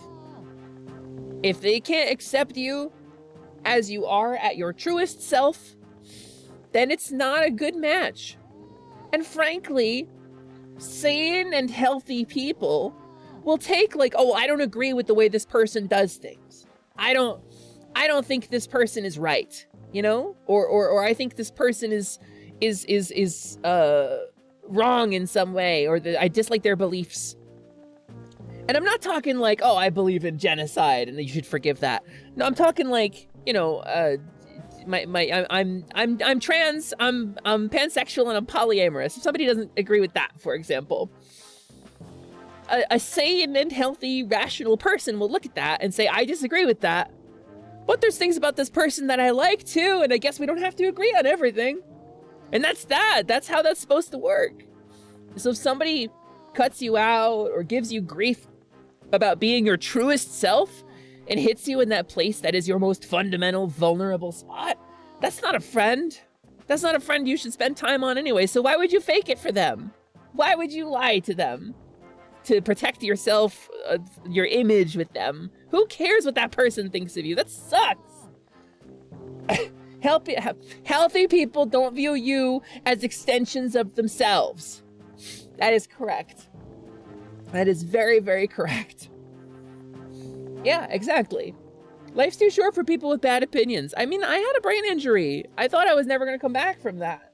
I couldn't remember my wife's name. I couldn't form complete sentences. I couldn't look at the sun, like on a sunny day. I couldn't go outside because it hurt too much. I was so photosensitive that I had to keep the blinds drawn. I had to keep a little Sonic the Hedgehog blanket pinned up over my window so that even during the day, my room was dark. And let me tell you, piecing your brain back together after a serious traumatic incident while staring at a Sonic the Hedgehog blanket really makes you appreciate the character design because you got to look at it one piece at a time. We all heal him. We all heal him, baby. That's Kobolds, baby. Kobolds got community. That's part of why I think this form has resonated with me so much, because Kobolds got community. Kobolds support each other. Kobolds together strong, just like Sprig said. And it's, obviously I'm performing here. I come on here to put on a show and to perform and to be a funny little ha-ha lady and wear a cape and get hit in the face with slimes and you take all my rupees. I come on the stream to perform, you know? But there's something healing about it for me too. And we talk about real stuff too. So, you're with me, right, chat? Who's ready for a stream of healing? Frankly, I'm being battered about like Odysseus, and I don't know when I'm gonna get over it. This healing has been so aggressive today. Thank you very much. I mean it from the bottom of my heart. Now that I've got my feet under me again, my little paddle feet with the claws plugged into them, I'm feeling the love is all. That's all I'm gonna say. Even non-kobolds help. Yeah, even a protogen or a dragon, which isn't real, by the way. Dragons aren't real. Or a horse person. Speaking of foisting love upon you, is your throne updated with current shipping info greater than? Oh gods. I updated the shipping info, I think. I don't even have my throne posted. How did you even get there? Wait. Oh, I think it's in the positivity Discord, isn't it? I guess I'll double check. Hi, Enbion! You followed before. I really like your name. That icon. You're a game developer. Heck yeah. Wait a minute. I like that icon. We like a game dev in here. Hello, welcome in. It's nice to have you. There's some of these things I need to actually remove, because I got that. I got that. And I got that. I haven't updated my throne in a really long time. Okay, that's good, that's good, that's good. That's good, that's good. That's all good, I think? I've got a wibble wobble babble gobble globule globule happy clappy. Thanks, Slimin. Slimin, cover for me. Yeah, woo, yeah. Oops, sorry. I got lost in the double dream dance earlier. What was I saying again? Oh yeah, right. I'm Slimin. Wow, wow, wow. I can break it down with the best of them. Slimin can break it down with the best of them. Slimin's got bars. Gold bars, but also like lyrical bars. And he runs like a little slime bar too in the slime village in the Gemwood, which is pretty crazy. It's like a secret area you have to shrink down to get in because only slimes are small enough to fit. But the Gemwood's got a whole slime bar. Okay, yes. To answer your question, my shipping info is correct on Throne. Please, if I'm kind of speechless at the moment with the amount of support I have seen today, so please don't feel obligated to do anything. Also, a strange thing has happened in this cutscene over time. The barrel is moving at a slightly different frequency than the hand, and the hand has started sliding against the barrel instead of moving with it. Do you see that? Just because we've been on this cutscene for so long. Yes, Slimin is VIP only now. We knew we had to do it to him. We knew it was coming someday. As the stream gets bigger, you know, we've got to protect against people who would misuse such things. So it is what it is. Allie, hello! Oh my gosh, it's Alistair the Royal Rogue. Hello, Allie. This is the Twilight Princess low percent glitch. Yes, Link stares at a rupee for 365 hours. And then beats the game. I love you dearly too, Ellie. You're so good. Okay, I can cover a bit more. Check out this totally unique song I made up. Electrode, Diglett, Nidoran, Mankey, Venusaur, Rattata, Firo, Pidgey, Sea King, Jolteon, Dragonite, Ghastly, Ponyta, Vaporeon, Poliwrath, Butterfree. You said it so slow, Slimin. You can say it faster. You could do better than that. You could say it faster than that, Slimin. My goodness. Okay, I think I'm caught up on chat. Am I caught up? Am I mostly caught up? Beholder, you can shapeshift into a kobold? I mean, everybody should at some point in their lives. Shapeshift into a kobold.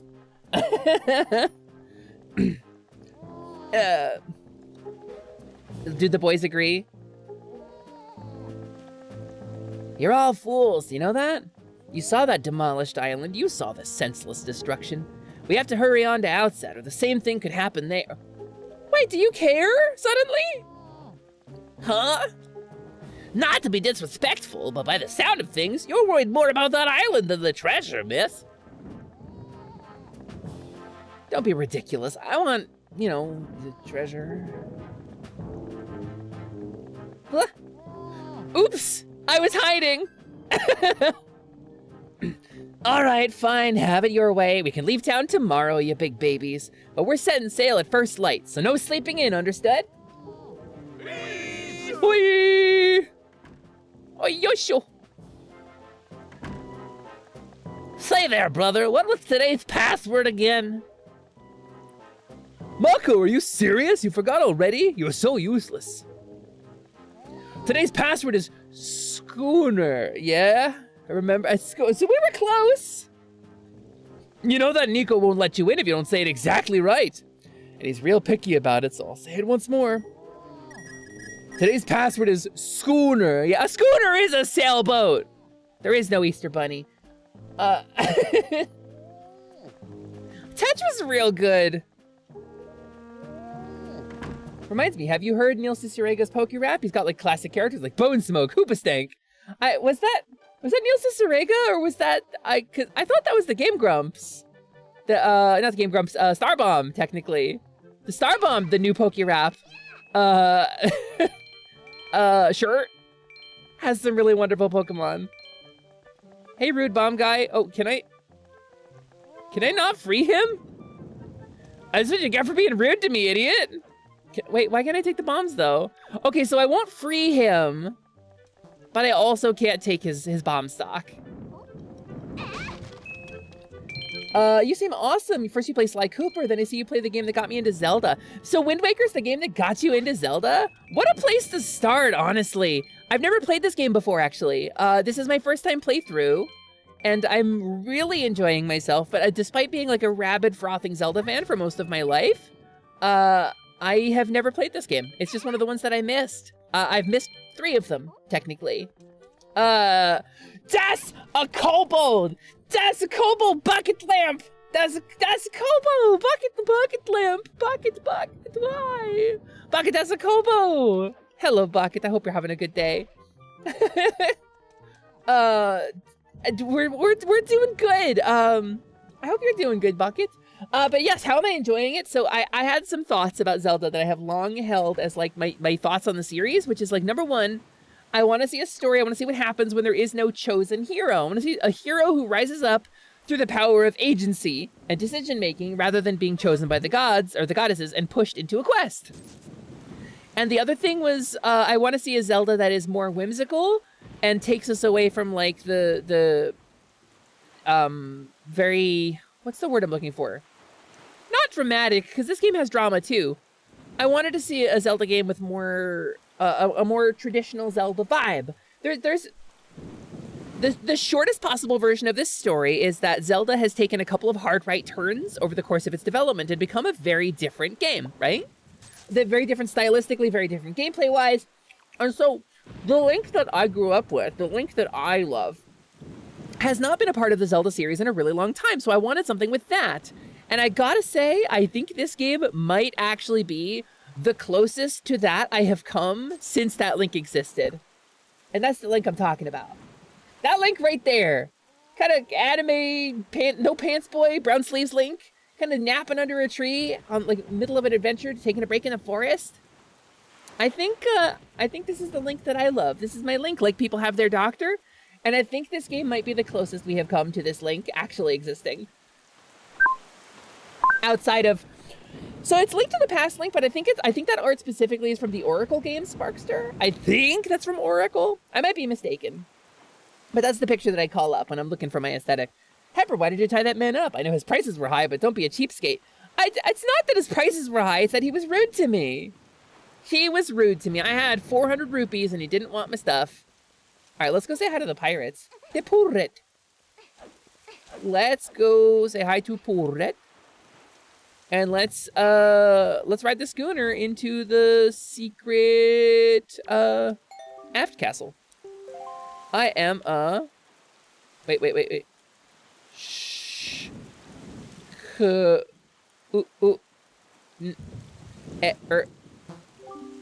Ride, you may enter. Is this a mod? No, Link just didn't show up today. Link didn't show up today, and so I asked Linkle to cover, which I think is pretty cool. To me, all the Zeldas were radically different from each other, enough so that I think they'll never be able to do something similar again. I mean, possibly, but that's one of my complaints about the series, right? Is that we fall in love with these characters, and then it reinvents them every game as if it needed a reboot, but there's still more stories to be told. Why wasn't Linkle more of a thing? Cowardice. She was designed to be a female Link, and then they decided they changed the idea. They didn't like the idea of a female Link, so they made her Linkle and put her in side content instead. Okay, this is Tetra's super secret room. Is there anything cool in here? No? Dune Stars. Oh, this guy! Oh, Hesper, my old swabby Hesper. So you're alive? All the other pirates said you got done in by that bird monster in the Forsaken Fortress, so I thought, never mind what I thought, you're alive! No, I get it now, you came back because you missed me so much. I had no idea you wanted to be my swabby so badly, I see. Well, after you left, I went back to being the bottom rung on the ladder, which is why I'm stuck here while everyone else is in town having fun and eating and stuff. But I guess being so worshipped by my swabby ought to cheer me up. Alright, why don't we set you to your next test, huh? This one is harder than the last. Good luck, you'll need it, swabby. We could have had a Prince Zelda, or we could have had a queer Zelda game. Both are options. Both are choices, both could be. Well, last time when you pressed the switch, platforms rose up for you to, okay. You have to jump from one rope to the next, okay. Perfect. Time to test your swing. This time you put a gate on this door too. Okay.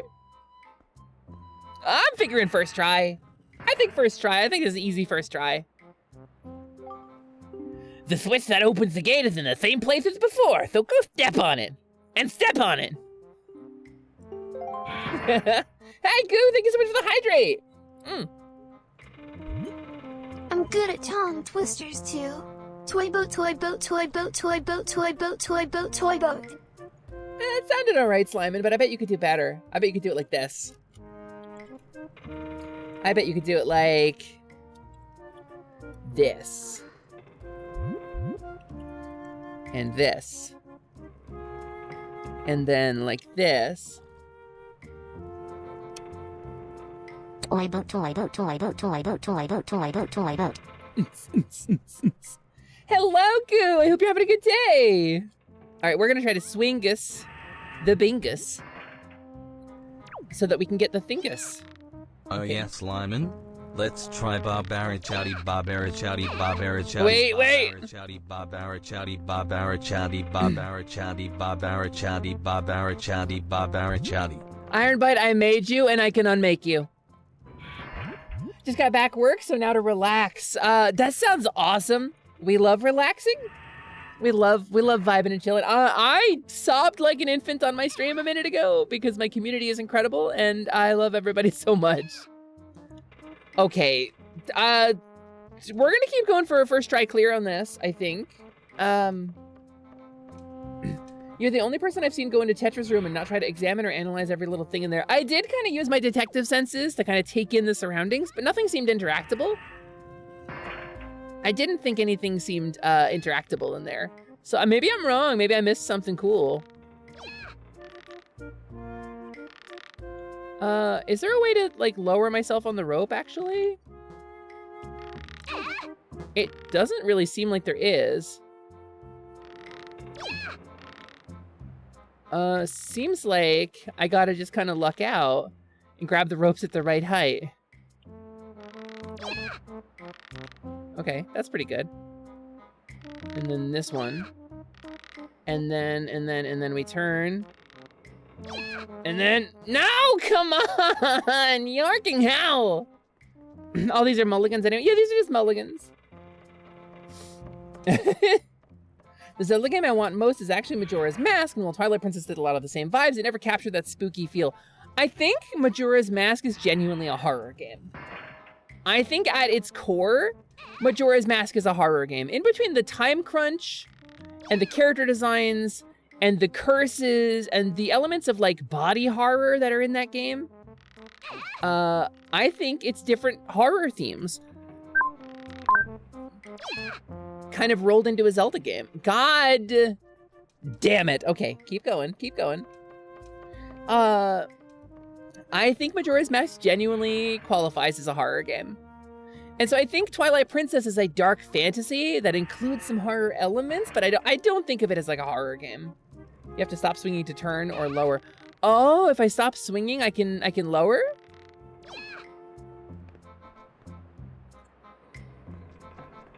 Okay, we got this. We got this, we got this, we got the first try. We're going for first try. We're going for first try clear here. We'll do it, we'll do it, we'll do it. Watch this one though. I've been holding back on y'all. I don't know if you know this, but kobolds are like excellent at rope swinging. It's just what we do. So like, if you've ever seen a kobold and wondered, hey, can that kobold swing on a rope and be cool? The answer is yes, obviously. And kobolds are masters of it, as it turns out. You might not know it. You might not believe it. But it's very true. And we're real good at it. And I've been holding back just to kind of like show off, you know, so. What? You've got to be. You did it already. You're incredible. This isn't good. I've never even passed this test. How could she do it so quickly? I make it look so easy. If I give this to her, everyone will know for sure I will be so busted. Okay. You're the best swabby of all time, so I guess I'll just give you the bombs. Go on, take them. Just don't tell anyone, okay? I'm serious, really serious, okay? Okay. They just got these bombs from the shop. I think they had some kind of purpose in mind for them, but...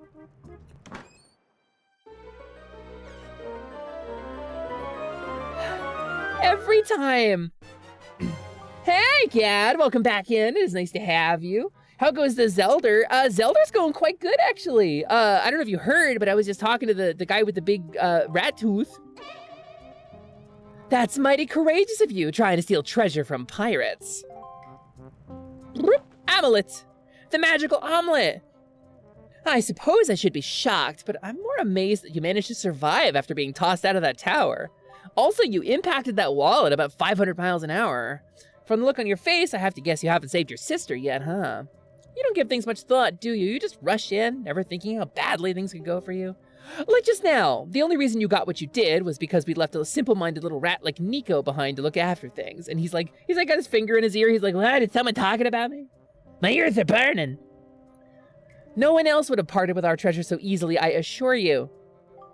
And just how do you intend to use those bombs anyway? Don't tell me you're going after Jaboon's treasure too. Right now, Jaboon is hiding in a cave at the back of the island you were born on.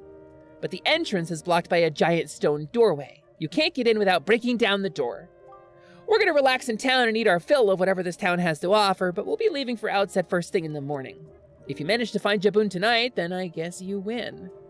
But if you take too long, we'll come sailing right by you tomorrow morning, and believe me, you didn't get all of our bombs. You better be quick, kid. Have you been Linkle this whole time? So Link didn't show up. We tried to put together a Windwaker stream, which historically would have had Link in it, but he chose not to show up. I assume he's sleeping or something. So I called up Linkle, because I still have a connection with her from when we played Ocarina on stream. And so she decided to cover, which I think is pretty cool. Wow, awesome! You have a stone just like the one that Miss Tetra has, and it sounded just like her too. That's crazy. It's almost like you were talking to Miss Tetra. Uh-oh. Did you tell her about the bombs? I asked you not to tell anybody about the bombs. Yeah, Linkle was the only person. Hero of not on time. Exactly, Diggy. Exactly, Diggy. Linkle deserves. Apparently, she was developed as a protagonist, and the game was gonna be like she was gonna be the hero of a game, and then they kind of chickened out. That's the story that I've heard. Wait, who's this? Who's that? Guys, who's this random ass person on Tetra's wall? There's like photos of people up here, and I don't know who that is. Also, there's a drawing of like classical Hyrule up there with like houses and a castle. That's pretty wild. That's some treasures. Man, she's really good at Waterworld. I think Link was busy playing with trains. Yeah, he's hanging out with Linebeck. Okay, let's climb up to the crow's nest. That's her mom. That's Tetramino. I see. Who's Russian, I think? I could see that being her mom, which would make her mom like the descendant of like royalty. Well, uh-oh. Okay, so I ran out of magic. Nobody saw that. Dip. Yeah, let's go in the water while it's like load up with salt water while it's lightning storming. Let's do it. Lazy, thank you for the sub. Thank you so much for subscribing. I really appreciate that. Ooh, snack time. Ooh. I think this is an Eggman Chow. I'm not worried about it. Yeah, that's right. Next time. Nobody saw that. I got amnesia dust and I will use it. Let's see. Letter for Hesper. We have one letter. Ew. Notice from Beetle Shopship. It is time for our semi-annual Big Chance Extravaganza. We have a new product that has burst onto the scene. Bombs. It's just like Walmart. We're having an extra special sale on this choice item for a limited time. Okay, blah, blah, blah, blah, blah, blah, blah. Okay, visit. Offer not available in all regions. You got a letter. Oh, good. Actually, that's really good. Now we can find Beetle whenever we want to. Hey, that's quite nice. Oh, Lagomorph 171. That's Chansey. You're going to keep pushing it? You got some Beetle sticky notes? Beetle sticky notes? So when you got them, did you go, thank you, to the person who gave them to you? Clay, thank you for the sub. That's Hesper 13 blankies. That's 4 months. That's almost a week. Clay, that's incredible. That's the better part of a week. Thank you so much for the sub. Thanks for being a member of the workshop. Thanks for joining the guild. Okay, because every streamer has to have one thing like that, right? But hey, Moat Shrimp, thank you so much for like genuinely yet another gifted sub that is like genuinely kind of crazy number. Thank you for giving us up to Gadworks. My wife gave them to me. She's not Zelda pilled yet, so she didn't get the reference. No. So what was she like? Oh, this is the weird long face man that you liked from that one game. Is that how it went? If what the girl says is true, the pirates won't be leaving until morning. You must meet with Jaboon and get the pearl from him before they arrive. Let us delay no longer, Hesper. Okay. To Outset, I guess. I guess. Which is, that's Windfall. Wait, where did Outset go? Isn't it like right here? Is it because I have the wrong chart up? Is it not right there? Where did the thing go? She was like, that's Nintendo. The hubby likes Nintendo. I mean, that's kind of amazing though. That's a wonderful bit of relationship there. That's like, I don't have to like it. It makes them really happy. I love that. Actually, that's a really good vibe. Outside should be near a corner. Why is it not on my map? There's Windfall. There's Dragon Roost. So we're gonna go to Outset. Unfortunately, I know how to use the map and we were able to find it very easily. So we're gonna head over to Outset Island and continue the game. Gratefully. Lazy, I really like that message too. Sprig has a really good way with words. And if you haven't been over to Kobold Sprig on twitch.tv, you should probably check her out because those are her words and she was very smart. We were talking about making content. Because somebody came in, and this is something that I believe in pretty wholeheartedly. Somebody came in and was like, I wanted to make an entrance. And I was like, yeah, okay. I think it's good. I think you should take it one step further. If you want to make an entrance and you want to be noticed, you could try streaming. It's free. It's free. It takes nothing. It costs nothing to do. Play a video game and hook up a microphone and just call it a day, you know? And make content. And Sprig said that in response to it. That's it's an outlet. It's a creative thing.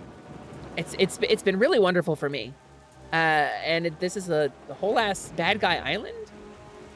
It's a little spooky, a little spoochy down there.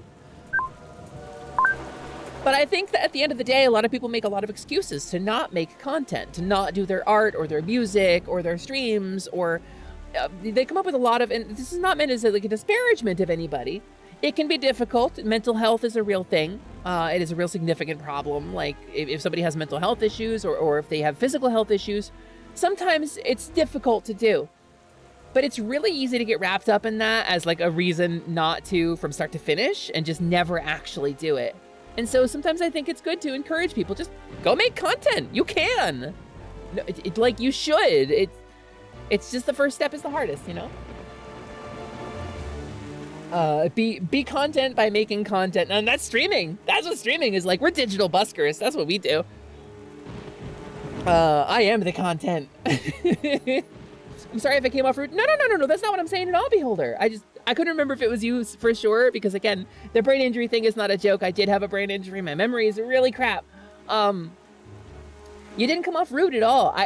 It's not like, whoa, you want to be noticed in here? F you, go to your own stream. It's not like that at all.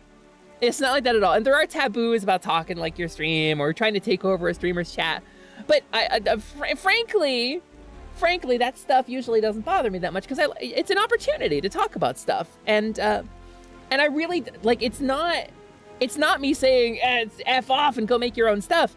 I'm saying like, hey, if that's a thing that appeals to you, if you wanted to make an entrance, you wanted to be felt, you wanted to be seen, you wanted to make your statement heard, I think you should take it a step further. I really do.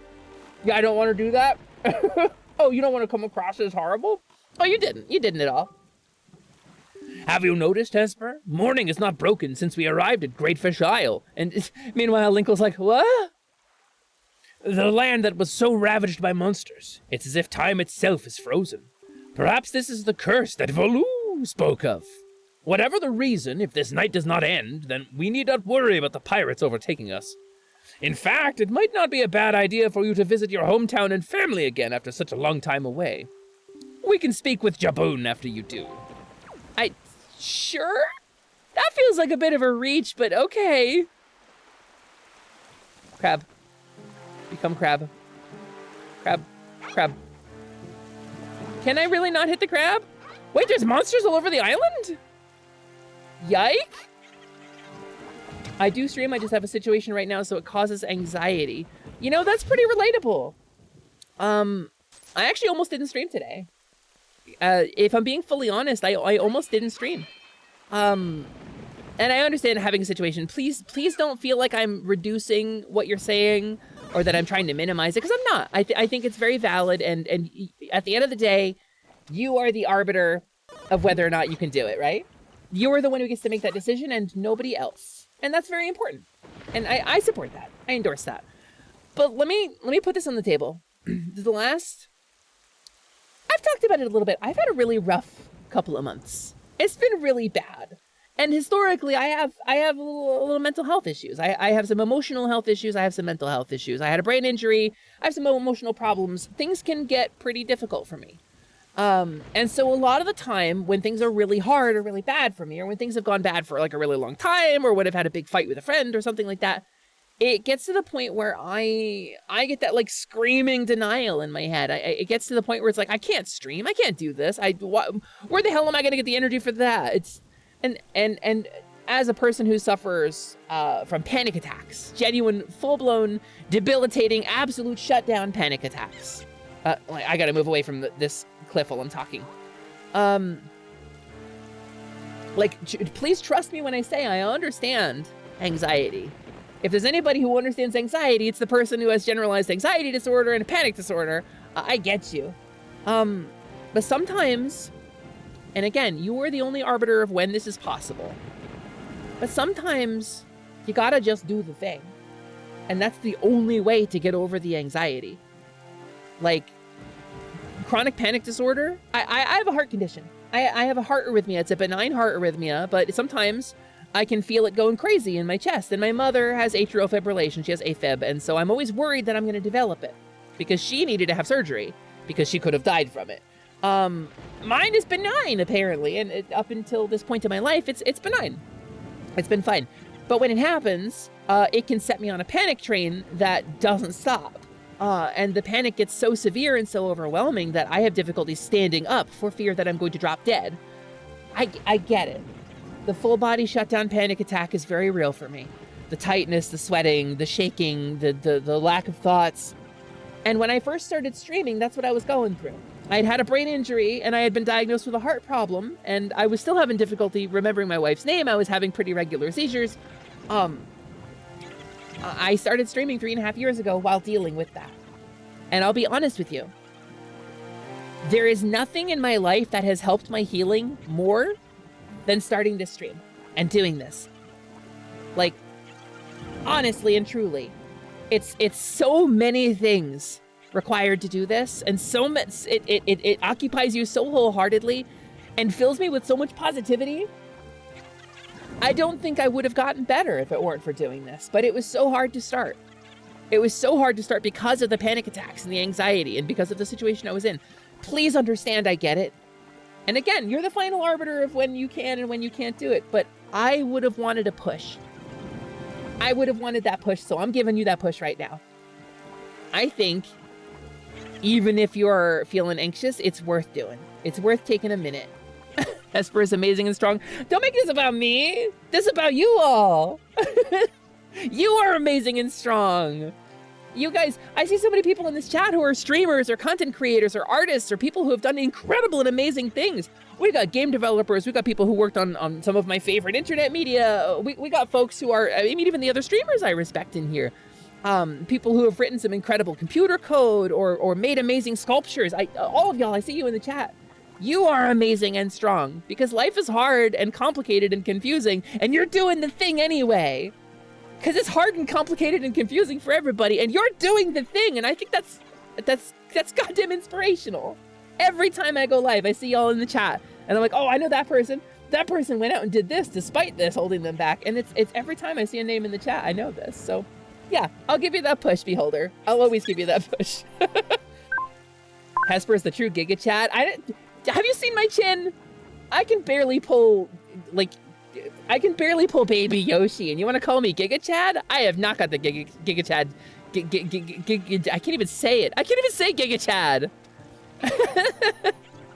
But thank you, Gad. That means a lot to me. Did you catch my incredibly subtle and smooth allusion to the work that you did in my rant there? Also, this pig got big. Giggle glad. Hi, buddy. Okay, well, I can't pick him up. Did you? Wait, there were 3 pigs in this pen. There were 3 pigs in this pen. And now there is just 1 pig the size of 3 pigs. I think probably this one was healthy and grew up safe and strong, and the other ones left because they went to their own houses and they also got big and strong and healthy, right? That's what happened. Oh, Hesper, you made it back. Nasty things have been happening here at night ever since you left on that boat. New title acquired. Best emotional support. I would count myself in top 5 million. You'd better head home early today. Don't come out to play until long after the sun has risen tomorrow. Okay. What about you? I'm so glad you're safe, Hesper. Yeah, that's what she sounds like too. We've all been so worried. The boys will be so surprised to hear you've returned, just as soon as they wake up, that is. But I've drugged them. They'll never wake. The monsters won't claim my little babies. And soon we will all descend into the dark night. Out of 5 million, you're number one. Number 1 million? That's pretty good. Listen, top 5 billion to be sure. I'm in the 50th percentile among humans. I'm not a human, so.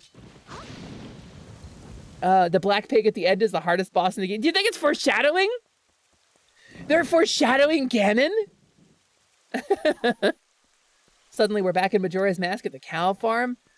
I mean, the horror elements of that? I still have nightmares about that. I didn't even played Majora's Mask when I was a kid. Grandma? There she is! Oh, I shouldn't have eaten all that Papa John's. Hesper, Errol, don't go, don't leave. Don't leave your poor old grandma. That's actually a really sad way. Grandma, wake up, please, wait. Can I fix you some food or something? Grandma, wait. Oh, she's having nightmares. I'm here. Why am I not? Why can't I want to make this better. Wait. I can't. Can I? Is there a way? Can I like bring her an item? That's so sad. Hi, Hesper. Just wanted to drop by and say you are a good. Thank you. You are a good too, Punky. Thank you for dropping by. Punky is a very good. Speaking of people who do inspirational things despite incredible adversity. Hi, Punky. Nice to have you in. Legit, this song always makes me cry. God, can you imagine if y'all were coming down and giving me that incredible show of love and support while that song was playing? I would have had an end stream. Are you kidding me? That would have been a bad dream because I would have had an end stream. I'm Corey B now. So I guess we can talk to Orca, right? Because we have that knight's belt. Hey. How old is that fish? Ah, Hesper, you are all right. Hesper, you're all right. Why did you not tell me about Errol? That was thoughtless of you. You know, the most powerful warrior in the village. Adult human, very powerful, strong, excellent at swordplay, could have maybe done something. This island has seen hard times ever since you departed. I do not know what you've been doing on your journey, but you seem a little more daring these days. That look in your eye is not the one you left here with. And she's like crossed her eyes. Huh? Very good. Show me just how much you've improved your sword skills. All right, cool. Now's a good time for this. Now's a very good time for this. The fish is several old. Okay. If I must say so, your skills with the sword are still at the level of a page. Very good. Try to hit me 100 times or more before I hit you 3 times. 100 times? All right, cool. Wait, I hit the dodge button, wait.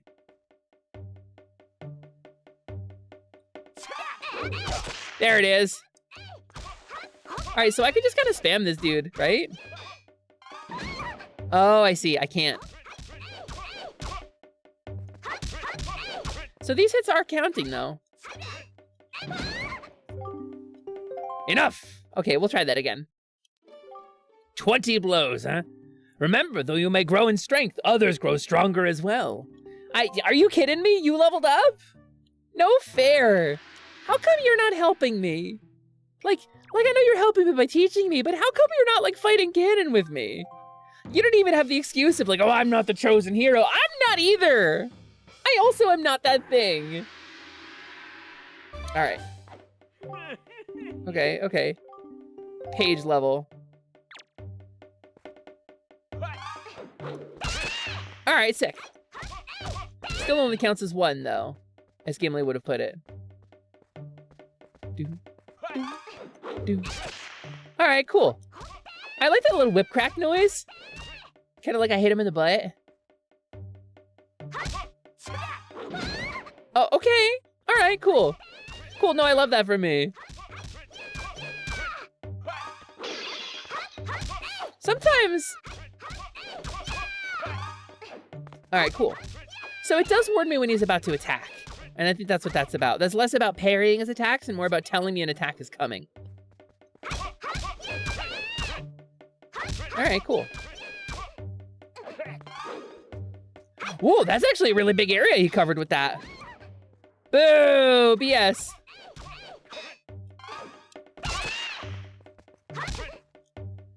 So he's like full ass cornered right now. Hey, I dodged that! All right, hold on. I gotta dodge to the side when he raises it up. So he's telegraphing his moves, and I wasn't expecting to have to watch it. He's been trying to slay that fossil fish for years. One day I'll find where your guts are. I'll get in there. The fish is like, whoa, this guy's really getting in there. Okay. Okay. Here we go.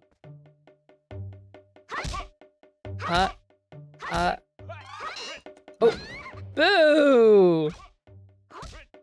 To mess up that early? Okay, so when he moves it to the side is when I want to jump over him. And when he moves it up is when I want to roll to the side. Okay, just gotta watch him and not my own sword. I did that, oh, okay, Orca. That is your real name. It probably is, because they name people weird here. Okay, we're gonna do this until we get it. I think we're gonna do this until we get it. Boing, boing, boing. It's so Japanesey. Okay, here we go. 1, 2, 3, 4, 5, etc., etc. All right. Oh, okay. That was the helm splitter. That also was the helm splitter, but I lucked out. Okay, I think we need to. I mean, in theory, I could just stick and move, kinda. Did he just kick me? That's new.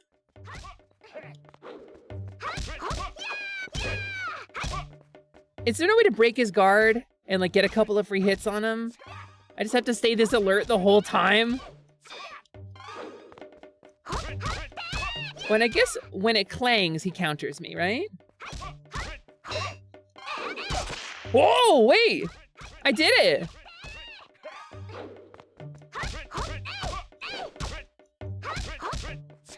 The timing on that is like, it's weird because I definitely like changed the camera and did like a special thing.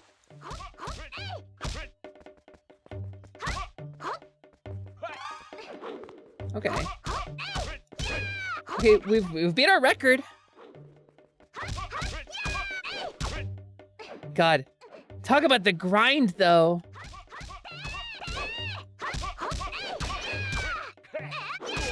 All right, wait a minute. Don't get greedy. I got greedy. Oh, okay, so I can do more. Does it get harder or anything, or is this just gonna be like an endless run? Oh wait, no, I'm supposed to do a 200, right? Jeez. All right, cool. This is a long fight. They were no strangers to like long content in this, were they? Oh, yikes! Come on! I thought I touched that right! Oh, I'm a page no more. Okay, it was 100. Now you are a knight! Knight, it is not much, but it is now yours. Take this with you. Isn't it? I just get pay? But I found a knight spell! Is that what gave me the right to challenge him? All right, well, I mean, sick. We did 100. Cool, we're a knight. We got a knight's paycheck, which is 50 rupees, which is about as much as I got by robbing that guy's bomb shop. So chivalry and thievery in equal measure. Okay, let's find that door that I gotta blow open. Because there's a door I gotta blow open. Talk to him again. I mean, I did, didn't I? He just asked me to fight him again. Where's that door? Where's that door we gotta blow open? Blopen.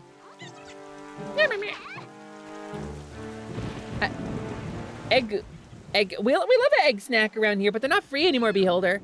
Sorry, due to supply chain issues, I had to start charging for the eggs. Are you ready? If that is the case, then we must search for the cave around backside of Outset. The backside, where Jaboon is. Oh man, that killed me. All right, backside of Outside Island.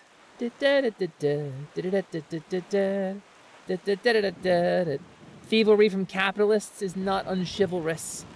I mean, oh wait. What? Wait. I got stuck in a whirlpool and I don't know how to get out of it. Hello? OnStar? Quora? How do I get out of the whirlpool? Quora? OnStar? Oh wait, there's the door though. Wait, maybe I can blow the door open and that will help me? In some way? Oh, that's the wrong button. This one? This one. Maybe this is the... Wait, it's a cannon? Kaboom! Okay, so I did it right. Drink some water, crying dehydrates. Gods. It do though. All right though. I will drink some water just as soon as this segment is over. All right, so it looks like I'm doing damage because the color is, okay, yeah, the color was changing. But I only have 11 bombs left, so kind of, oh. I mean, okay, did I just need to hit the top part? Did I waste a bunch of bombs? Back in my day, eggs were free. We had to walk uphill both ways to the kobold shop to get them. All right, so I just missed, okay. Let's have a little bit of water. A little bit of drinky drink. Done and done. That's how you know you got your value. So here we go into another dungeon, I suppose. Oh! Oh! It's you, the water spirit! Hello, you don't have time. Man, you look real different. You grew some nice titties. I'm real proud of you. Well met indeed, Jaboon. Oh, it's wrong. Well met indeed, Jaboon. I am pleased to see that you are safe. Yeah, they put a spike in my butt. I don't know if it was a doctor or a whaler, but either way, they said I should come back in 6 to 8 weeks. Yes, it seems that Ganon has returned. There can be no other explanation. I don't think Ganon's a doctor, but the spike in my butt really kind of hurts. And maybe you could, Unfortunately, that is not so. Yeah, but I mean, it's... Okay, but what if there's some ointment in the bathroom? The one I have brought with me has no connection to the legendary one. So that's a plot drop, actually. I wish I'd brought my surface to work. I'd be drawing something. There's plenty of surfaces at work. Extra long socks? Can I call you socks? There's plenty of surfaces at work. You got walls, you got desks, you got tables. If you go outside, there's the surface of the sun. Like, there's a load of surfaces. And yet I sense great promise in the courage that this one possesses. Courage? That's bullshit. That's the goddesses. They've abandoned us plot-wise. I do. It is the only way. All right, well, when you're in there, see if you can find the box of chicks that I ate the other day. I ate the box, and thinking I would get the cereal, but it didn't work like that. Ring! Oh! We just got the thing. You got the thing! I read that as Nehru's pear for a second. I was like, wait. My Surface computer where I do digital artworks. No, I'm a kobold. We have subterranean computers. Subterranean, the subterranean computers. Is this funny? Is this still funny? Am I pushing the bit too hard? Did I bury the lead on this one? That's a really good emote, wait.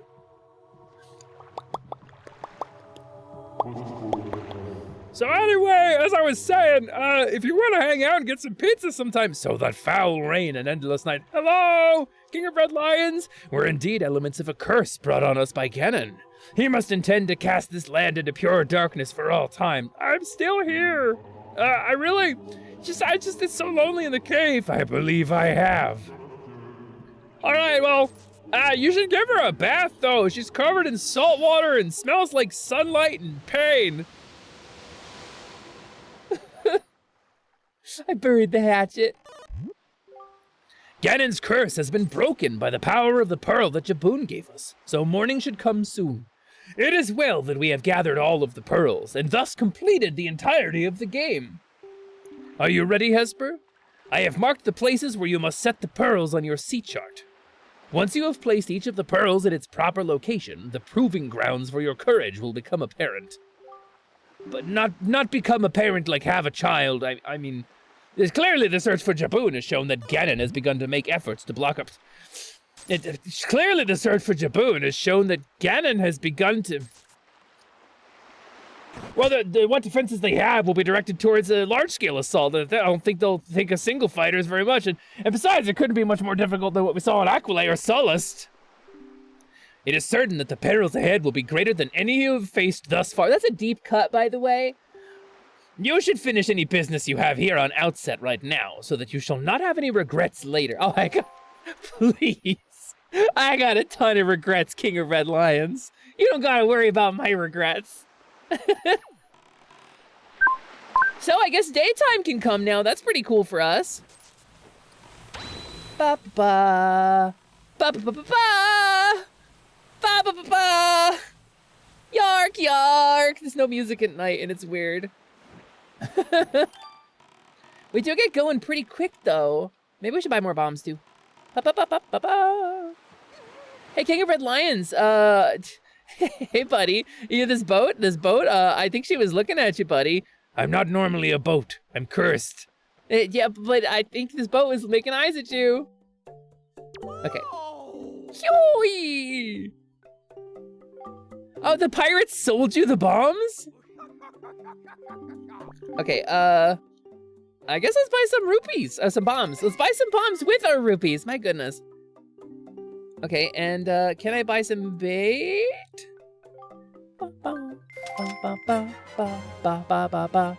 And I know that we throw the bait down to talk with the fish guy who will give us the island info. And I guess let's get another Hyo pair because I think I need one.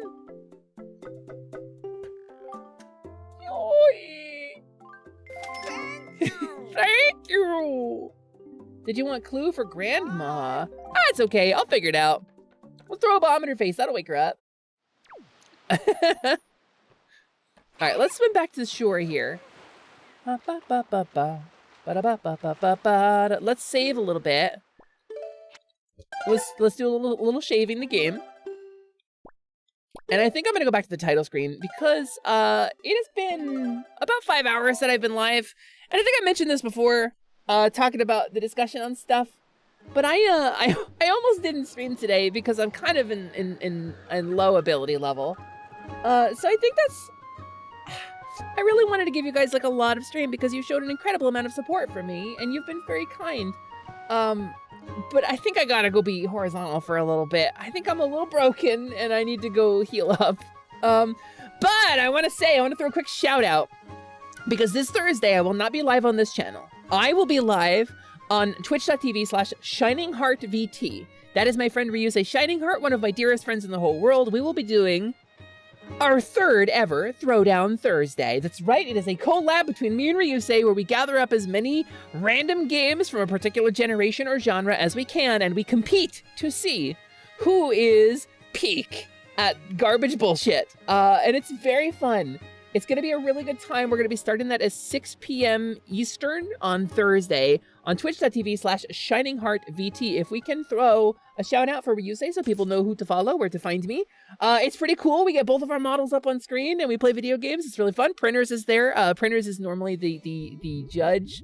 There's a word for this. The referee. the game judge. Printers throws down cards and changes the rules of the game. Actually, that's not kind of a bad idea, though. Okay. But anyway, that's where I'm going to be on Thursday, and then Saturday we'll pick up Sly Cooper again. I'll never forget that, that's if you take one lesson from my stream today, please remember that they put Bigfoot's brain in a truck, and it was friends with a talking tomato. And I think that's beautiful.